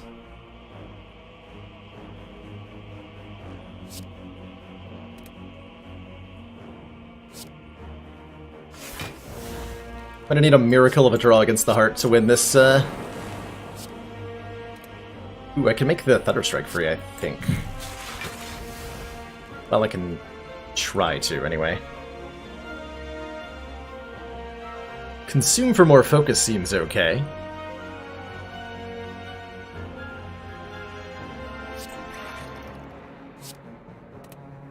I'll turn around.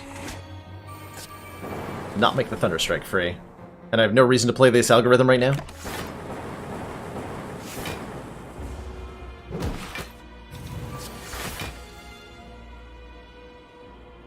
X. We are not going to have a lot of health for the heart fight, are we? Terrifying.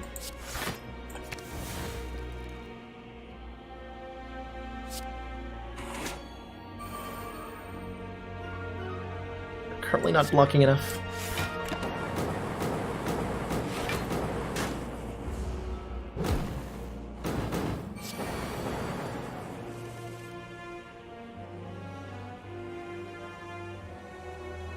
Okay, you're gonna die at the end of the turn. This is actually how much? 14, 14, 14. So they're both dead here.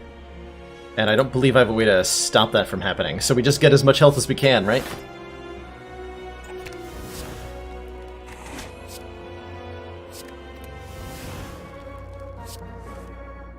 Which might be a lot.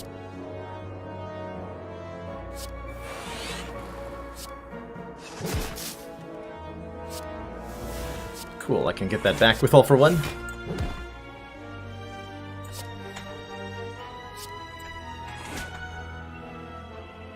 And that's all she wrote. We have 18 health.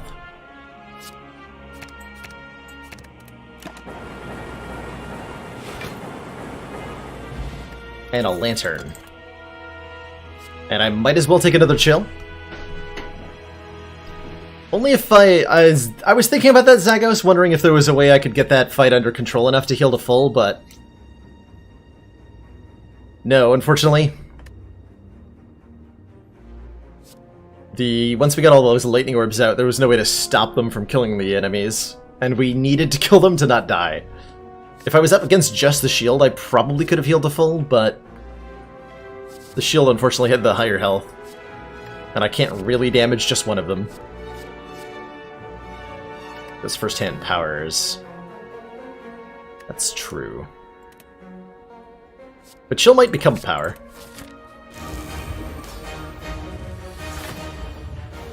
Besides, we got a couple in the first hand. Alright, we'll drink our liquid bronze. We're gonna just play a bunch of stuff.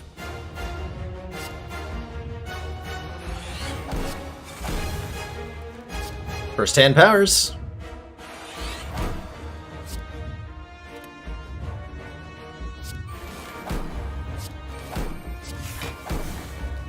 First-hand powers! Is that enough powers for you, Chrono? I don't know if it's enough powers for us to survive this turn, unfortunately, but it was a good start. Ooh, we are going to survive this turn, because we have Genetic Algorithm and Glacier here. Okay, okay, I'm down, I'm down. I'm down to not die. Immediately.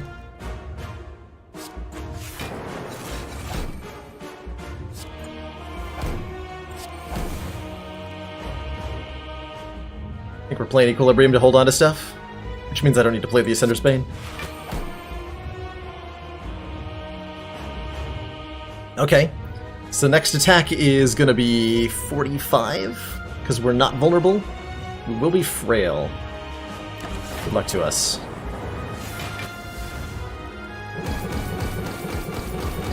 Good luck to us.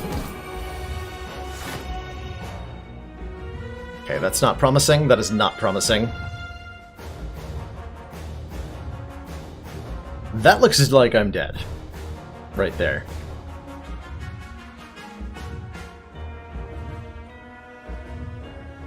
Let's see, what if I cool it? Yeah, I'm not even close to enough block. Cool-headed has to draw. Genetic Algorithm is about the only out. Bias Cog might get me there, but that would probably lose the run ultimately. I mean, what choice do we have but to look, though?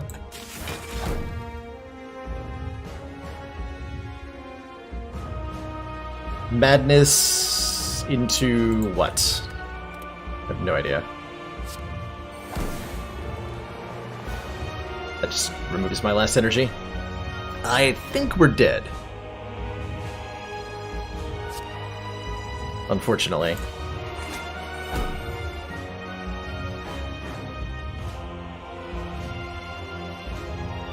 It's like I can Cold Snap. No, Leap is better. Leap puts me at still not enough block to live. Is there any way the double energy could possibly save me? Yes. And given that none of the other cards result in me doing anything other than dying, I should play the double energy, just in case I get a Fission. Or like a boot sequence that turns into another boot sequence that turns into a Fission. Can always try. That wasn't good enough, but it was a valiant attempt. GG. I am shocked that run got to the heart, truthfully. That had no business fighting the heart. At all. That we got that far is a testament. Our starting conditions were abysmal. And we still made it all the way. I like it. A great run. I'm very happy with that. Really, really happy with that. GG. Well, continuing to mount the evidence that the colorless card start is nothing but complete garbage, unfortunately. Unfortunately. That's the way the cookie crumbles, though, you know? Now, choosing a rare card, that's pretty solid. On Ironclad especially, what does my act look like? This act looks like chaos. Kind of. Do what? Elite Fire, Terrifying? Ooh, Terrifying. Do early Elite at either 2 Elites or 2 Fires, followed by 2 more Fires? Okay, that's fine. I don't mind choosing a rare card for 18 damage here. There's a lot of interesting starts we can get by starting with a rare card. This is also a pretty acceptable start for a boss relic swap, if we want one. Excellent question, Ben Spartan. So to unlock the heart, you have to defeat the... you have to beat the game once with each of the 3 character classes, Defect, Silent, Ironclad. Once you've done that, you'll see this little icon appear in the top left of your runs. And then it's a question of getting all 3 keys, which you've seen me do on all the runs thus far. We get 1 from recalling at a campfire instead of resting or upgrading. We get one from taking the blue key at, the sapphire key, excuse me, out of a chest instead of the relic. And one from fighting an elite on the map with this flame around them that's stronger than normal. Offering Exhume Impervious. Wow. Those are some interesting cards. Exhume does nothing on its own, but it is potentially really strong. Offering is just really good. Offering is just really good. I like the Impervious too, but start the run. Give me an Offering. Lose 6 hit points, gain 2 energy, draw 3 cards. Let's the Ironclad do some potent stuff to start. And often saves more hit points than it costs.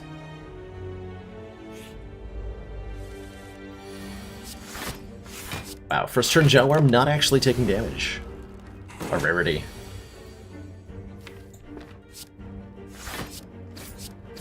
I'm playing Offering yet this fight.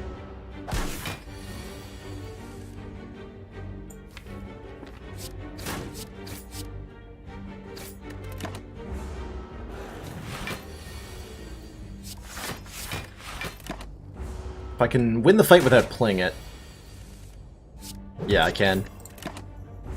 Did we save some health?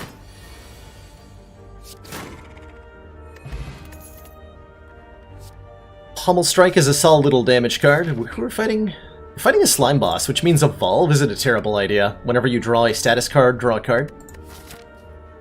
It's possibly useful against Act 1 elites as well. But only possibly. Could be useful against Tri-Sentries, for example.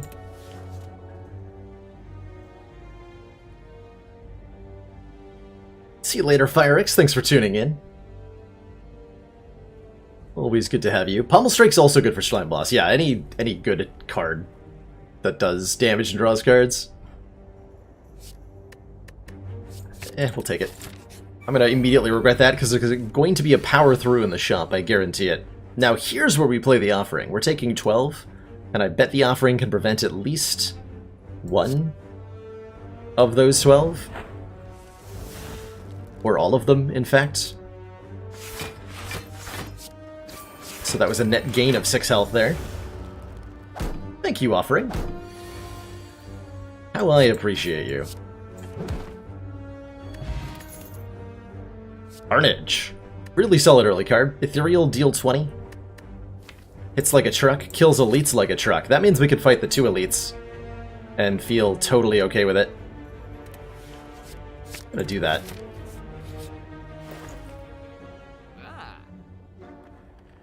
Intriguing store. Very intriguing store. There's a Shrug It Off, which is great. There's a Clothesline, which this early is a really solid pickup. Although we already have a 2-mana attack, but with an Offering I think we can afford to.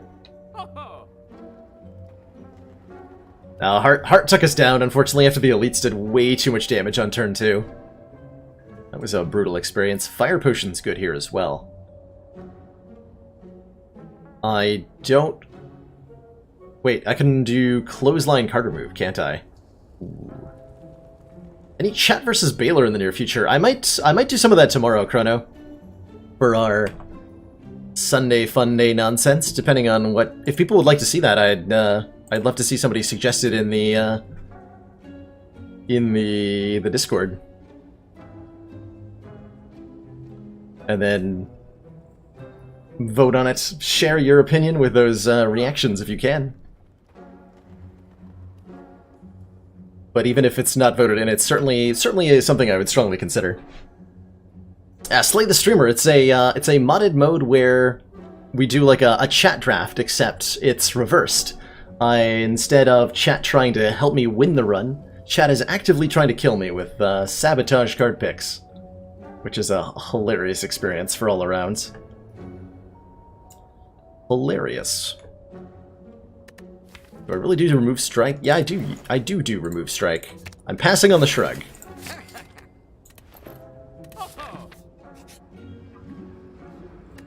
Ooh, that's risky.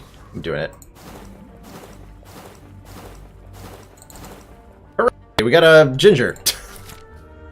I guess we're resting now and skipping this. Thanks, game.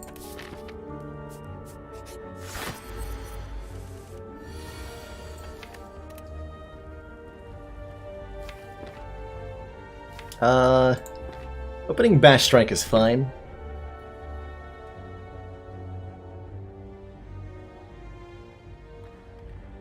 We definitely put ourselves way behind with that event. That's why I used to skip that event all the time. But I had to change my mind for today. Nah, I don't think we want to bash here. I wanted to bash. I definitely wanted to bash. Oh, I so wanted to bash. Oh well.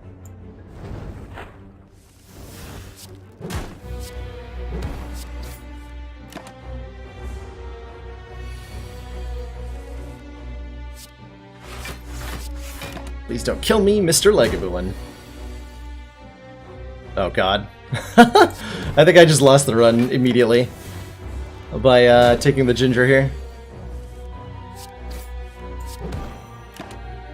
And then losing that carnage.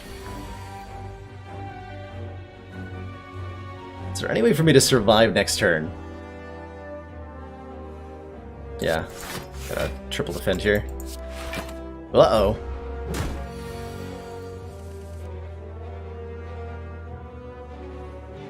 Nope, I'm dead. Good fight. Alright, let's try Ironclad again. Where we don't click all the times on the scrappies there. Such is life. Sometimes. That's why it's best to be responsible with events.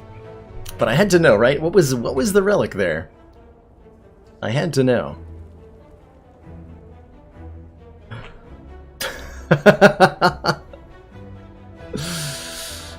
How'd the last run go? I have no idea what you're talking about, Harry Tom. This is the first run of the night.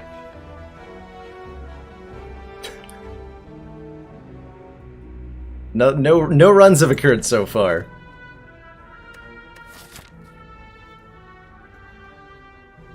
I don't see a way to snipe anything. Well, we might be able to get a free elite with the one hit point enemies.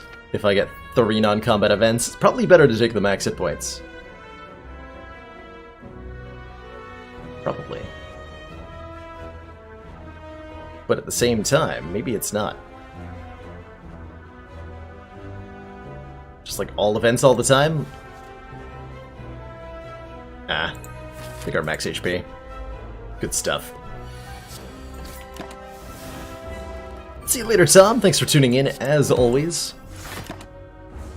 Enjoy your sleep.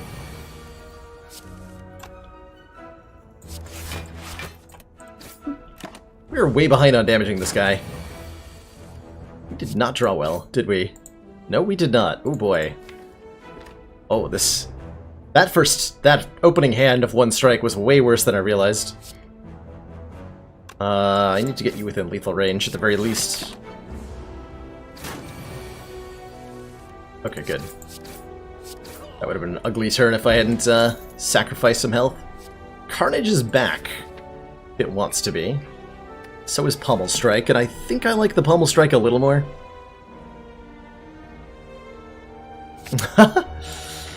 Fair enough, GC. Well, I'm glad I didn't take the one hit point event. We would have failed to get a free elite immediately.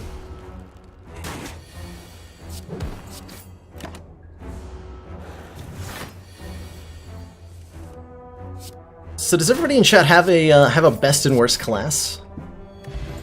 Those of you who are at different ascension levels. Hold on. 1, 2, 3, 4. Oh man, I haven't gotten the chance to do Searing Blow in a while.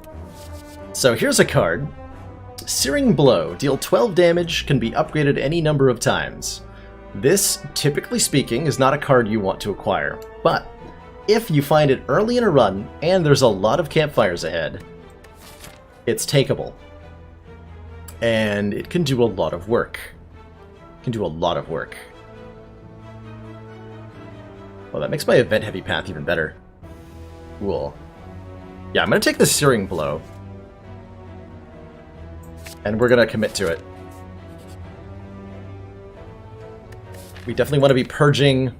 When you take Searing Blow and invest in it, you generally speaking, at least the success I found, is building a much smaller deck than usual. And devoting almost all the upgrades to the Searing Blow. So we want to do stuff like remove all the strikes. Or transform the strikes into different cards. Reaper? Reaper. Reaper might change my directionality depending on other cards that I find. Still, we're gonna try the Searing Blow thing.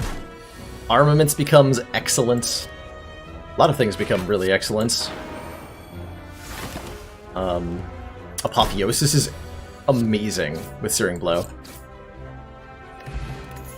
Since it lets you... Hey, speaking of, armaments! Gain 5 block, upgrade a card in your hand. For the rest of combat, just snap pick. Snap pick right now. And we're going to be upgrading that Searing Blow as much as we can. So something that a lot of people don't realize looking at Searing Blow, that first upgrade goes from 12 to 16, but further upgrades, and the game does not make this apparent at all, further upgrades add more and more damage. So the next upgrade is 16 to 21, that's plus 5 damage. The next upgrade is 21 to 27, plus 6 damage, and then it goes plus 7, 8, so on and so forth. My current opinion on upgrading armaments instead of Searing Blow, I would need to have at least 4 mana before I'd consider it.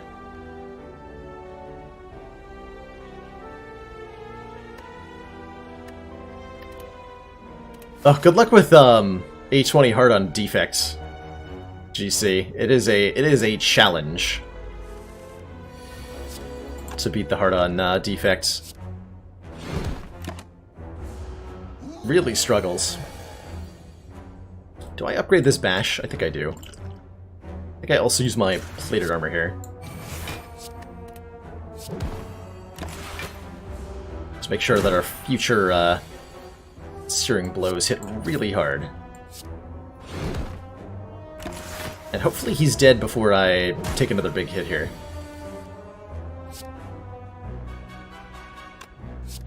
Nine plus 13. No, he's not dead. Well, I guess I armaments the Reaper and play that. Alright. Ow.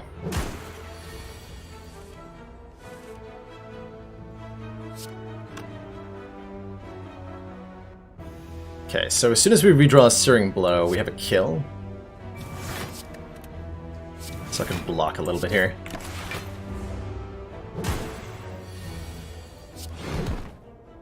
Okay, that was a little sketchier than I thought it was going to be. Courier is appreciated. These are weird cards that I don't think I want.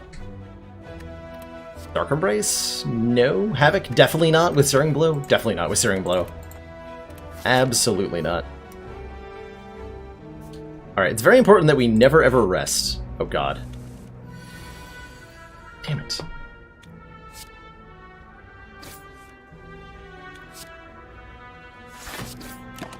We're gonna have to rest. Ugh.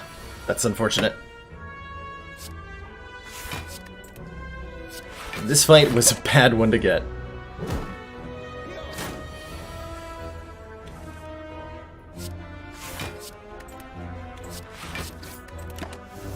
Maybe I'll get a regen potion or something.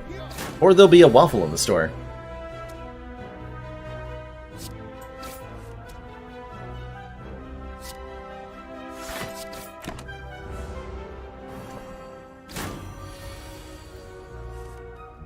What do I think is the strongest deck archetype for A20 defect heart runs? Ooh.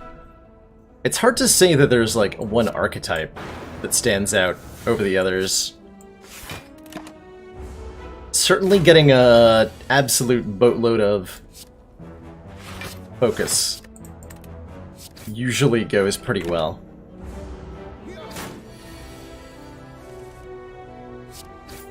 But beyond that, it's hard to be specific. Sorry, I'm just trying to make sure this fight goes reasonably well for us. Slowly work this boy down with our gradually increasingly upgraded deck here. Okay, that's a kill. Ugh. This line... not really. Singing Bowl, yes! When we skip cards, we add 2 max HP. So good. So, so good.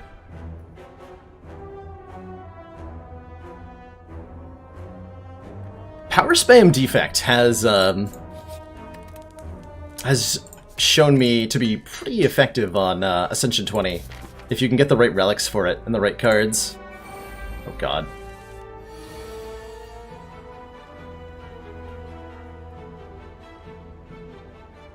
Well.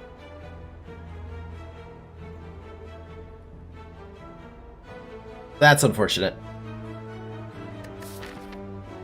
Every event was a fight that was really mean. I think we're actually just dead.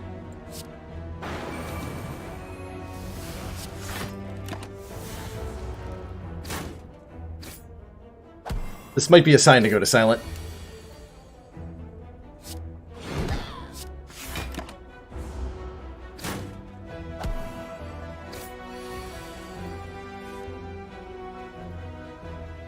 Second block for 18. Okay, we're actually kind of stabilized, maybe? But I'm going to be weakened forever here.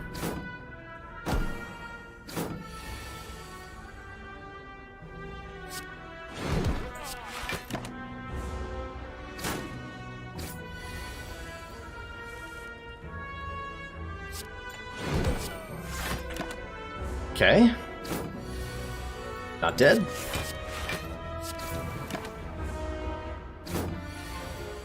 Not dead. Okay, attack potion's good. I'm gonna take an anger, I think, so that we have a free attack that I can play alongside the stirring blow. Are we supposed to go? Oh, we're going to that store. Well, I'm gonna upgrade stirring blow. This is not Knob. Good. Okay, that's perfect. That's really good. Do I just play the Searing Blow immediately? Probably not. Decided to never pick Searing Blow. I've had oddly successful Searing Blow runs. I have faith in the Searing Blow here.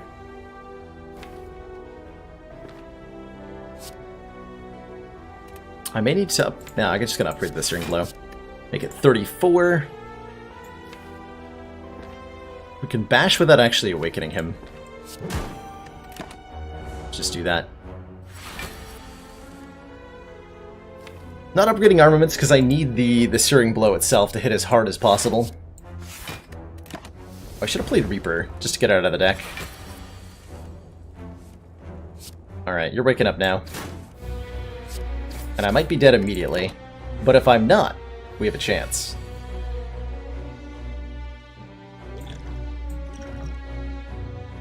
Ugh. I have to block this turn? I literally can't play this Searing Blow. Or I just die. And I just die next... Well, no, not necessarily. Alright, good luck to us. Probably dead, though? No. Not actually dead. Huh.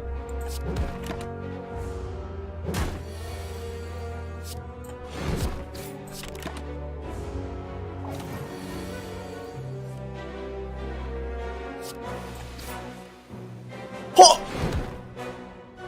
Still alive! Alright, Block Potion, Kunai. Let's go. Still alive.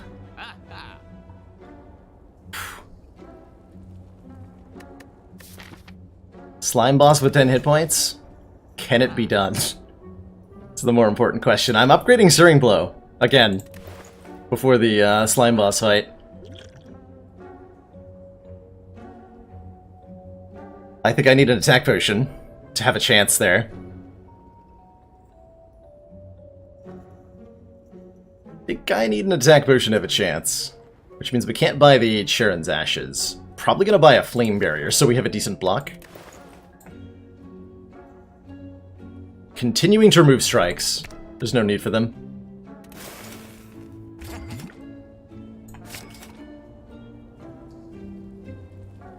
I don't think I want to bludgeon.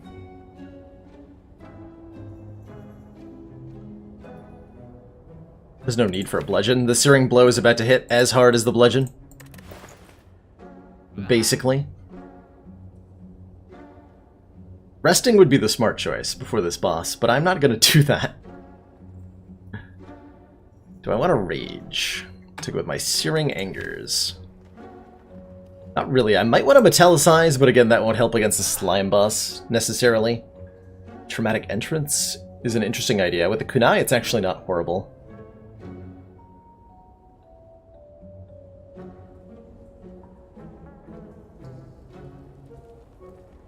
Explosive Pot might be the right choice over the Block Potion. Probably, actually. I don't think we win if he attacks me. And we really want to draw Bash on turn 1, followed by Searing Blow and Armaments on turn 2. That works too. Armaments and Bash on turn 1. That guarantees he'll be vulnerable when I draw the Searing Blow. Which does 51 damage.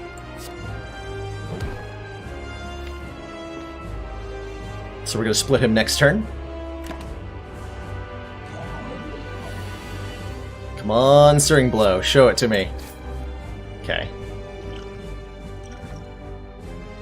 This is fine, too. Bring him down to 30. Gonna keep the Explosive Potion for the second part of this fight, because I can use it to split the smaller slimes again. In case it's relevant, which it's actually not here. I can just block this.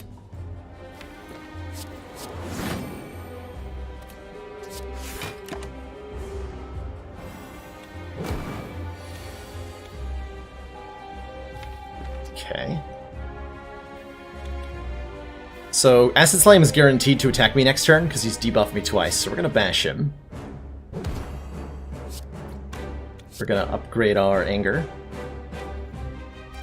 Actually, am I gonna... Just gonna get rid of the slimes.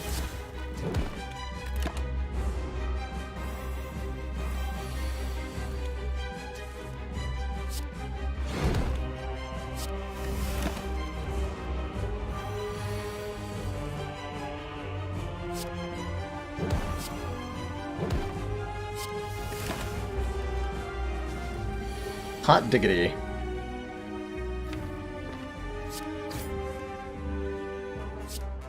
We actually survived.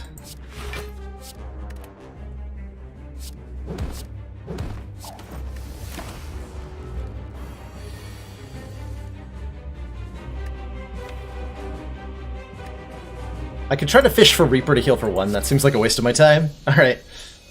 Let's just settle for having defeated the slime.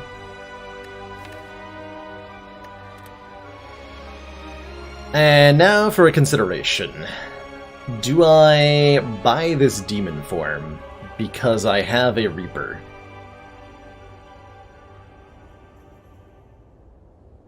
Or do I take the Impervious because it's the better card to go with Searing Blow?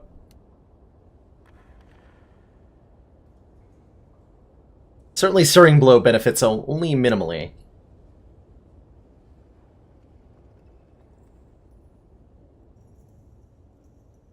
It's a tough call.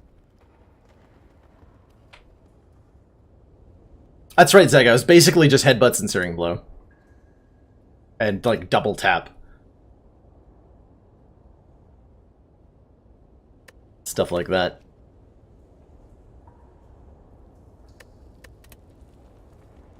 So Demon Form lets me, like, heal? Is the weird thing, and then Impervious lets me block.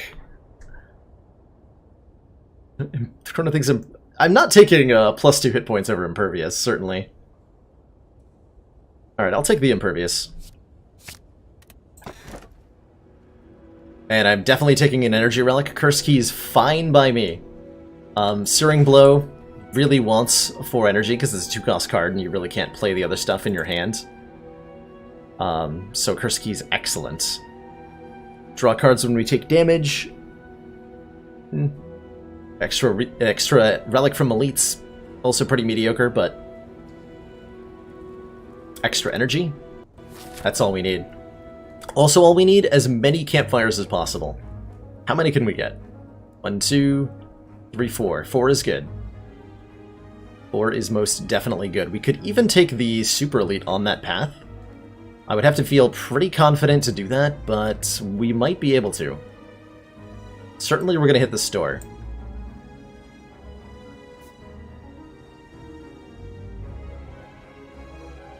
Yeah, we're definitely going to hit the store. It would behoove me to hit the Super Elite, because then I won't have to, like, get less campfires next act in order to get it.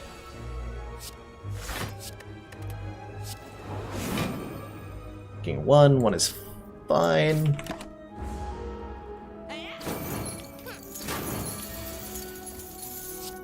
$34, huh? Rip. That Anger, by the way, lets the Kunai proc a lot more consistently, which is super appreciated here.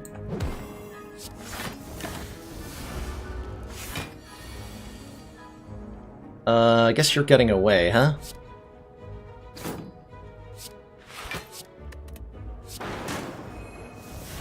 Very well. See you later.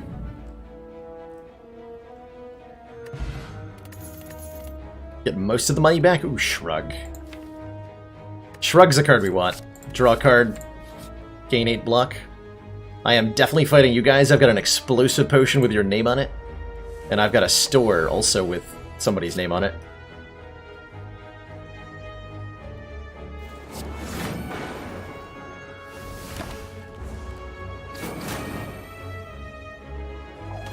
Grab him. Excuse me, where's my Searing Blow? Hello?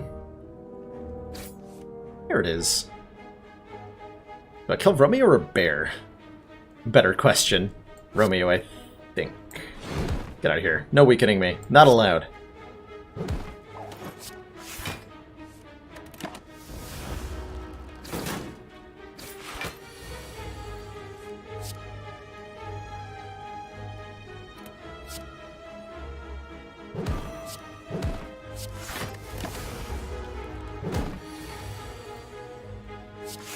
Great. Whack. Looks like an easy 2 hit points. We now have the red mask, so we weaken enemies at the start of fights. That'll teach anyone that we meet not to mess with us. Because we are a Searing Blow deck.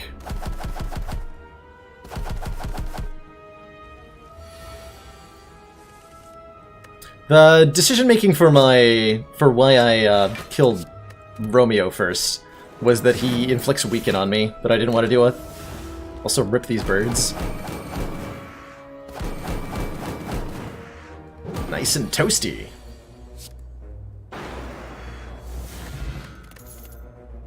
There's the headbutt we wanted. Put a card back on top of the deck? Absolutely. And now we just probably remove a strike at the shop. Possibly buy a second armaments. I don't think we want a second headbutts, right? But we do want a second armaments.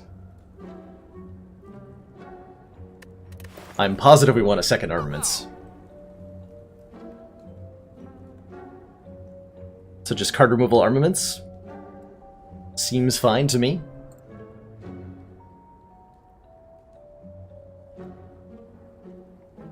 That's right, chatbot, get wrecked. Don't peddle your goods in here. There was another flex behind that armaments. Could have had double flex. Long line of hooded figures, Ritual Dagger. This kills an enemy, permanently increases this card's damage by 3. Well, we don't need that nonsense. We already have a card that scales up over the course of the run.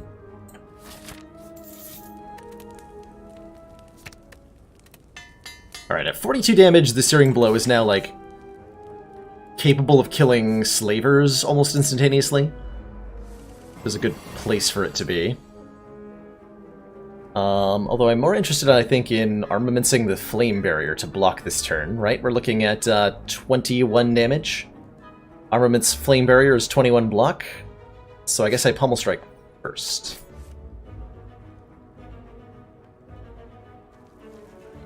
Well, that's a shame to have drawn, but alright. Still gonna stick with the plan.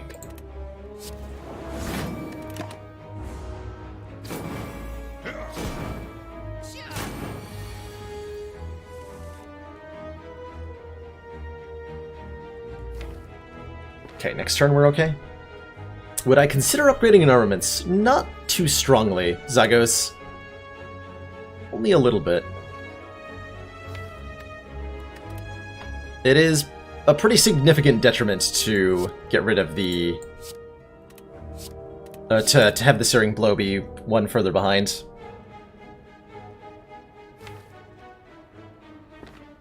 Yeah, Headbutting Impervious sounds solid, right?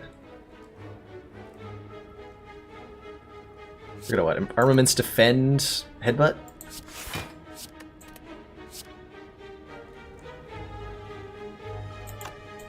Let's see, this is 42, we're gonna be weakened, so it's gonna deal 31. So I need to hit him with anger. And then you're getting headbutted.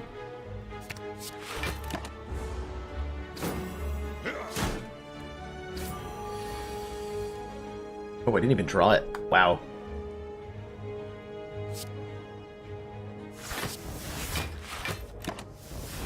Bottom of the deck.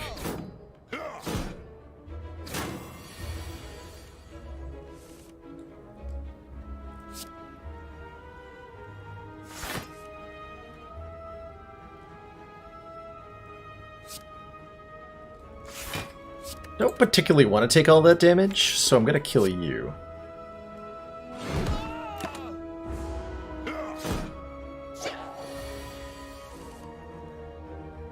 Nice.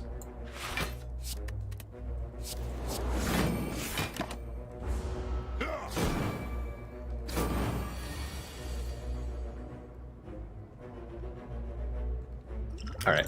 Should have used that earlier. That is okay.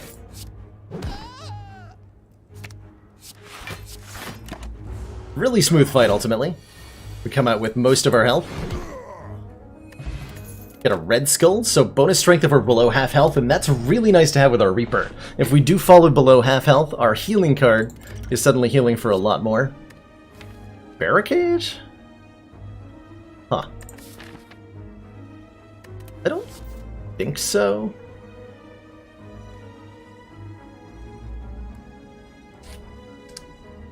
That's an expensive card. Tom says, yeah, we have some sweet block cards, right? I don't know. It's tough to get into play.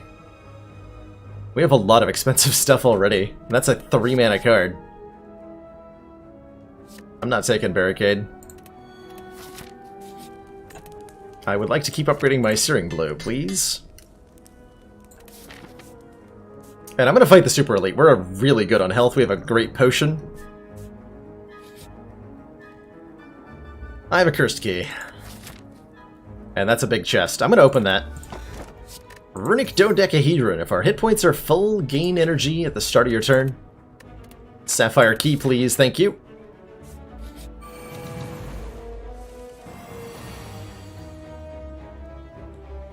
Well, I can Bash Reaper to kill one of them. I think we shrug first. No, we don't shrug at all. I really want to kill one of these guys so that he's not guaranteed to attack me next turn. Actually, Bash Flame? No. There. No god. Please don't do that.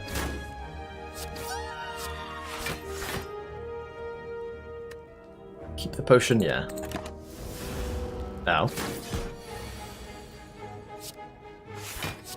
Upgrade this twice. Up to 72 damage. All I need is a headbutt. There, wait. Son of a bitch. Never mind. It's not how that works.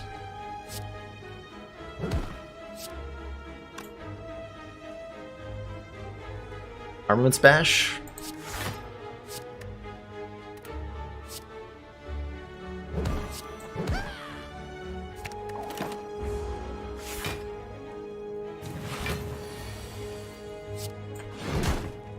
Good fight. Blood Vial heals us 2 per combat. Emerald Key is the second piece we need to get to the heart. And more max hit points are always nice. Now we just get 2 easy upgrades on Searing Blow. I'm not opening this one, even though it's a big chest, and it's tempting. I don't need more curses. This deck is very important to keep as small as possible. That said, I will look at 20 cards to add, because there could be, say, a Battle Trance that I'd really like to add. Or there could be 3 copies of Inflame? 4 copies of Inflame. What?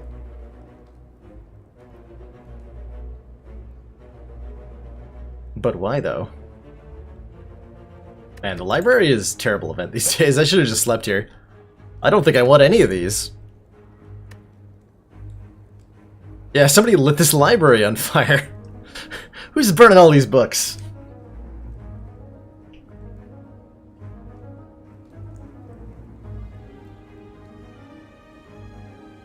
I don't want any of these. Okay, bye.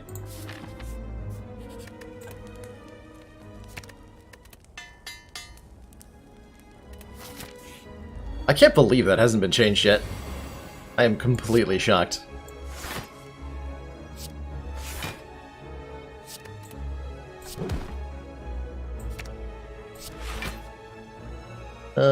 That's fine. Probably. It was not fine. It was not fine.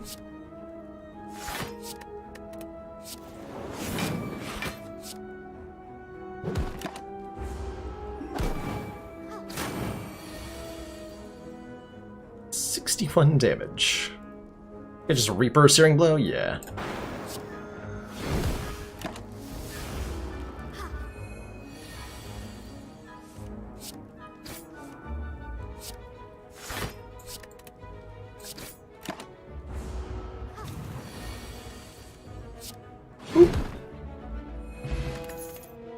Ooh, Disarm. Now that's a card I can get behind taking.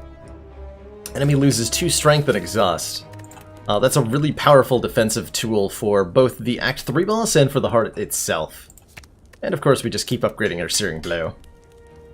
And life is grand. Just keep upgrading Searing Blow.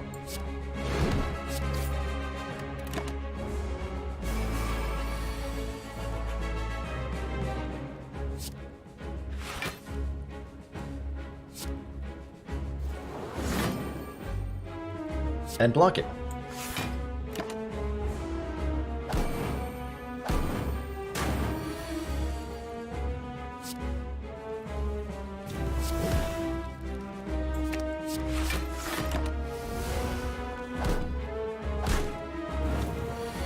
Okay, Red Skull is active. We're gonna Armaments the Searing Blow. Hit the Collector with Searing Blow. Put the Searing Blow back on top.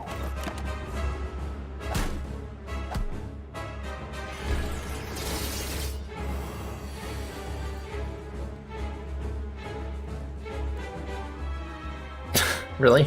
We're 1 off? Well, I mean, we're not dead, so that's fine, right? This is a totally normal series of events. I think I do want to hold on to the Fire Potion. We could just use it, right? Currently we're taking 12, which means we're losing 4 health for next... No, 3 health for next act. Well, Flame Potion's worth more than 3 health.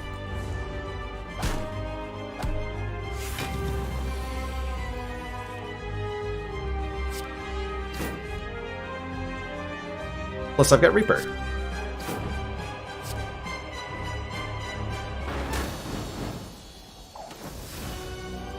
GG.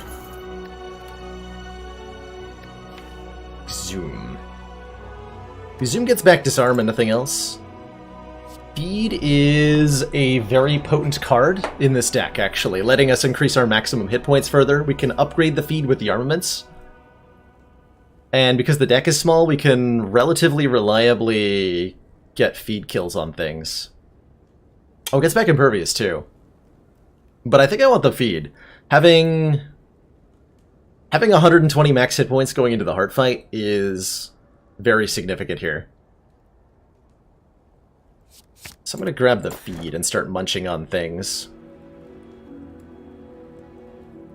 Coffee Dripper just seems like a free 5th energy, right? We're committed to the Searing Blow anyway, so this is no downside to us. At all. At all. Alright, how many fires can we get? 1, 2, 3, 4, 5. Excellent. 5 is the number I wanted to see. Thank you, Act 3, for cooperating with me. We have 300 gold. Oh, man. Oh, man. Let's go. Ooh, let's not go, though. What a turn 1. This is one of those fights that's pretty tricky with Searing Blow, because you often can't kill your foes quickly enough. It's 18 lots? Lots.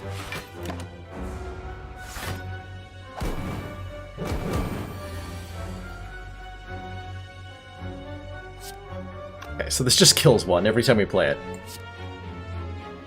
Seems good to me.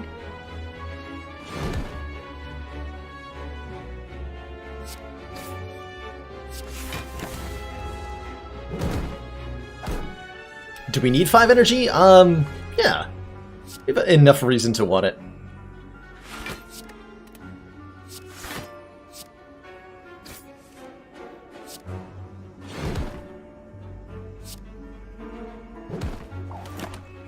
So I think we do.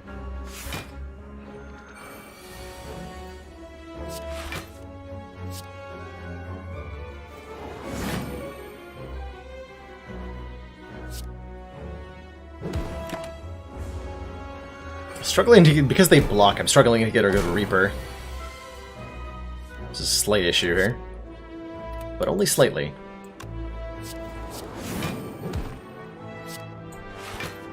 Okay, this is a full block because he'll die on the first hit.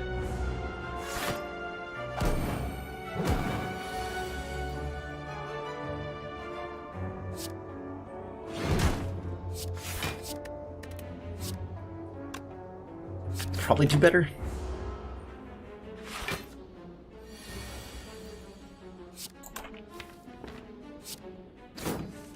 Okay, but where's feet at, though?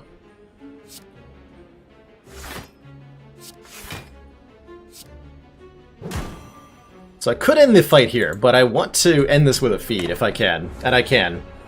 I can also maybe Reaper for some health, so we have no reason to end this immediately.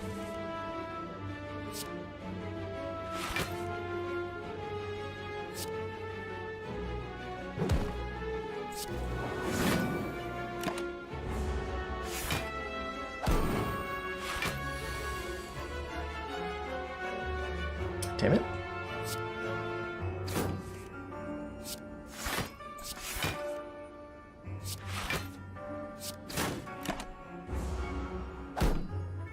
Someday. I swear, someday.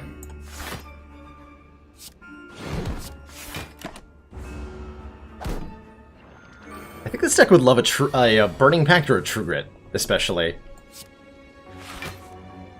Okay, that's good enough. Yeah, that's good enough.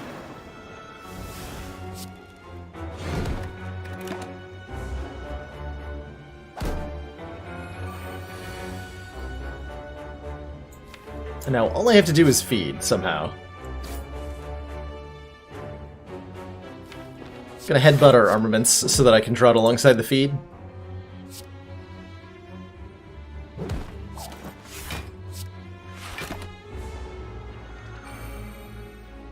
Because if we're gonna feed it, it's gotta be upgraded, right? That's just how that works.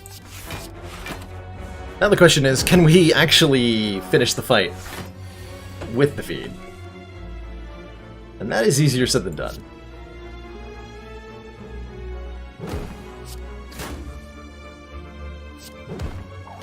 Especially as our block density gets smaller and smaller.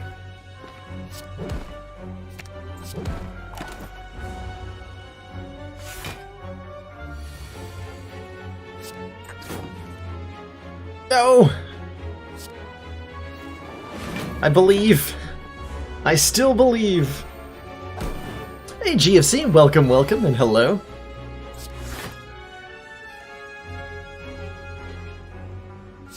To my humble Slay the Spire stream.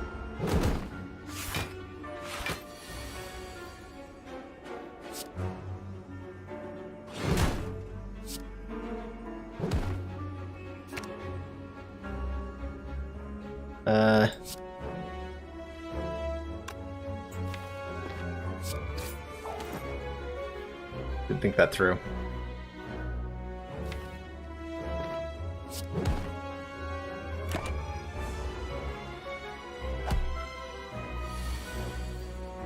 But you know what? It worked out. Got 4 max hit points. And 2 more max hit points. Easy game. Do I want a steroid potion? No way. Fire potion seems much better. Lose defend or lose feed? Well, I mean, see you later, defend.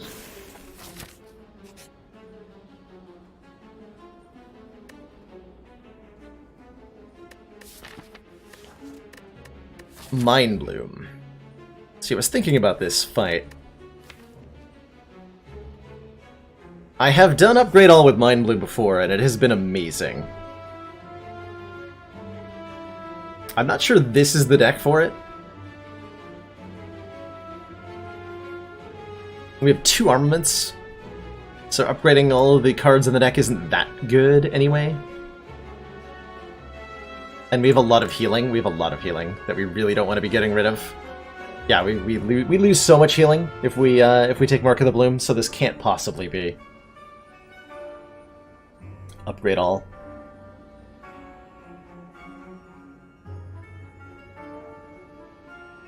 Well, I took the relic that prevents me from resting, Pilar, but the Mind Bloom, the Mark of the Bloom, which is the relic you get from this option, prevents all sources of healing. We no longer gain current hit points from Singing Bowl, we no longer heal from the Blood Vial, we no longer heal from Reaper, we no longer gain health from Feed. All of these things being cut off to us is not a good thing. And I definitely don't want 2 Normality, because we're only going to 1 store, so let's fight a boss.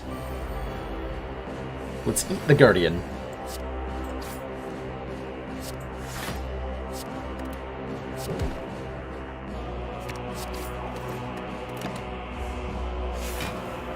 He'll give us 100 gold too, which is excellent. Let's get that feed upgraded now. Ooh.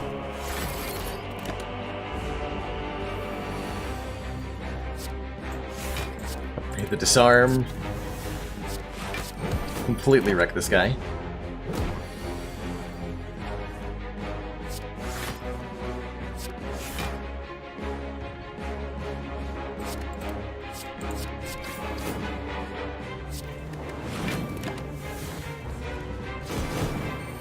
Searing Blow has been upgraded 8 times so far.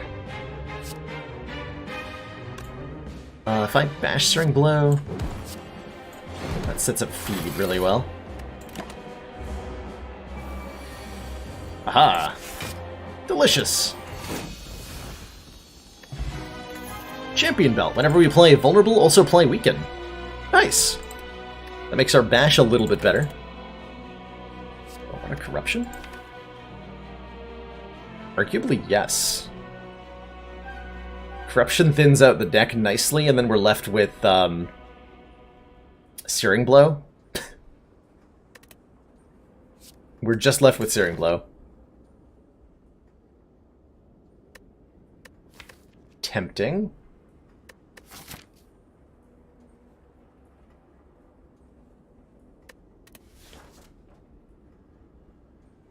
Kind of tempting. And Anger. Yeah. Pass on that.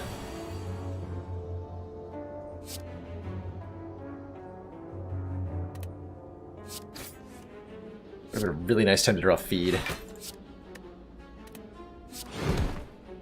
So I could just kill him on turn 1, but I'm gonna look for the feed here.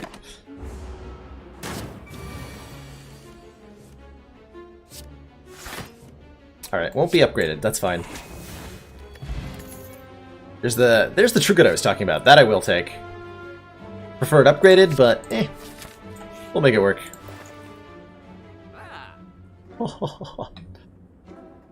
Excellent. Absolutely excellent.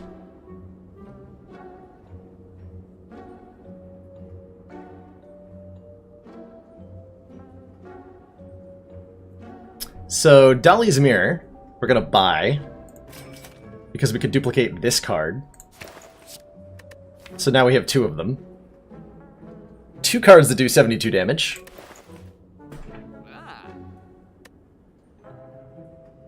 I will take that, and be very happy with it.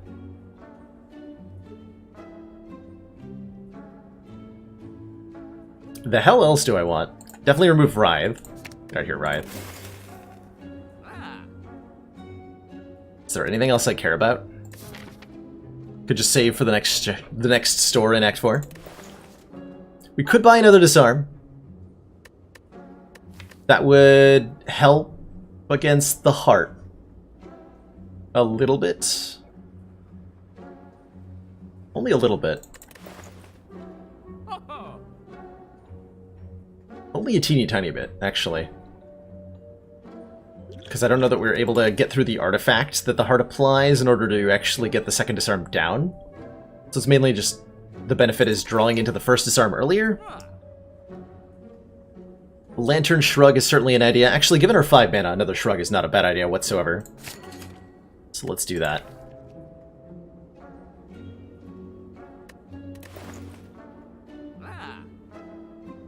I'm not feeling the Lantern. 6 energy on turn 1. To what ends? I'm gonna hold on to the rest of the money. And we're gonna get some upgrades down. Heck yeah. Guess we're gonna still upgrade the 1? Or do I now upgrade the armaments or something? I'll keep upgrading Searing Blow. Always upgrade Searing Blow more. It's the correct answer.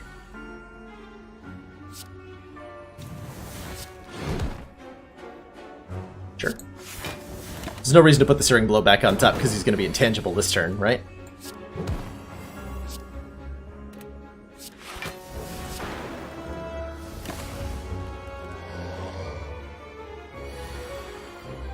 $43.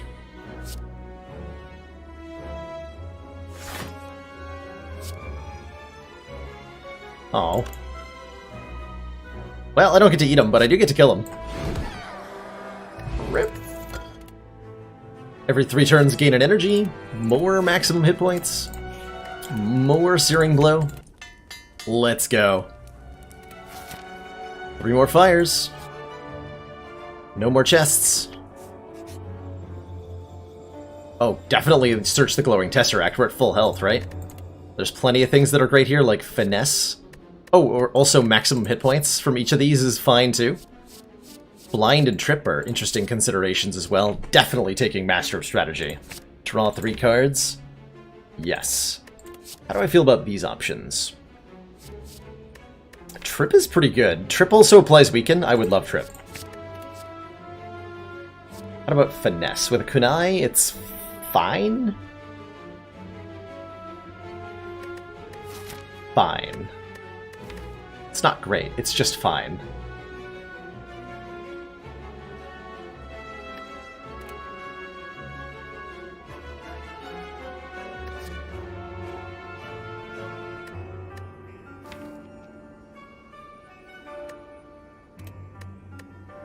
Meh. Take the hit points.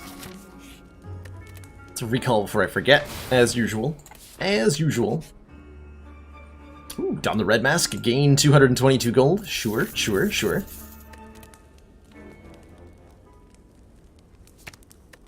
$111 damage. Searing Blow.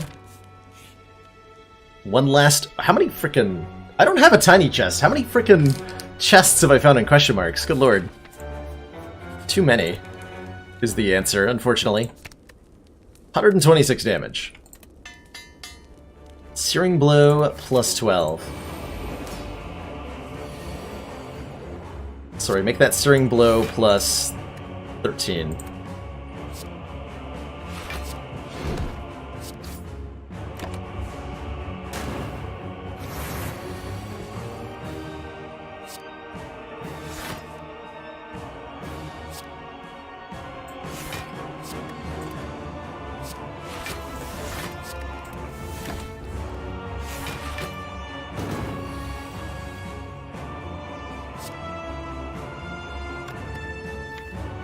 Is that 142? Okay, so that just kills. That just kills. Let's get that back. See you later, Dunu. Nice knowing you.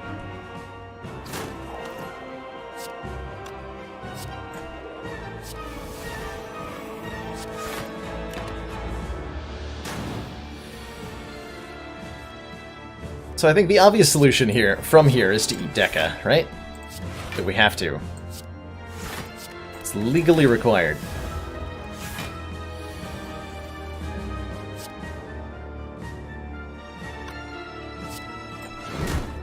Ka-chunk.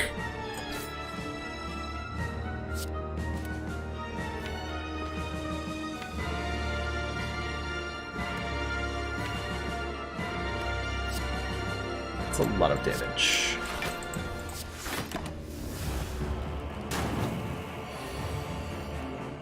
How do you get Searing Blow that high?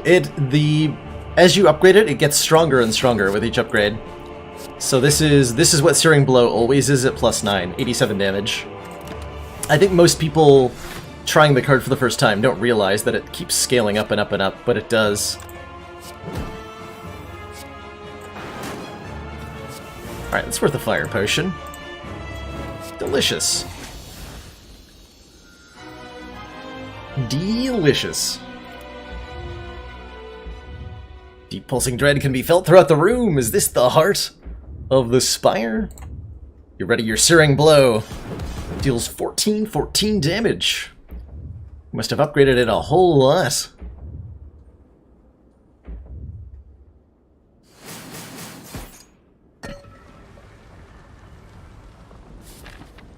I imagine we're buying another potion. Certainly we're upgrading our Searing Blow one more time, right? So upgrading from 12 to 13, 126 to 142. Every upgrade makes us stronger and stronger.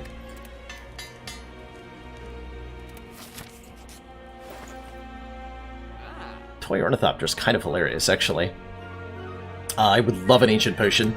Gaining an artifact lets us block the Vulnerable from the Heart, which is really significant. Centennial Puzzle's also really significant. Draw 3 the first time we take damage, we can, whatchamacallit?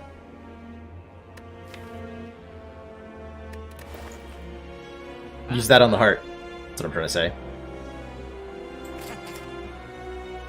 So what's more valuable, the Toy Ornithopter for 20 health, or removing a strike? Or not 20 health, 10 health from 5 hit points per potion. I could also take the Burning Pact alongside the card removal, if I want to. Speed Potion alongside the Ancient Potion. I think I'm just going to block the Vulnerable from the heart, rather than try to do fancy defense things.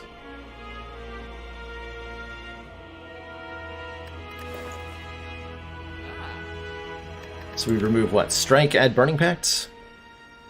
That's pretty reasonable.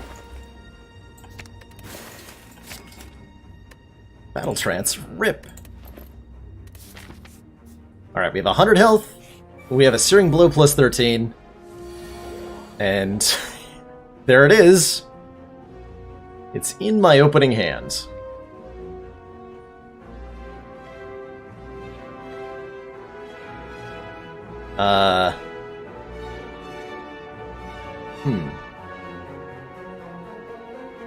Well, you're the nasty one, Spire Spear, so I imagine I just kill you right away.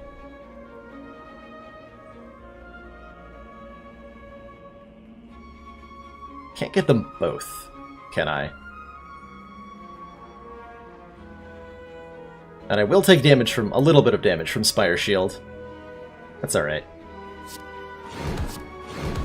Rip.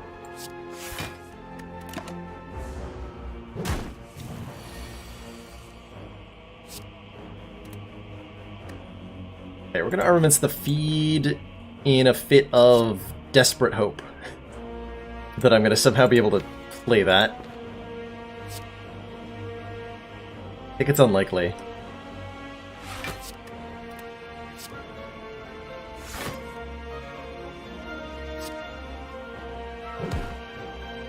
I should probably just make sure that I have the power to kill it. I could kill it right now, actually. Yeah. Let's just do that. Whetstone, upgrade 2 random attacks. Well, if we're lucky... Ah, I didn't hit it. That could have hit the Searing Blow. But it did not, tragically. Tragically. Oh well, that was a short elite fight. Let's bring it on to the heart of the Spire. We drew Disarm turn 1. I couldn't ask for a better opener here. We're going to chug our Ancient Potion to block the Vulnerable. I'm going to play Master of Strategy to draw all of the cards in the world. Because we'll trigger the Centennial Puzzle from Beat of Death alongside that, so we're going to draw 10. Well, I'm going to draw 3 plus 3, 6, and have a 10-card hand here. There's our Searing Blow plus 13. We can upgrade it twice if we want to. But I think I'd rather Armaments the Armaments and then Armaments this entire hand. That sounds juicy. And then I can disarm Searing Blow.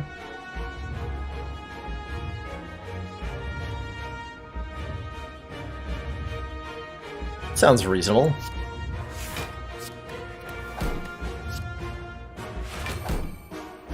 159 damage. Whack.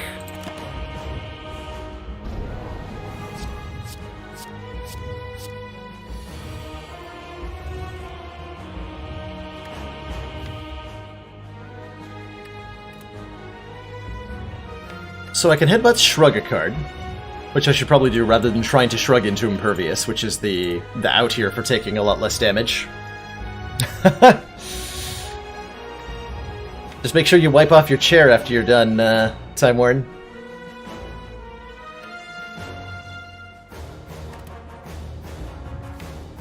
Could also Headbutt the Burning Pact to try to draw into the Impervious or the Trip or something.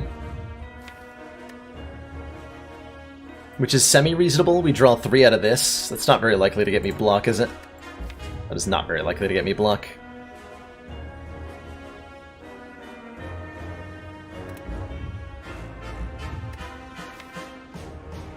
I could just Headbutt the Searing Blow and play it again. And just tank this hit and be fine with it. I think we should do that.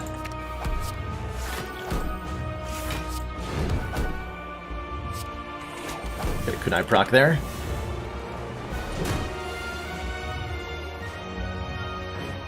Zero times 15. Sure.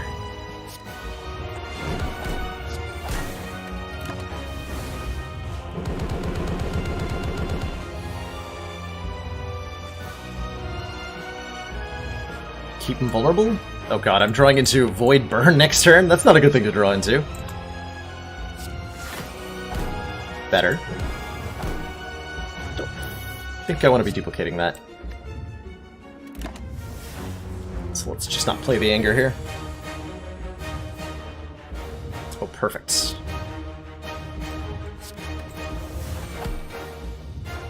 Okay, there's the Searing Blow plus 8. Deals 108 damage, and we can Headbutt it back if we want to. Or I can Pummel Strike to try to draw the other Searing Blow. Which I think I'm going to do. This is also fine.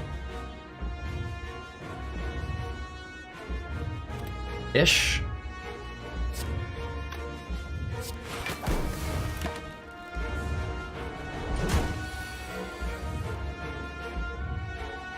Okay, Trip is going to get blocked here.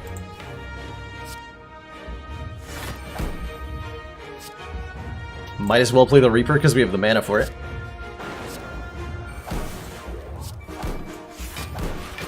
does not give me a kunai proc, so I don't really care. Alright. Take a bunch of damage here. Ouch. But also, lots of damage. We can lay down another bash so that if I draw... We don't have another disarm, right? I didn't take another disarm. I probably do want to keep it vulnerable though, right? I want to Armaments, Searing Blow, play bash. Or maybe I just want to true grit a card that isn't Searing Blow, because we're just looking to draw Searing Blow again. We're just looking to draw Searing Blow again.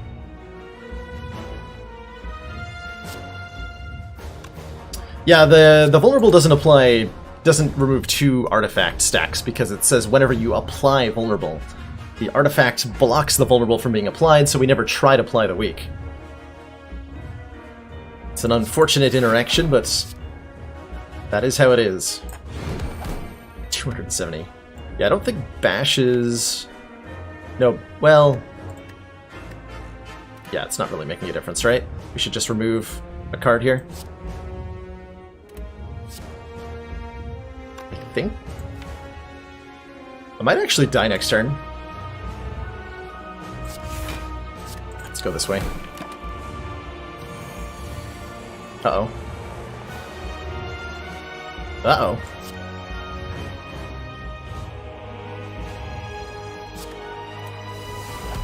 Haha! Searing Blow plus 15. How's that for a bad case of heartburn? GG.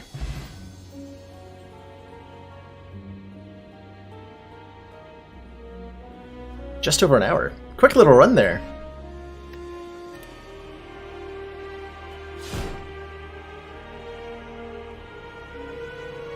Let me weaken him the following turn. That's true, Tom, if I drew the bash again. That is very true. If you're not a fan of puns, this is a terrible stream to watch. And if you are a fan of puns, it's still a terrible stream most of the time. But I'm so grateful that you guys are here. Hot diggity. Good old Searing Blow win. God, that came so close to losing in the first act. Oh my lord. Oh my lord. Yeah, the 2 hit point slime boss fight. The 5... I literally almost abandoned run when I saw the 4 gremlins fight. I was just like, well, screw this. So glad I did not. Gotta stick to it sometimes, and just commit. Just commit to a terrible idea. Resting might have been the smart play, but no. Only upgrade, all the time.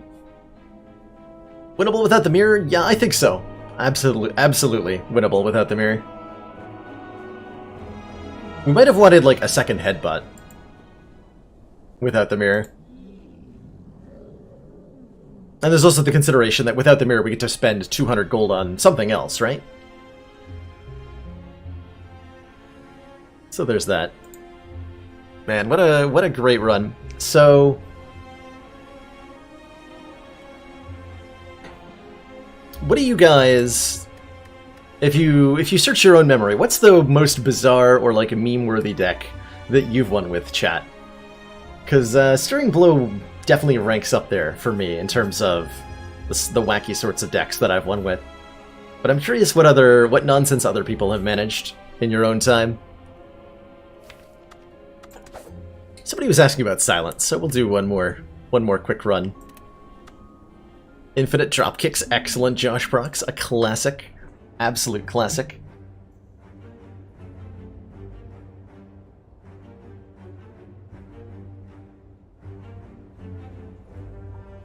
$15 damage for 12 max hit points is really good. What are our options here for routing? Slime Boy. Oh, Slime Boy. This is nice. Fire 2 elites and then another fire. But getting there is trouble because we have to go through this crap. I could do 3 elites and 3 fires, but that's only if I find enough damage to fight this elite, which is no guarantee. Certainly not if I take this starting bonus, it's not a guarantee. Envenom Sadistic Nature run with with Riddle with Holes. That's amazing, Magicut. That's one of my favorite interactions. You do, what, 25 base damage, then apply 5 poison, then apply another 15 damage? The Shruggernaut. Early Prismatic Ironclad. After Image, Juggernaut. I'm probably going to do a run. So somebody in the Discord suggested tomorrow for Sunday Funday that I do a custom start with, was it 2 Cool Headeds, 1 Juggernaut, 1 After Image, and then 5 strikes as filler, which I really like the idea of, and I'm probably going to run it with the added caveat that that run is only allowed to deal damage with the Juggernaut. Any other source of damage, be they relics, cards, whatever, unacceptable. Only Juggernaut damage. Superb Owl Sunday. Oh man, I didn't even realize it was time for the Superb Owl.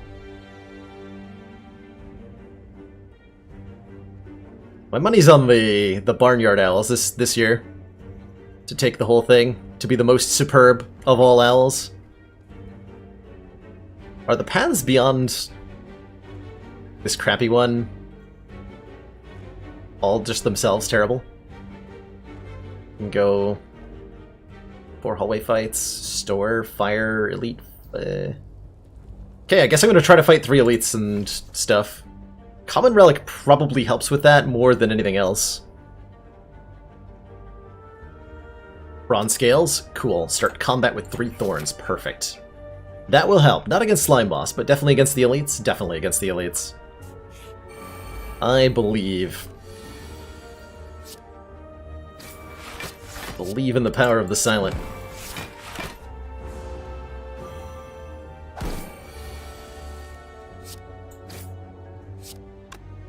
No. Silent. Silent has failed to not take damage against 2 lice. A lousy start. Oh, Explosive Potion, though, is nice.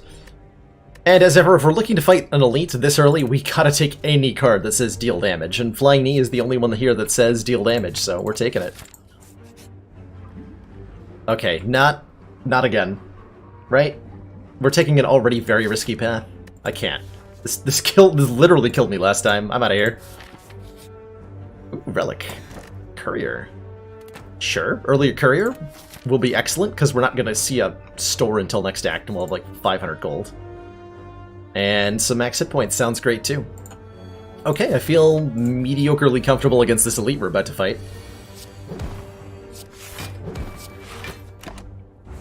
I will take it.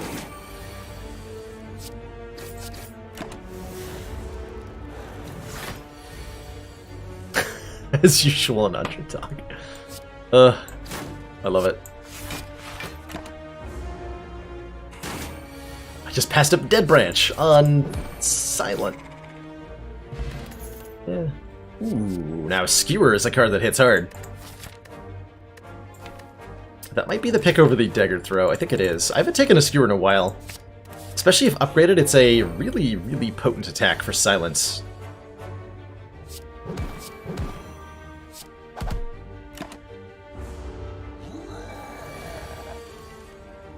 Alright, Navi boy, am I blocking? I'm probably using the Explosive Potion. I am blocking.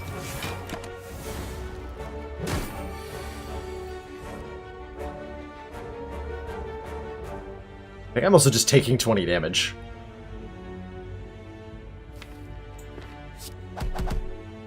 Ouch.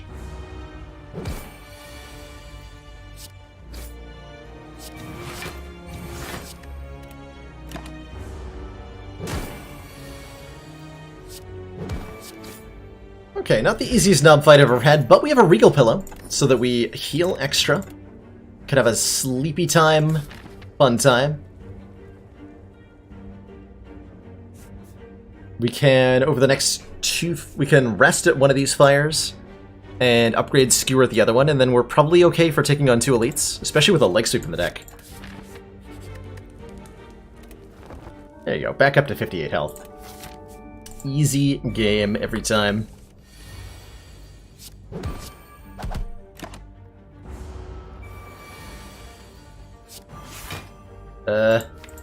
Not the greatest second turn I've ever had. Underappreciated, Jack Spross. That's how I know it's a good pun.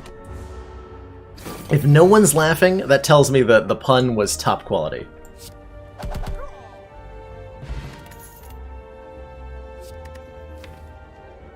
Yeah, I think we could use a dagger throw. We passed one up earlier for the skewer, but now that it's back, I'll take it. There's a little bit more oomph here. And yeah, I'm a fan of the Sapphire Key here over the boot.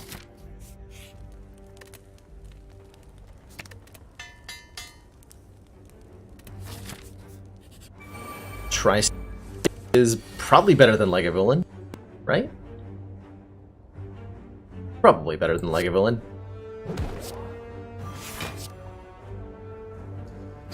I'm just going to throw this now, because I know that it's going to be helpful here. 10 damage to all these nerds.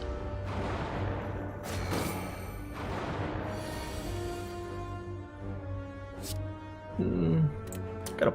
Well, block potion doesn't block for enough. Alright. I'll just take my 7. It's fine. That's right, they say laughter is the best medicine. Magic cut. So if my viewers are in the hospital, they're clearly getting treated with laughter medicine. Do I just kill? Feels like the correct decision.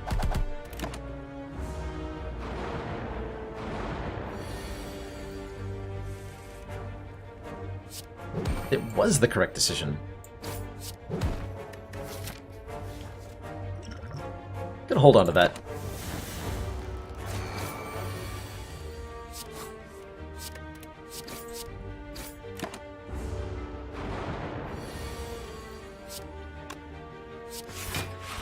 To the funny farm, where life is beautiful all the time.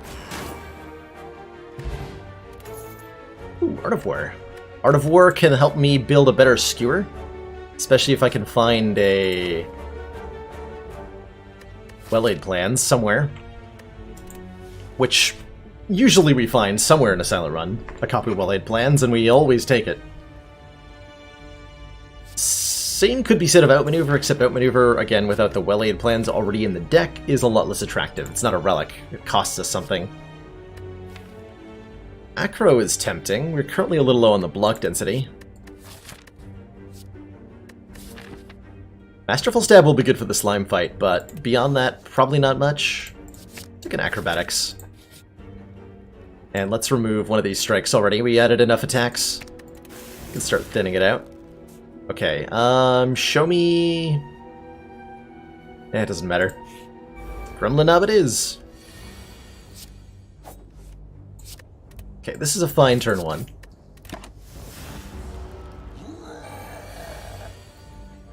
This is a pretty mediocre turn 2.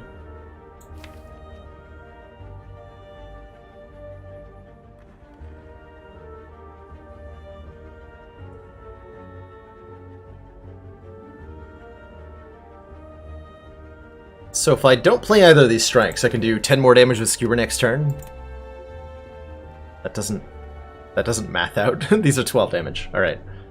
So I think we're not... I think we're just block potioning, playing 2 strikes.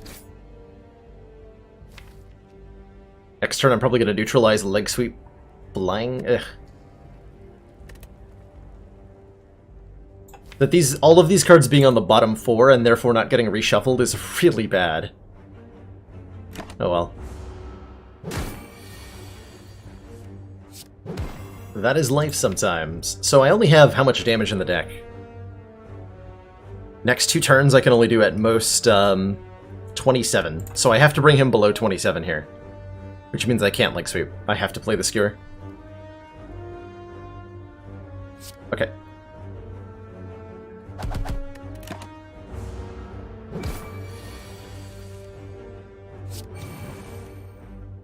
Huh. I expected that to draw the dagger throw.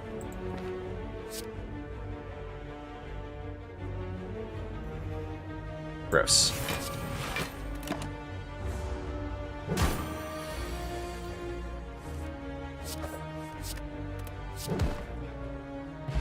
Okay, Happy Flower, every 3 turns gain an energy. We've got a couple of, like, pseudo-energy relics, and we're being offered a burst. I'm gonna take a burst.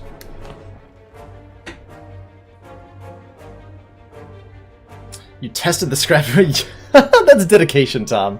You stalking me in-game to question my decisions? Because I like it.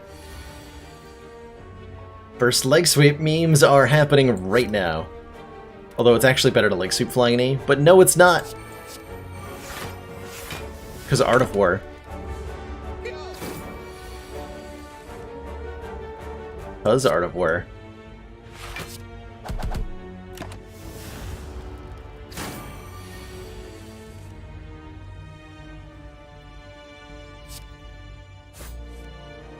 Okay, just dead, just dead. Got him. Weak Pot definitely helps. Caltrops to go with our Bronze Scale sounds lovely.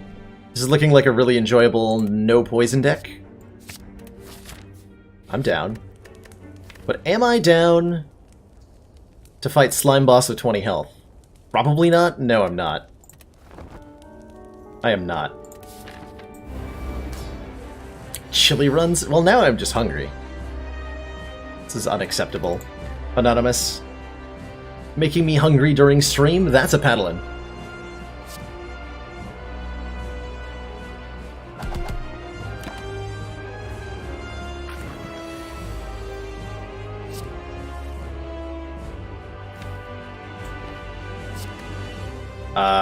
I'm sure glad I rested, because this would have killed me otherwise. Okay.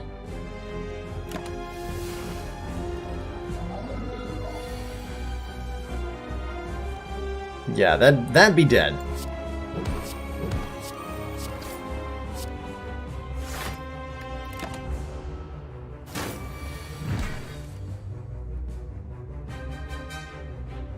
So I want to bring him to 77, so let's, so that we can get our optimal split, probably. Actually, am I gonna do better than that? Not really. Okay.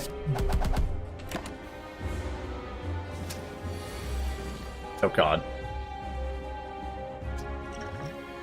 Please no. Slime Boss, no.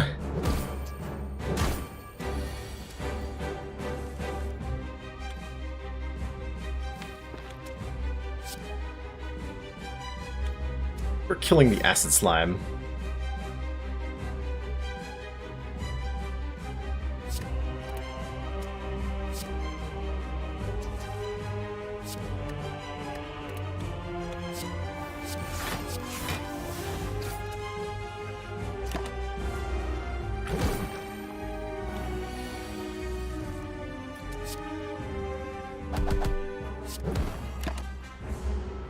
Thank you, Skewer, for doing what you do. All the time.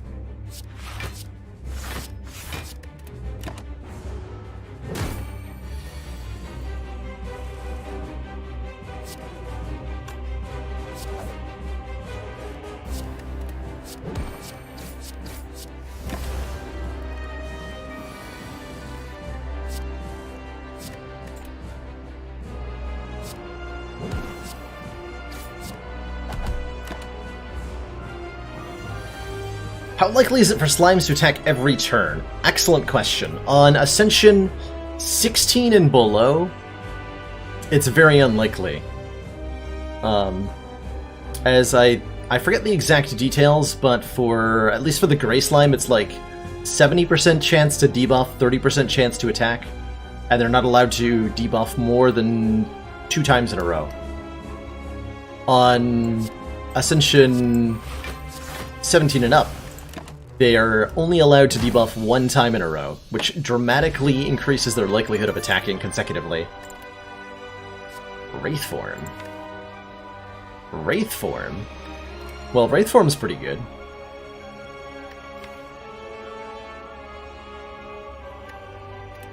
Wraith Form's really good. We know all about the joys of Wraith Form, right? It's excellent. And I think this Wraith form lets me try to do a silent run where I don't take any poison cards, which I kind of want to do. So let's grab the Wraith form. Gain 2 intangible, at the end of turn lose 1 dex, and we'll try to like Caltrops and skewer our way to victory. I'm sure it'll work. Oh, I'm not taking Busted Crown this early, am I? No siree. We have a Wraith form, so I don't even care about my defends. That's a Pandora's box then.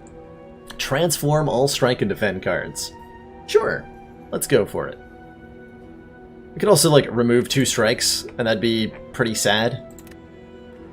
Busted Crown would get us about halfway through Act 2 before it really caught up to us.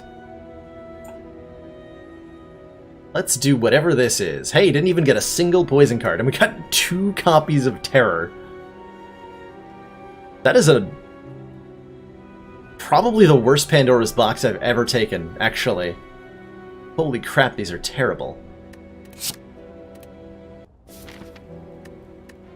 That is an atrocious assortment of cards.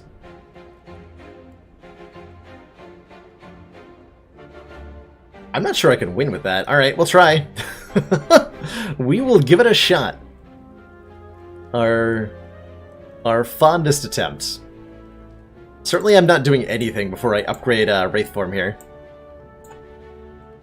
That is the top priority. Upgrade Wraith form, maybe get a well-laid plans from the store if we're really lucky. And try our damnedest to somehow survive.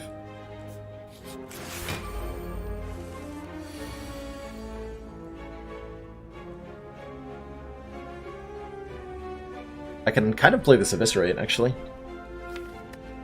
So what are my outs here? My block cards are Neutralize and Leg Sweep, and sorry, Survivor and Leg Sweep, and that's it. That is absolutely it. That's tragic.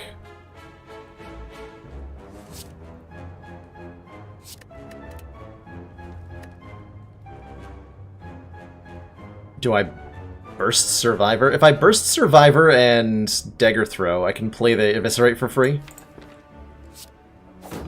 Amazing.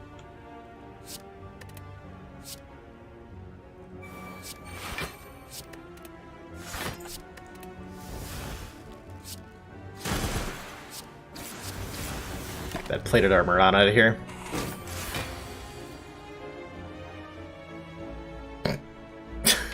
Nice hand.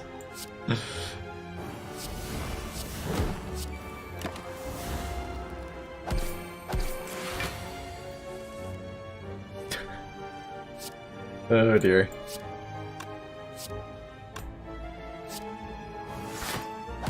On the plus side, the Sneaky Strike will actually kind of do things sometimes.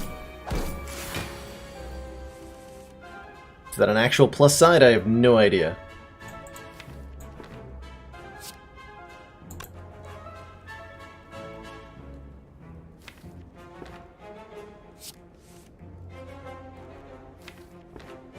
So 13, is that a kill? I think it is.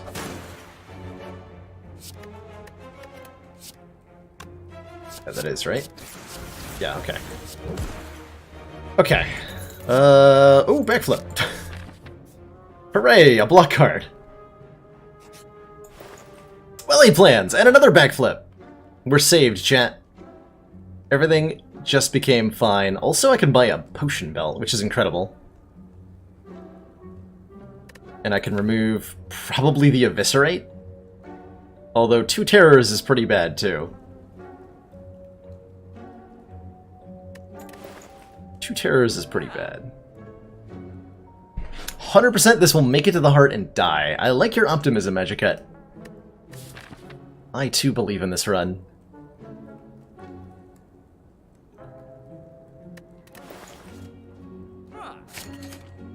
Not taking fumes, we said no.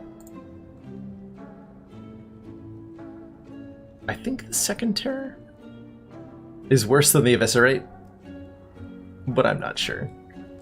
Eviscerate's really bad. We need to calculate a gamble before the Eviscerate is, like, playable. I am buying this. Beat on the bone. Son of a bitch. I did that in the wrong order. Stupid courier.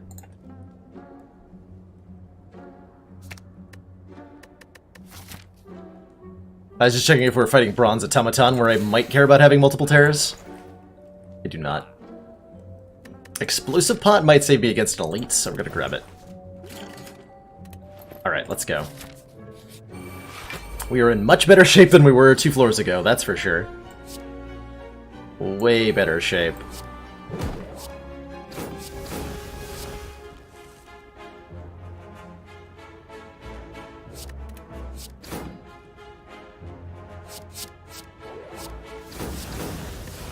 Just hold on to Wraith Form, because that'll probably save my life.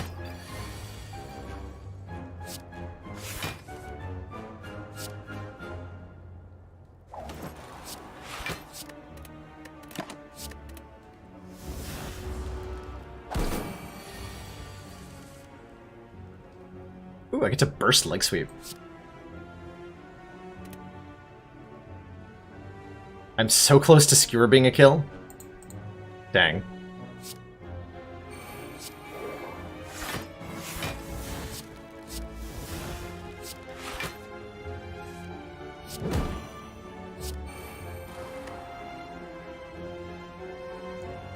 Next turn I'm only gonna have 3 energy. Okay, just hold on to Wraith Form. I should have held on to the leg sweep I think I had. That's fine too. Sure, we can make this work.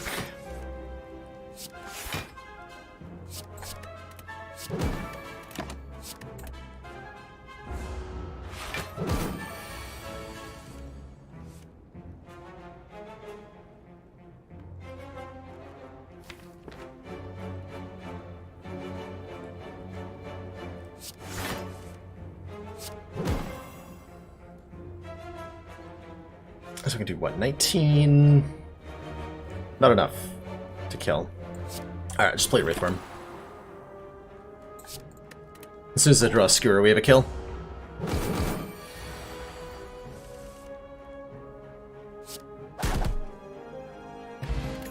Rude. Hey, there's the calculated gamble I was talking about. That lets me play, we've just received the Eviscerate. support of another council member. IK Explodus! Thanks so much for that Twitch Prime subscription. Welcome to the council. Enjoy those new emotes and the alleged community.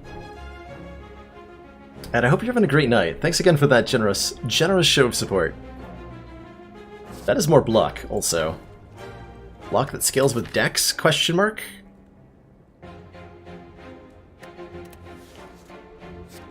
Gotta take the block card. We have so few of them. Or had, anyway. We have more now. You know what would be really good in this fight? 2 copies of Terror.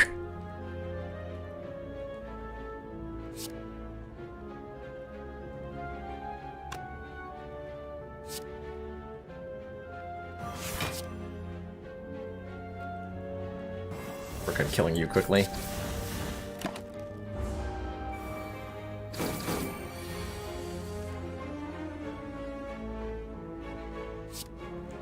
So do I Survivor? I can burst dodge and roll. After the sneaky strike. It's a good idea.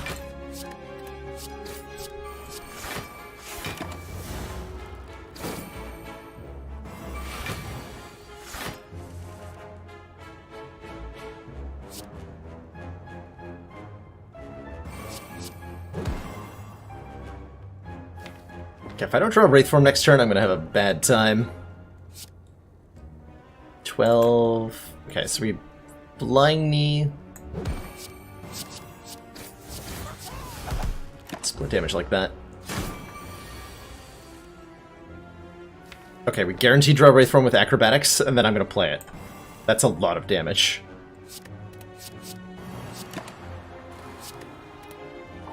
Terrifying. Hey Cryogy, we took a Pandora's box and it was probably the worst Pandora's box I'd ever seen. So the run's going great.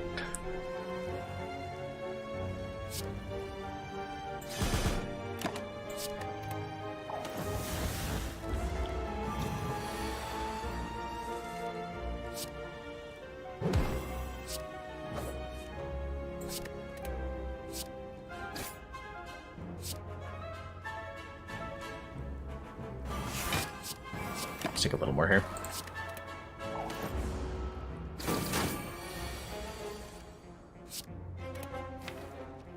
Next turn I have Skewer, that's guaranteed kill. Okay, there's no need to play any cards.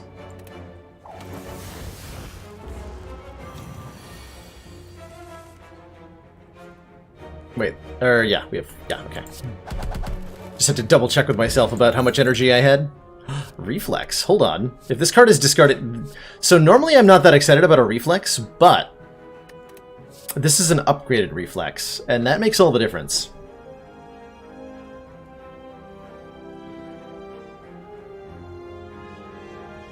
Draw 2 cards if we discard this from our hand. I'm gonna grab that. Absolutely. Upgrade all strikes and defends. About that. About that.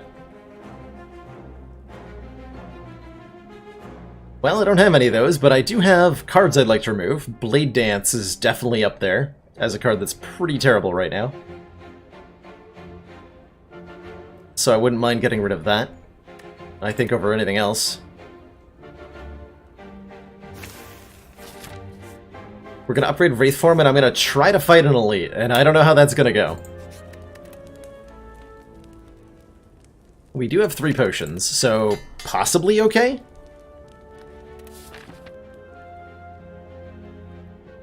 Character's name is Nico, Anonymous. Nico the cat person from One Shot. Super adorable game. We are fighting this Elite, right? We're not doing something weird like that. It's 2 and 2, that's 2 and 1. This is... yeah, okay, this way. Ooh, upgrade a card. That lets me upgrade my Well-Aid plans, which is really important to get that upgraded. That was the other thing I wanted to upgrade. Possibly the Caltrops would have been a nice upgrade as well. That's okay. That's okay. Do I Power Potion against the Book of Stab? Or do we hold that for a long time? Possibly till the Collector? I think we're okay right now. I can Burst Distraction? That's amazing. I'm going to do that. Burst Distraction, we're going to get 2 zero-cost skills. What do they do? No one knows. Literally nobody.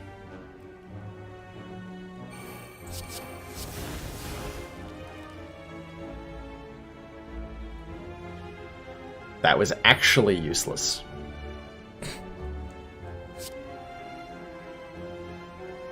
Ooh, hello. Okay, now hold on. We're getting somewhere.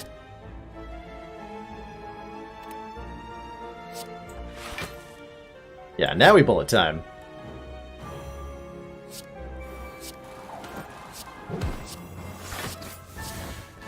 I think it's too early to Wraith Form.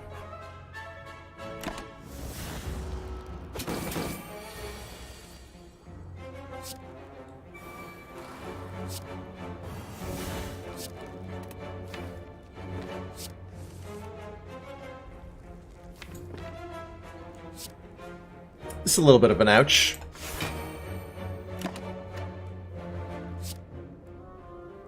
Next turn I backflip Dagger Throw. We're gonna hold on to Sneaky Strike. Get some damage done with it.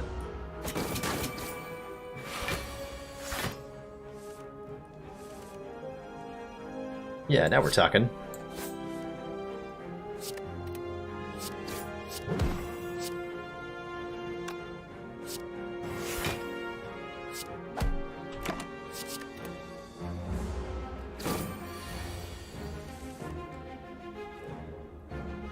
I can get enough block this turn. We're going to hold on to Wraith Form and play it when we're ready, though. Which is going to be soon.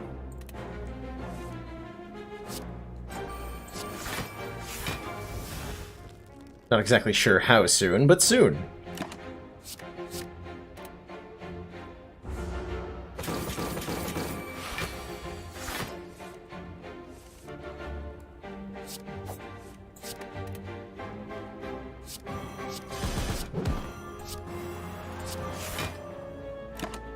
Soon. Ooh. Toxic Egg. Whenever we add a skill to the deck, upgrade it. Also, another copy of Caltrops. I am down for more Caltrops in this deck. And I'm also down for free dexterity from the Oddly Smooth Stone. This deck is going places. And that place is Act 3. I think it's also going to rest here. Because we would like to fight more elites.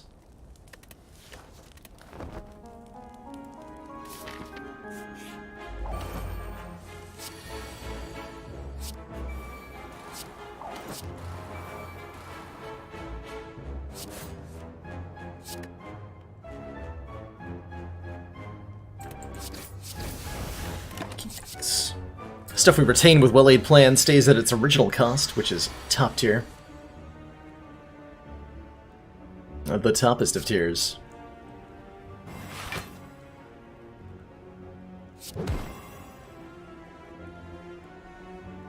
Kind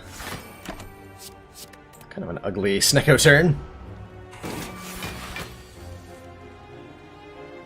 Snecko, please.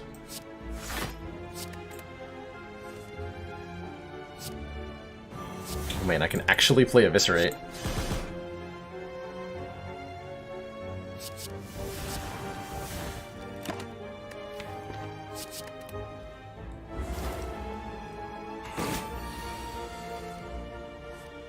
Trap them, of course. Good to know my chat is made of quality stand-up individuals with excellent moral judgment.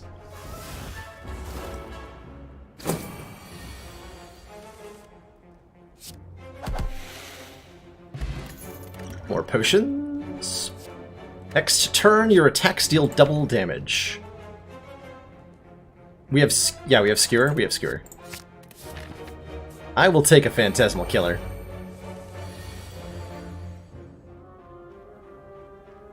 I have no AoE. Also, this turn is terrible. I'm probably going to use at least my Energy Potion here. Possibly my Explosive Pod as well. I can Burst Leg Sweep, so that's a thing. That'll give me 24 block, which blocks almost everything. I'm going to use my Energy Potion to also play the Caltrops and the Distraction. Let's see what Distraction gives first. Gamble, okay.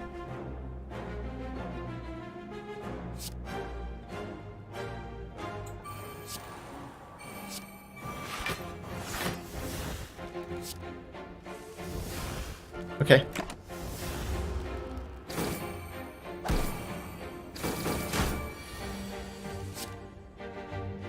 I accept this outcome. I am totally okay with it, in fact.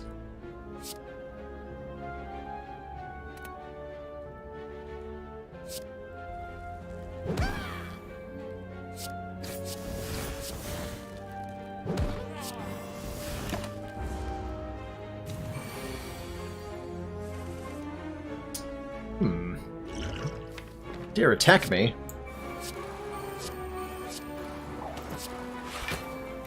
Rude.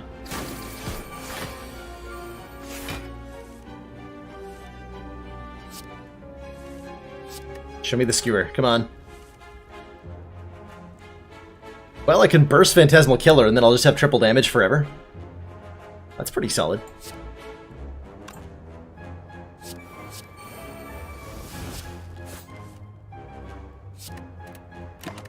It's entirely reasonable.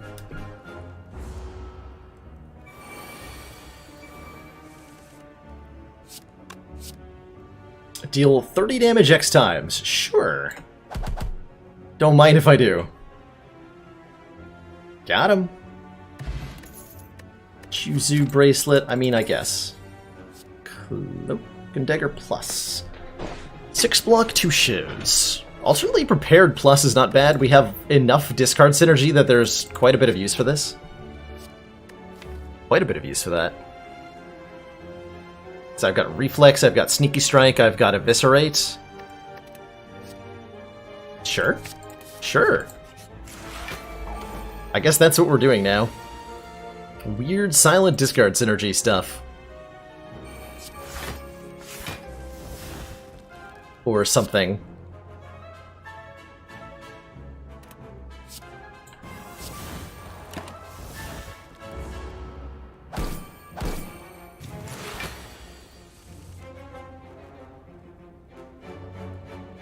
Welp. How about that Wraith form then?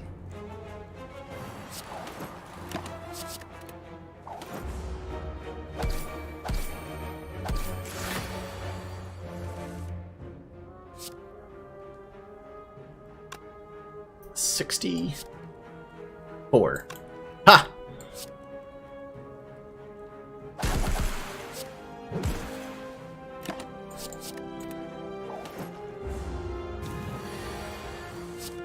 The burst damage that this deck can do is surprisingly solid. Get it? Burst damage? Ooh, more backflips. Absolutely to more backflip plus. I think we're almost done taking backflip plus, though. Almost done. But not literally done. That would be too easy.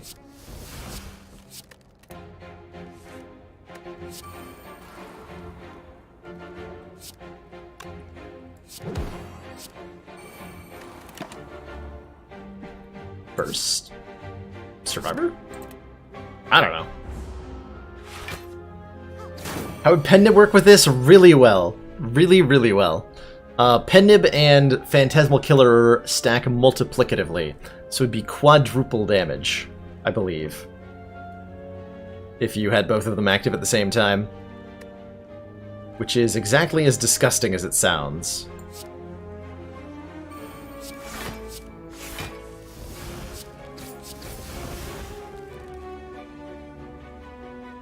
Don't want to take damage.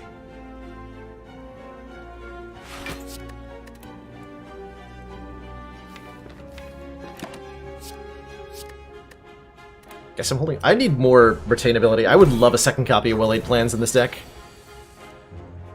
Absolutely adore a second copy of Well-Laid Plans in this deck.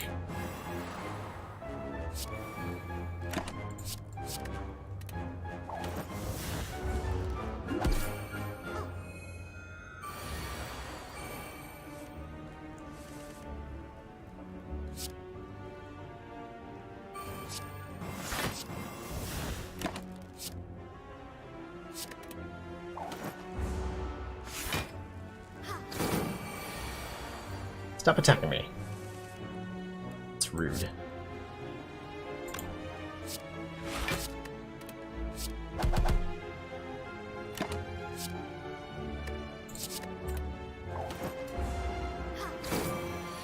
Thank you. See, it's nice to fight somebody who listens every now and then, yeah? Willing to see my side of the story.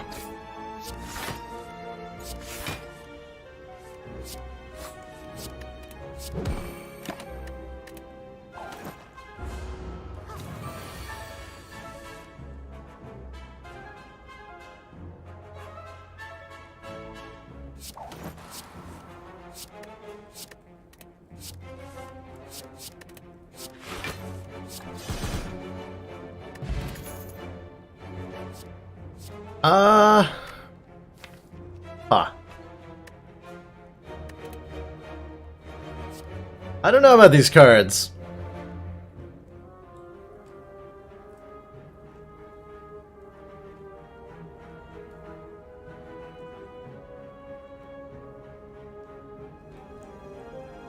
Oh man, I've not gotten deep enough into the comics. Apparently. That's really cool, Anonymous.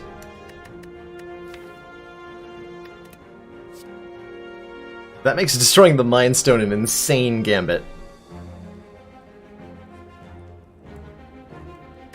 Do we take the Distraction Plus?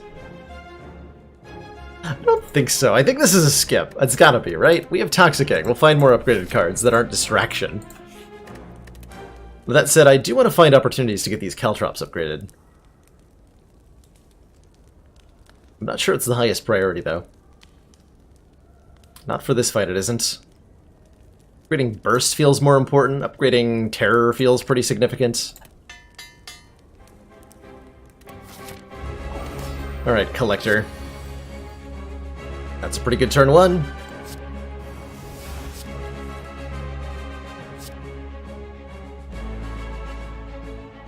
I guess I'm not playing the Wraith Form, so I'm discarding it because I can't hold on to anything. I'm going to burst the Phantasmal Killer. I'll play this first. Just play that now. So for the next 2 turns, my attack damage is doubled. I meant to play a Power Potion here. I'm going to drink it now. After Image seems totally acceptable. Skewer is 20x. Which is unfortunately not quite enough.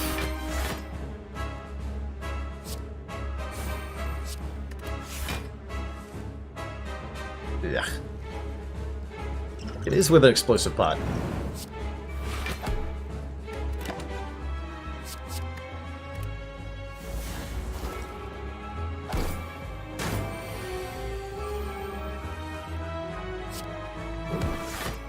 It's a 9 damage neutralize.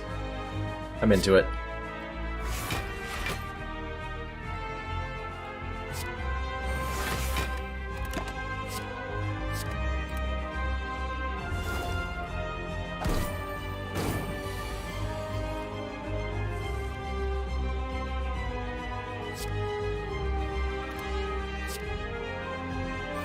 Okay, we Survivor the...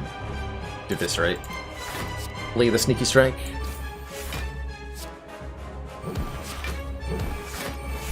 There we go.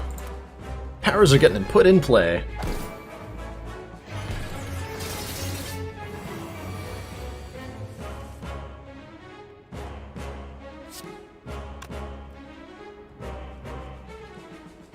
This could be a reasonable time for the Wraith Form.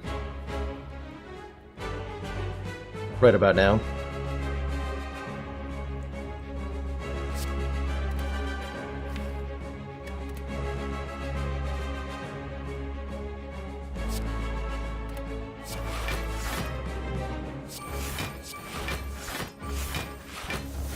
But I don't think I need to.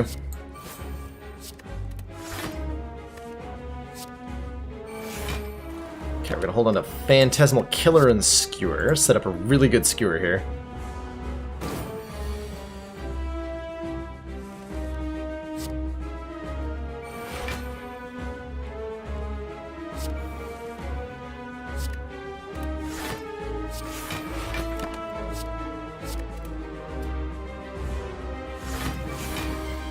Nice.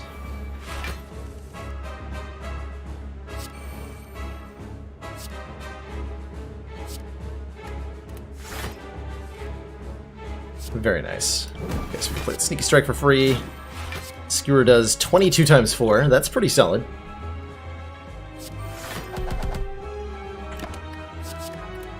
Very solid. Thanos and Deadpool both in love with the... Yeah! I did hear that from my comic book nerdy friends.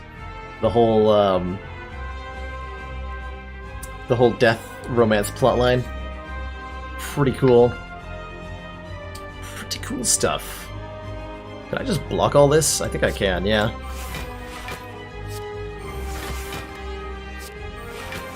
Let those 9 thorns go to work here. Oh, Art of War, never change.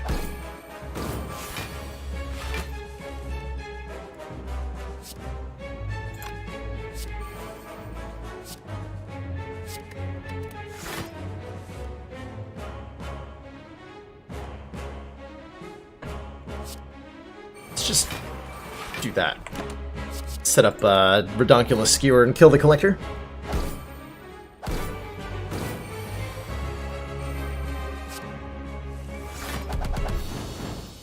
Good fight.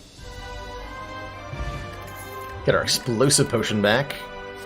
Ooh, a Nightmare plus...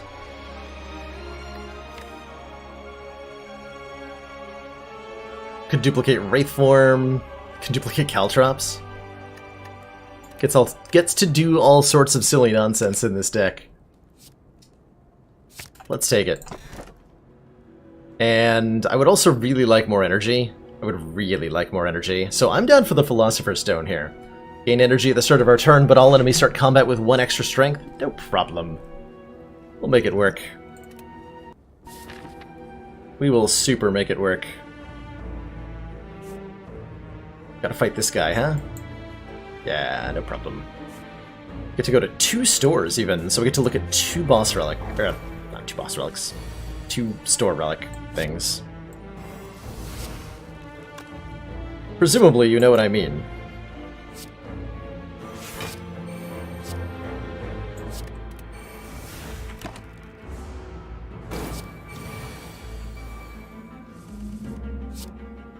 $150 damage skewer.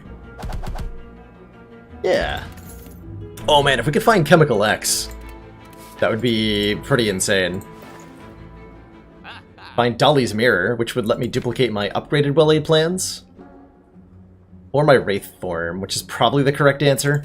Probably the correct answer. Because more copies of Wraith form is more winning, generally speaking.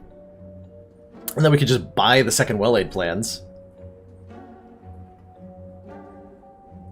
And then we have 2 Well-Aid plans, 2 Wraith forms, and a Nightmare. And that's kind of busted. That's extremely busted. And I can afford to remove a card, which will be... possibly Endless Agony, possibly Eviscerate. Eviscerate. Eviscerate's not played enough. But I get Panacea for the Wraith form? I don't think so. We don't need the ability to block. After we played Wraith form, we just let the Wraith form win for us. Most of the time, I think.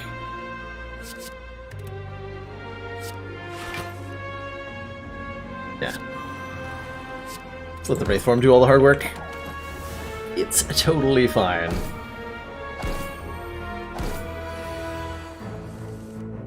I'm gonna kill 3 of these guys at once is the better question. Do I have to Nightmare Caltrops or something weird?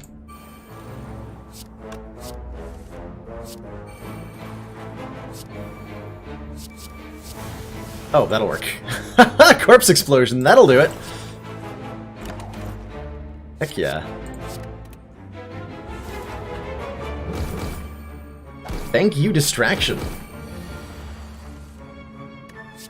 I'm gonna take the slime and blow it the heck up.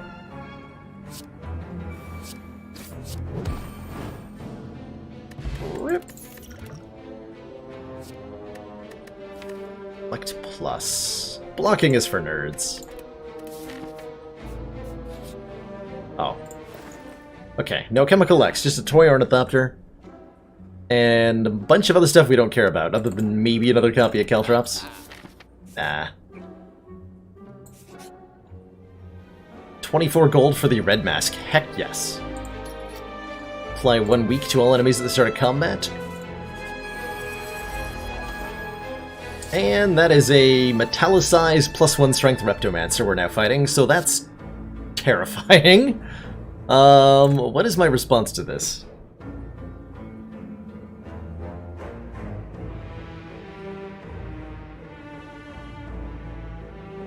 What is my response to this?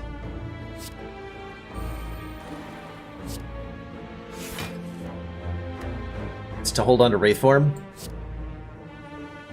Wraith form seems like a pretty good response. Yeah, I could just Nightmare the... yeah. Okay, here's my response to it. Nightmare Wraith form. Good talk. Guess I'm just gonna hit the Reptomancer because the minions are no longer my concern.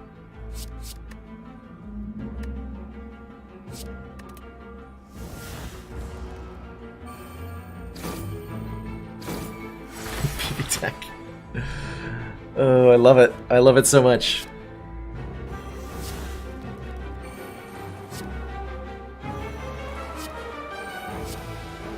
Taking a lot of damage, and there's not much I can do about it? Alright. Chip damage. Ho!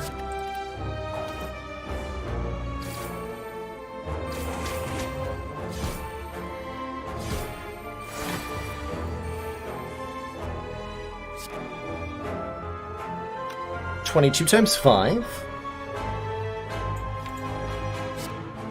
It'll be even more next turn. Kind of. Eh. Kind of.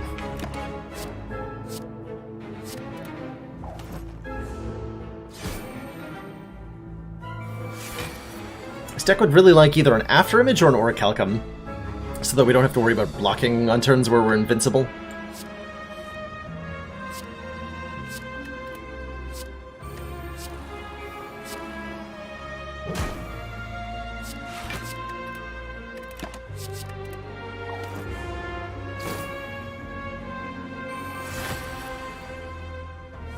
Oh, hell no.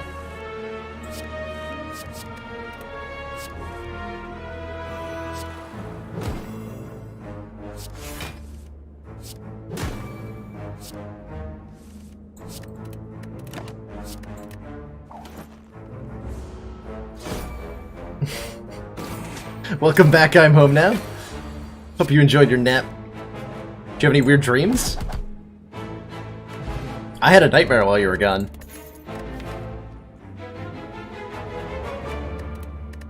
And it might be a bottled nightmare. I said I wasn't going to take any poison cards, so we're skipping that.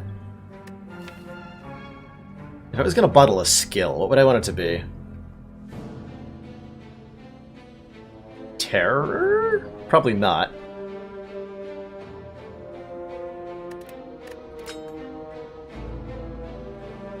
Huh.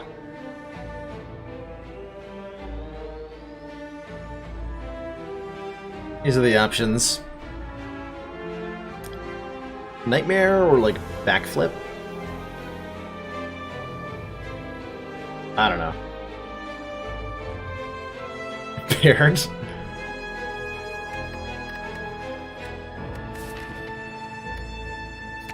Bottle Nightmare. Turn 1 is the safest turn in a lot of fights, and if we can get set up on turn 1, we kind of win. Like, yeah, this... Actually, this fight we just win by virtue of... By virtue of having 2 Wraith Forms in the deck, we win this fight.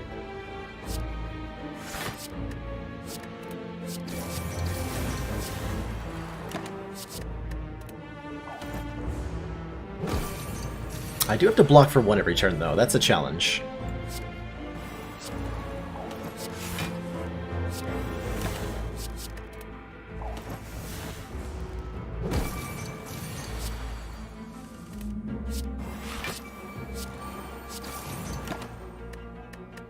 Yep.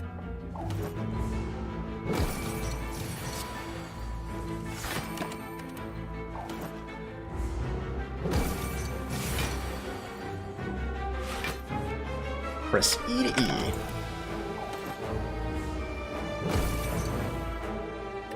You guys remember when Transient was considered a difficult enemy? I remember. No poison allowed. Poison cards, get out.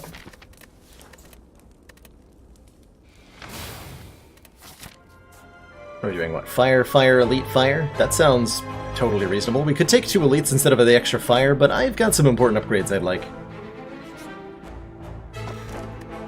$300 redues? Oh my. Sure.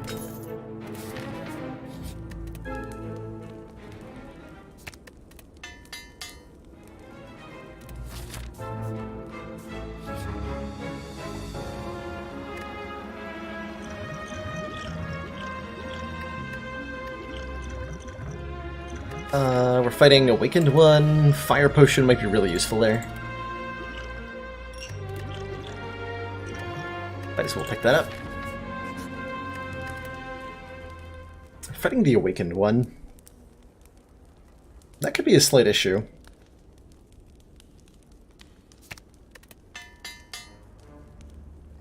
I'm sure I'll figure it out.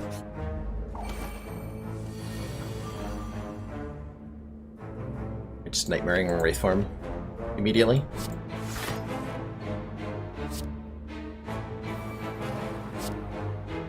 Suppose so. Oh, I didn't... Yeah, that's not gonna help. Double damage next turn, oh boy. Just what I needed in this fight. We ended up bottling our nightmare. So far, that has proven to be a reasonable decision. I could do 1 damage 5 times. Unbelievable.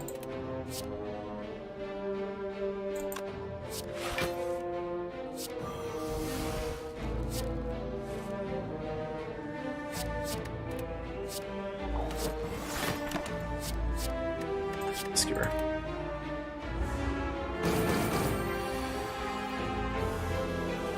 Ooh, 6 energy.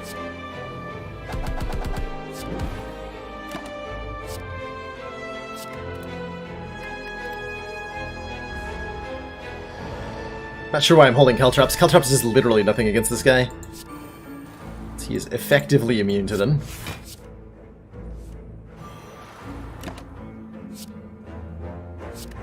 Go like that. I'm also not paying 100% attention to this fight, because we're so invincible that it doesn't matter. As usual.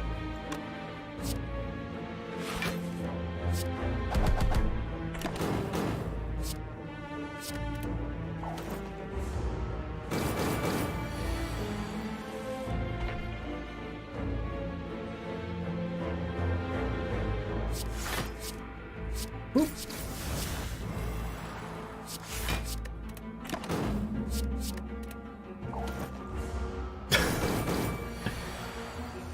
Hey, you didn't say any good gun emotes, you just asked for gun emotes. Beggars cannot be choosers, and all that.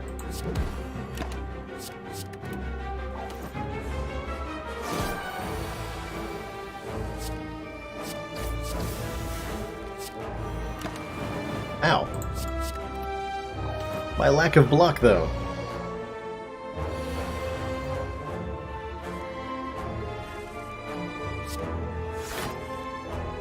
Occurs to me if I try to do like infinite Wraithform nonsense against Awakened One, I'm gonna run out of dexterity and die slowly. This is a minor issue.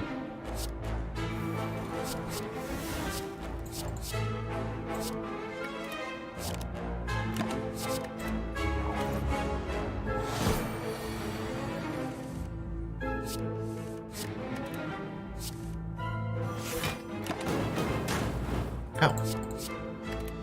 Speaking of running out of dex and dying slowly, I'm doing that right now.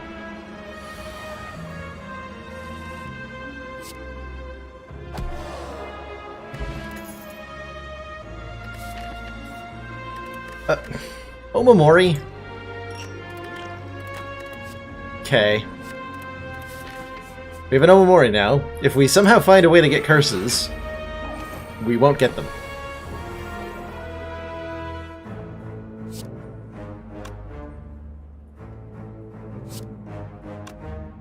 I think I just skewer this nerd, huh?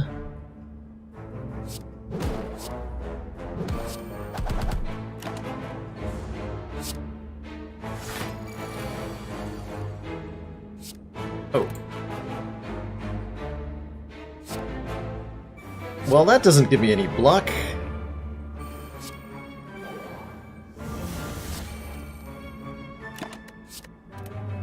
Ow.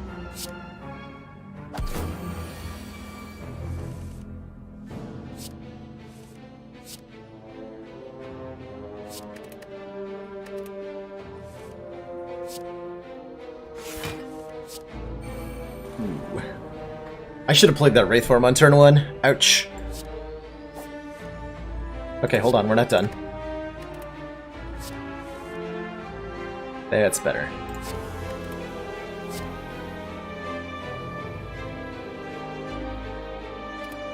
So weak potion on this guy. There's our Wraithform.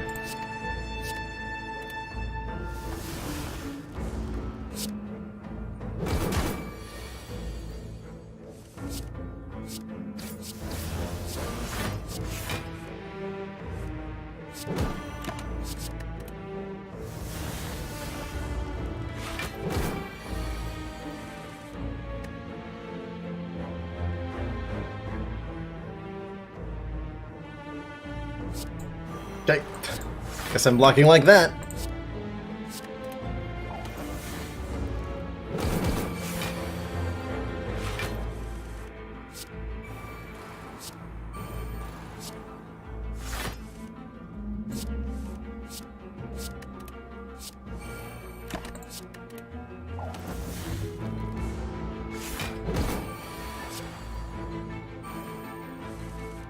That is a 180 damage skewer. Dear lord. For the Awakened One fight, a fourth backflip seems appropriate. Actually, that lets me upgrade here. And I would sure like to upgrade...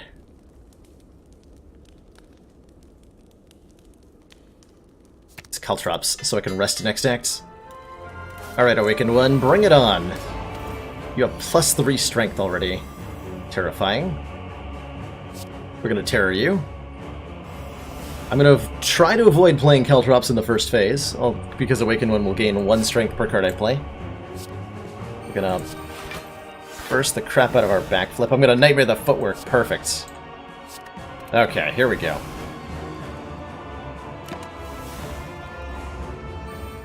Just what I needed for this fight. Although I also need a way to kill these birds. Which is pretty relevant.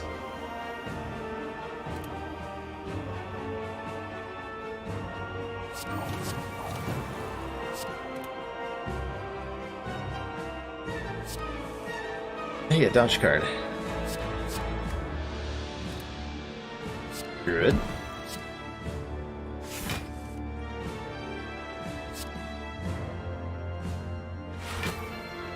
Okay, we're not gonna play the well-laid plans yet. I have to start killing them. We're in trouble. This is why I have the fire potion, so I can kill these birds. Oh god. That might have to be a Wraith form. Does it? If I Leg Sweep Survivor, we're blocking for 29, 40 Fajillion? Yeah, 40 Fajillion. I really don't want a Wraith form. Wraith farming is terrible this early on.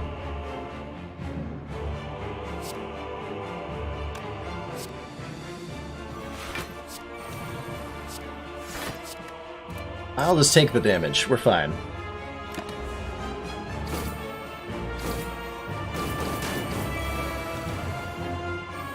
Probably.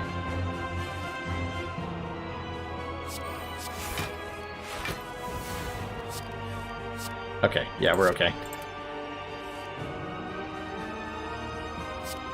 Because we have double damage.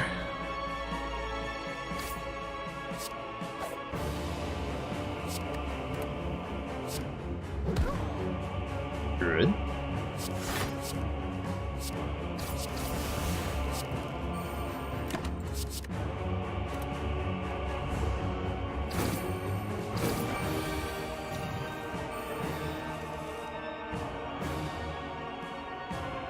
Flying knee, I don't have any more damage.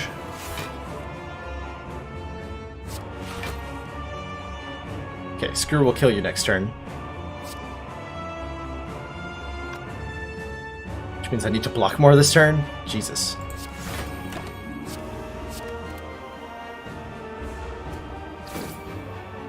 Once the birds are down, this fight becomes a lot simpler for us.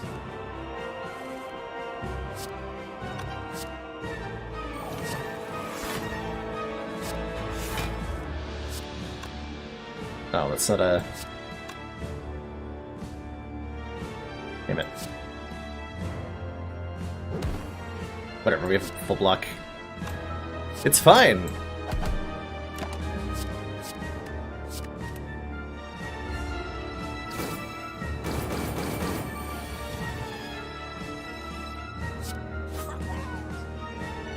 Thank goodness.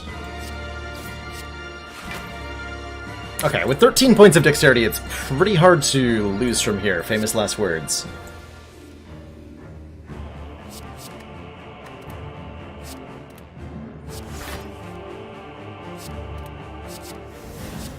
I guess we can keep that for phase 2, huh? Cool.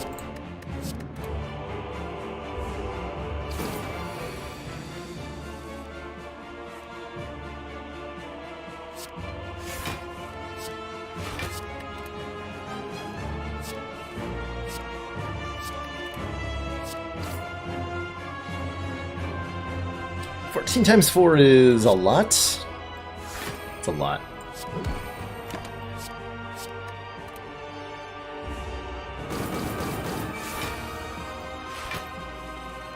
I think that's the technical term for it. Lot.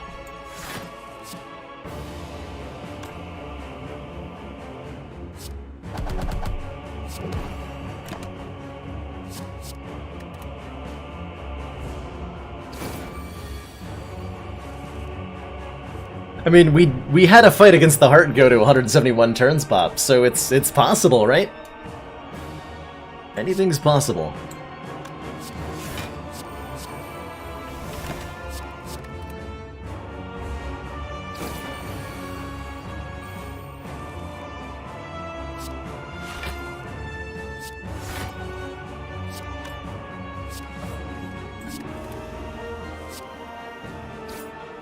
We still have, yeah, 1 turn of double damage next turn, so we probably have a skewer kill next turn.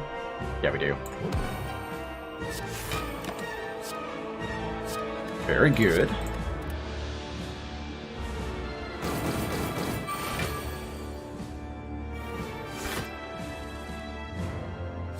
Rip.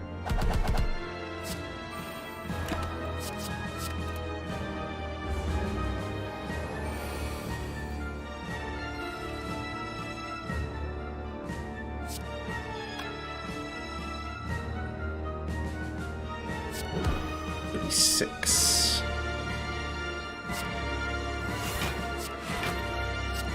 Let's keep our Burst Phantasmal Killer and our Flying Knee. Set up a sweet skewer here, too. 171 turn heart fight ended in flawless victory. We actually healed from the entire experience with our infinite copies of Wraith Form nonsense that we were doing. It was glorious.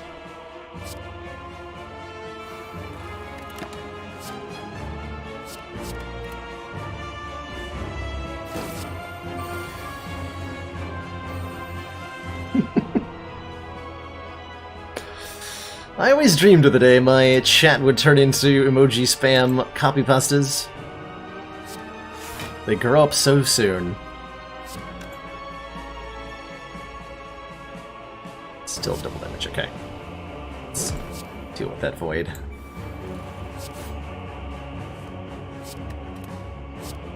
Even more turns of double damage, perfect.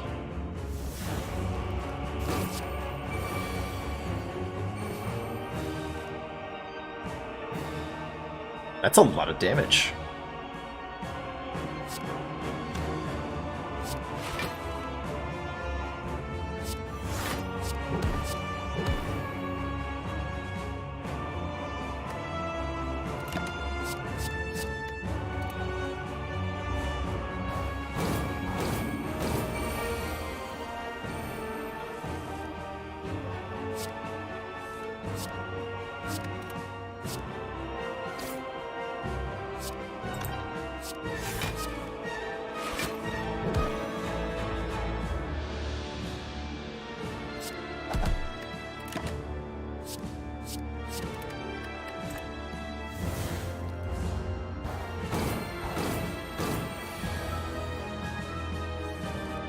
It is pretty good, Tech Sergeant Seuss. It is pretty dang good, the Flying Knee shenanigans. I find it hard to want other than right at the start of the run, however.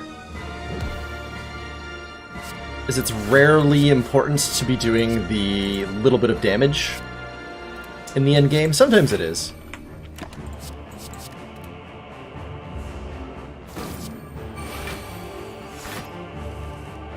Sometimes it is.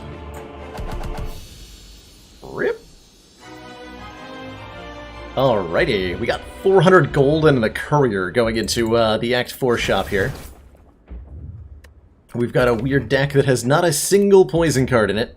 Can we beat the heart with this hot mess of a deck?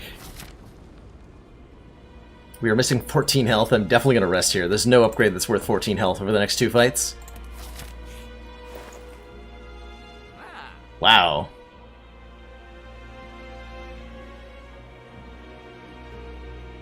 This is literally everything I ever wanted. Apotheosis plus Piercing Wail plus Orichalcum to go with our Wraith form. Dear God, it's beautiful.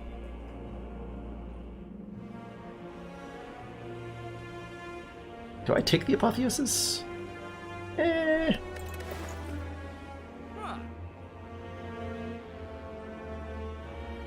Let's see what's underneath this Orichalcum. We're definitely buying Orichalcum. Bag of Marbles, I don't think so. Piercing Wail, absolutely, yes. Leg Sweep plus, again? Perhaps? Although I don't think we need to block that much in this last fight.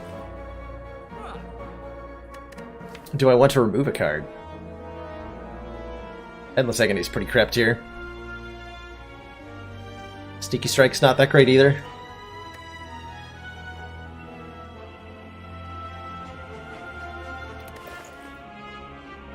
Increases the Pog value of the deck. Well, that's pretty good. Second Reflex is kind of okay, too. Kind of okay. Not good enough for me to want. A Ancient Potion is excellent. We're going to buy that, certainly. The rest of these potions I could take or leave. Big Potion's pretty good. Oh, Ghosted Jar I'm definitely buying. Okay. Potions have been way upgraded. We can no longer afford the Apotheosis. Tragically. So how do I deal 900 damage against the heart? Watch me, Magic Cut. Watch me. Caltrops is... yeah, Caltrops is mainly the answer. We have a lot of Caltrops. We have 2 upgraded Caltrops cards and the Bronze Scales Relic, so that's 13. Meaning when the heart attacks us with a times 15 attack, we deal 13 times 15 damage to it, which is 195 damage. That's a lot of damage.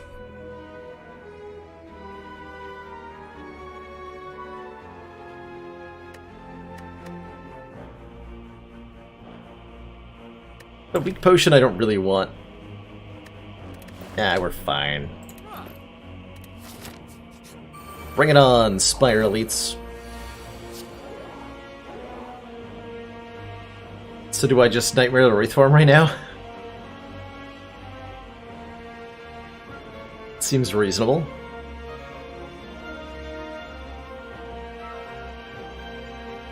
Seems extremely reasonable to just Nightmare a Wraith form right now. I'm gonna do that.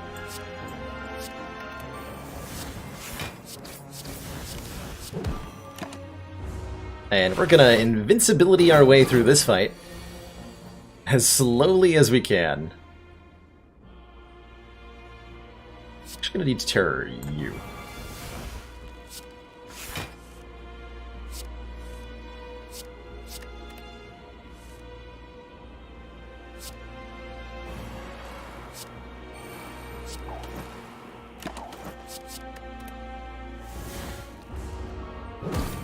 Because we have enough thorns, the Spire Spear should die quickly enough on his own.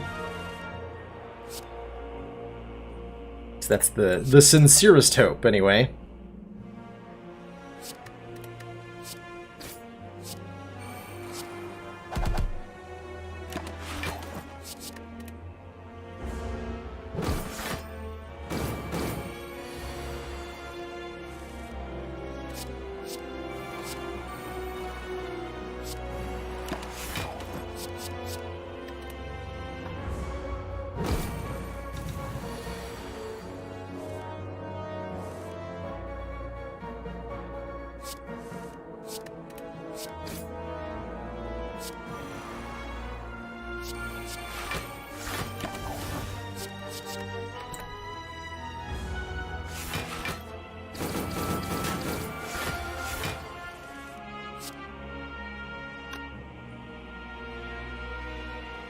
There's no reason to hold on to this, is there? I don't think so. Okay, we have 8 more turns of intangibility. Spooky Ghost Mode activate.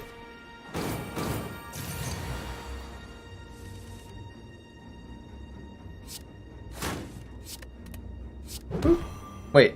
Oh, right, we have -2 strength. I thought that was gonna kill him. We got a flying knee.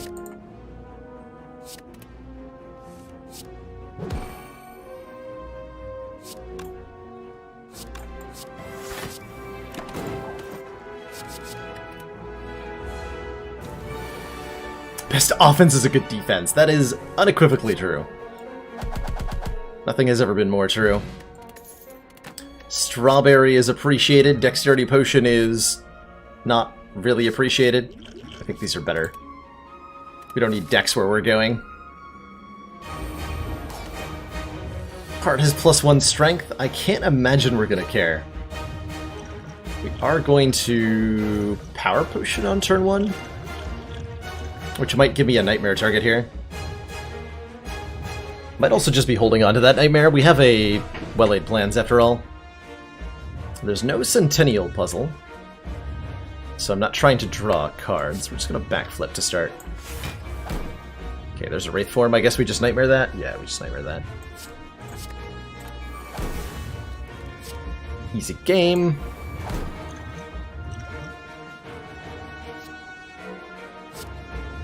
I guess? I guess.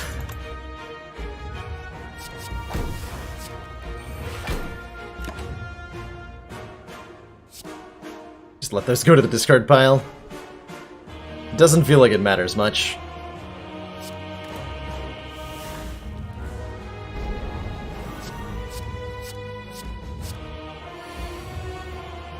One big hit coming right up. Well, we definitely put Caltrops into play. I'd like to draw more Caltrops. Just gonna intangible this hit.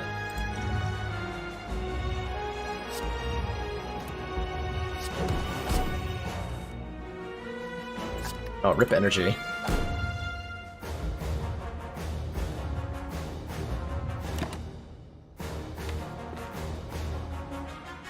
Keep leg sweep, backflip. Phantasmal Killer.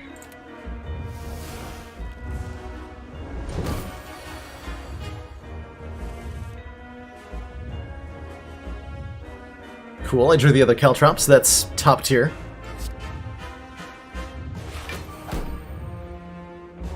You can do footwork, leg sweep, Caltrops, terror. We'll take a little bit of damage here, because I didn't draw into the Piercing Wail, and that's fine.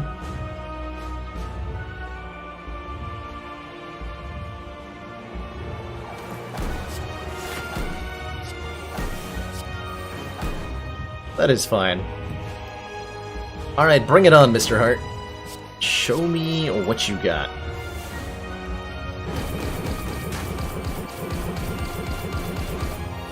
$195 damage. All we have to do is make that happen 3 more times. I do have block card. I was like, I have no block cards? What?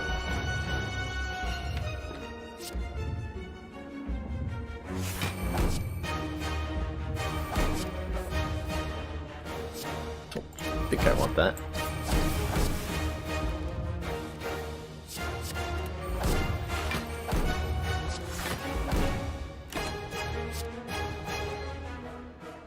Guess we can hold on to a Wraith form now. Seems completely reasonable.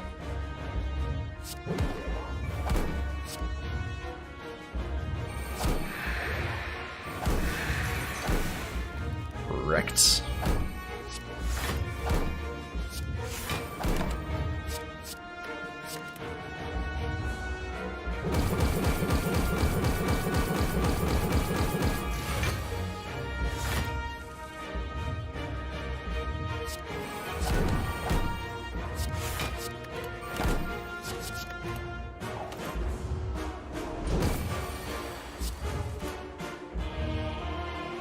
Is this fight giving you a hard time, chat?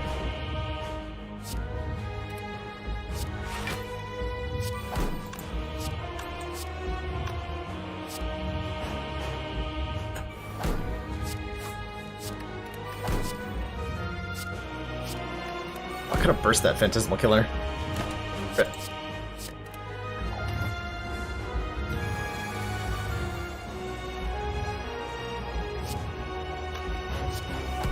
Ow.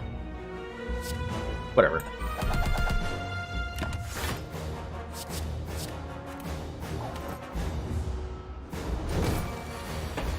Caltrops on. Oh god. It's giving me a fear boner. Or something. I don't know. Ow.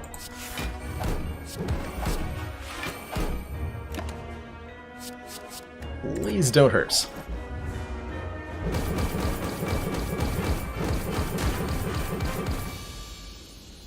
Yeah, so that's how we kill the heart. With a lot of Caltrops. It's all it takes, really. And a little bit of survivability. All you have to do is block a 7x15 hit by being invincible. Easy enough, right? GG. What a bizarre run. Pandora's Box was both better and worse than I expected. I'm not sure what to make of it at all. We removed like half the cards it added to the deck. GG. Somebody was asking me what happens if you click abandon run here. I want to know, but I also don't want to ruin my streak. I'll science that later. I will science that later.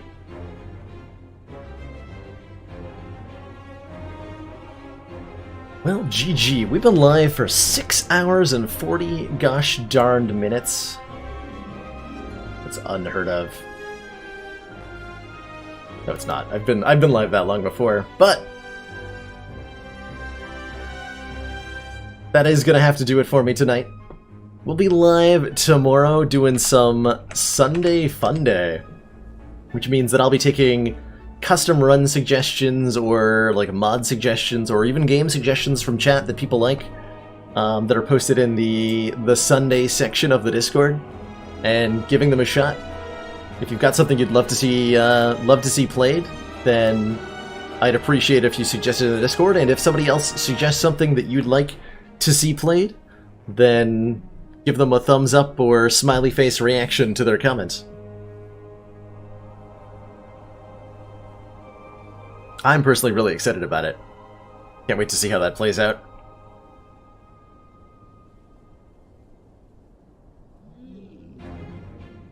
You'll still know I won, that's true, but will the game know? That's what matters, I think. Right? Yeah, well, if it shows up in the history as a loss, I can't rightfully count it. Otherwise it'd be a cheater.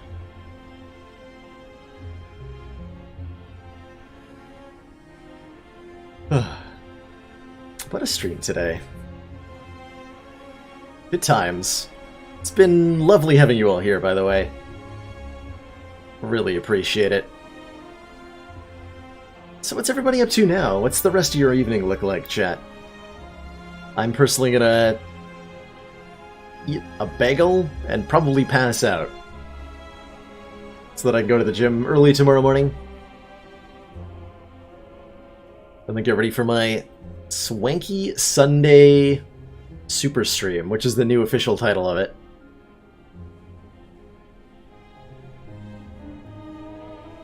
That is definitely what I'm going to call it.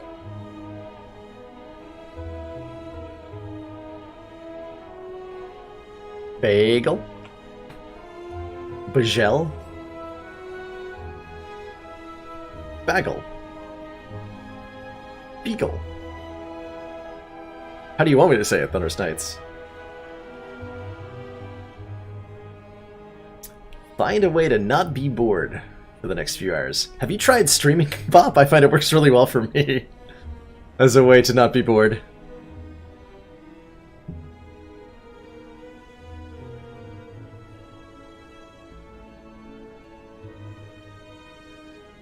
Bagel, like Baylor Lord? Or is it Balor Lord? I've never really bothered to figure that one out.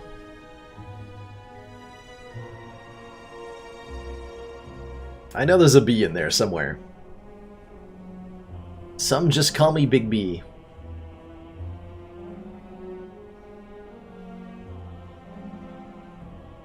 Awesome, Anonymous, thank you. I see quite a few suggestions Posted in there.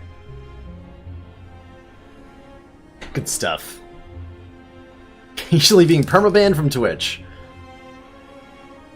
Didn't choose the big gangster life. The gangster life chose you, Bop. I know how it is.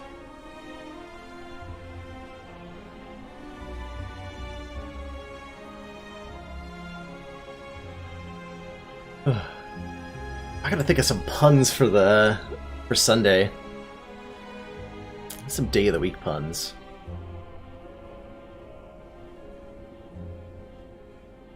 Could start my day with some sunny side up eggs. Hey, wonderful waffle, we're just writing things down. But it's good to see you regardless.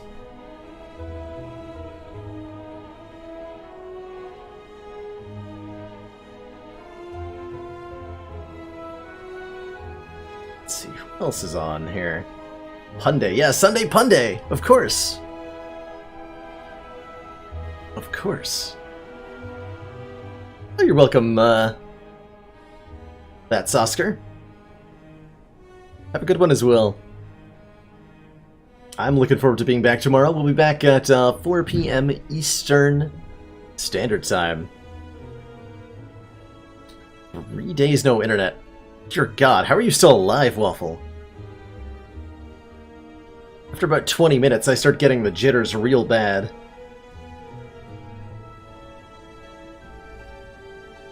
See you later, Chrono. Thanks for tuning in.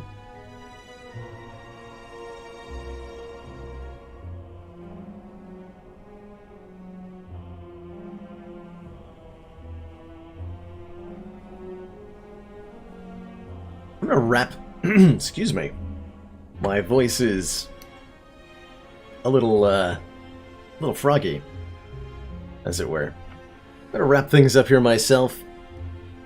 Get an early start on the sleep.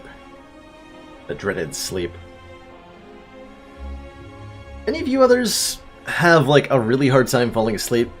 It sometimes takes me, like, 2 hours after I lie down in my bed to actually lose consciousness.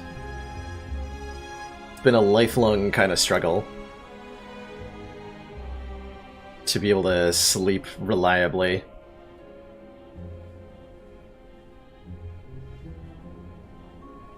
So there have definitely been times in my life where I've chosen to, like, stay up until 4 a.m. watching other people stream, or watching other such things to, like, distract me long enough for me to just completely pass out from complete exhaustion.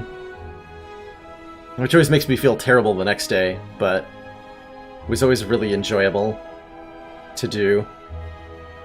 Looked up sleep hygiene. I have not. I'm gonna Google that right now.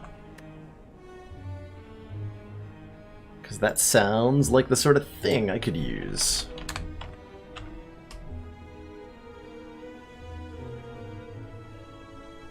Limit daytime naps to 30 minutes. Yeah, I've definitely been guilty of napping during the day for way too long, and that has been a disaster every time I've tried it. If I let myself nap for like 2 hours in the afternoon, my entire schedule gets thrown off for days.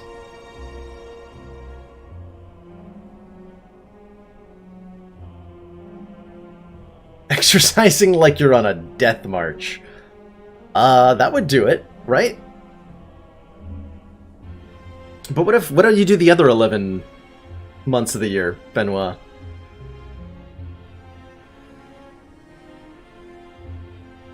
Is it Death February for you?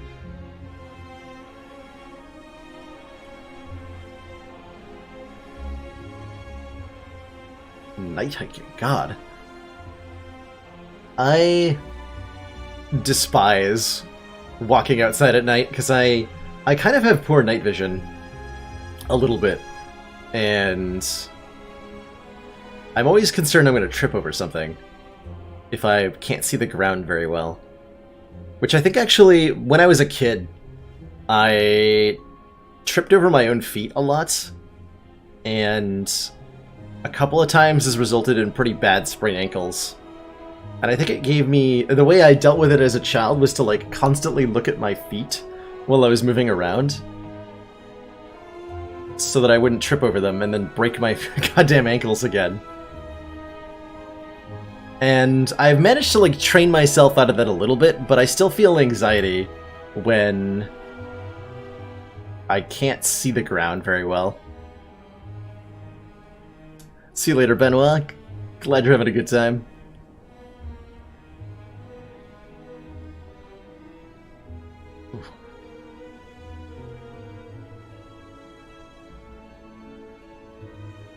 After about an hour of staring at the ceiling, I generally end up making nachos, which is not good for me, but it's delicious. It kind of helps me fall asleep.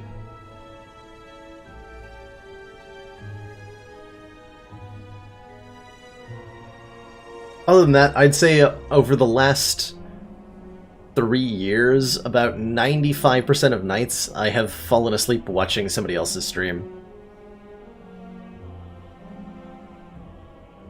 Because it was easier than trying to fall asleep on my own. And I've only really been really recently trying to train myself out of that habit. And make better sleep practices, better exercise practices, which entails going to bed and waking up at really consistent times. It's just tough to get started on, but once you get used to it, it's nice. It's really nice.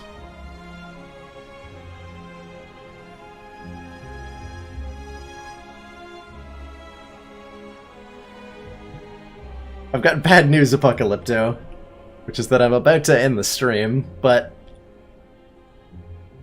I hope you feel better. Being unable to sleep because you're sick is one of the worst feelings in the world. Haha, anything but, Anonymous. Background noise is, like, chill and relaxing streams are an incredible way to lull myself to sleep. And I absolutely respect anybody who chooses to use my own stream for the same thing. I try to actually, that's one of the reasons I try to keep a consistent volume level in the stream, like without shouting with very frequently or anything like that. Because if there's people who are passed out watching my stream, when I imagine there's a decent number of you that are KO'd right now, I don't want to wake them up. That'd be rude. That'd be really rude.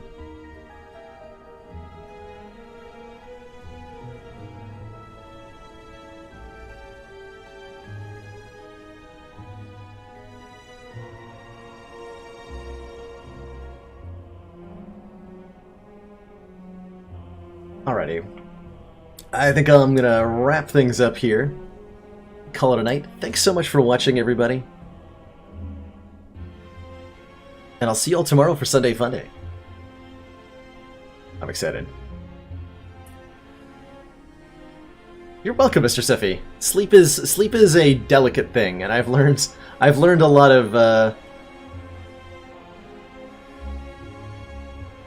about how important it is to other people to not mess with.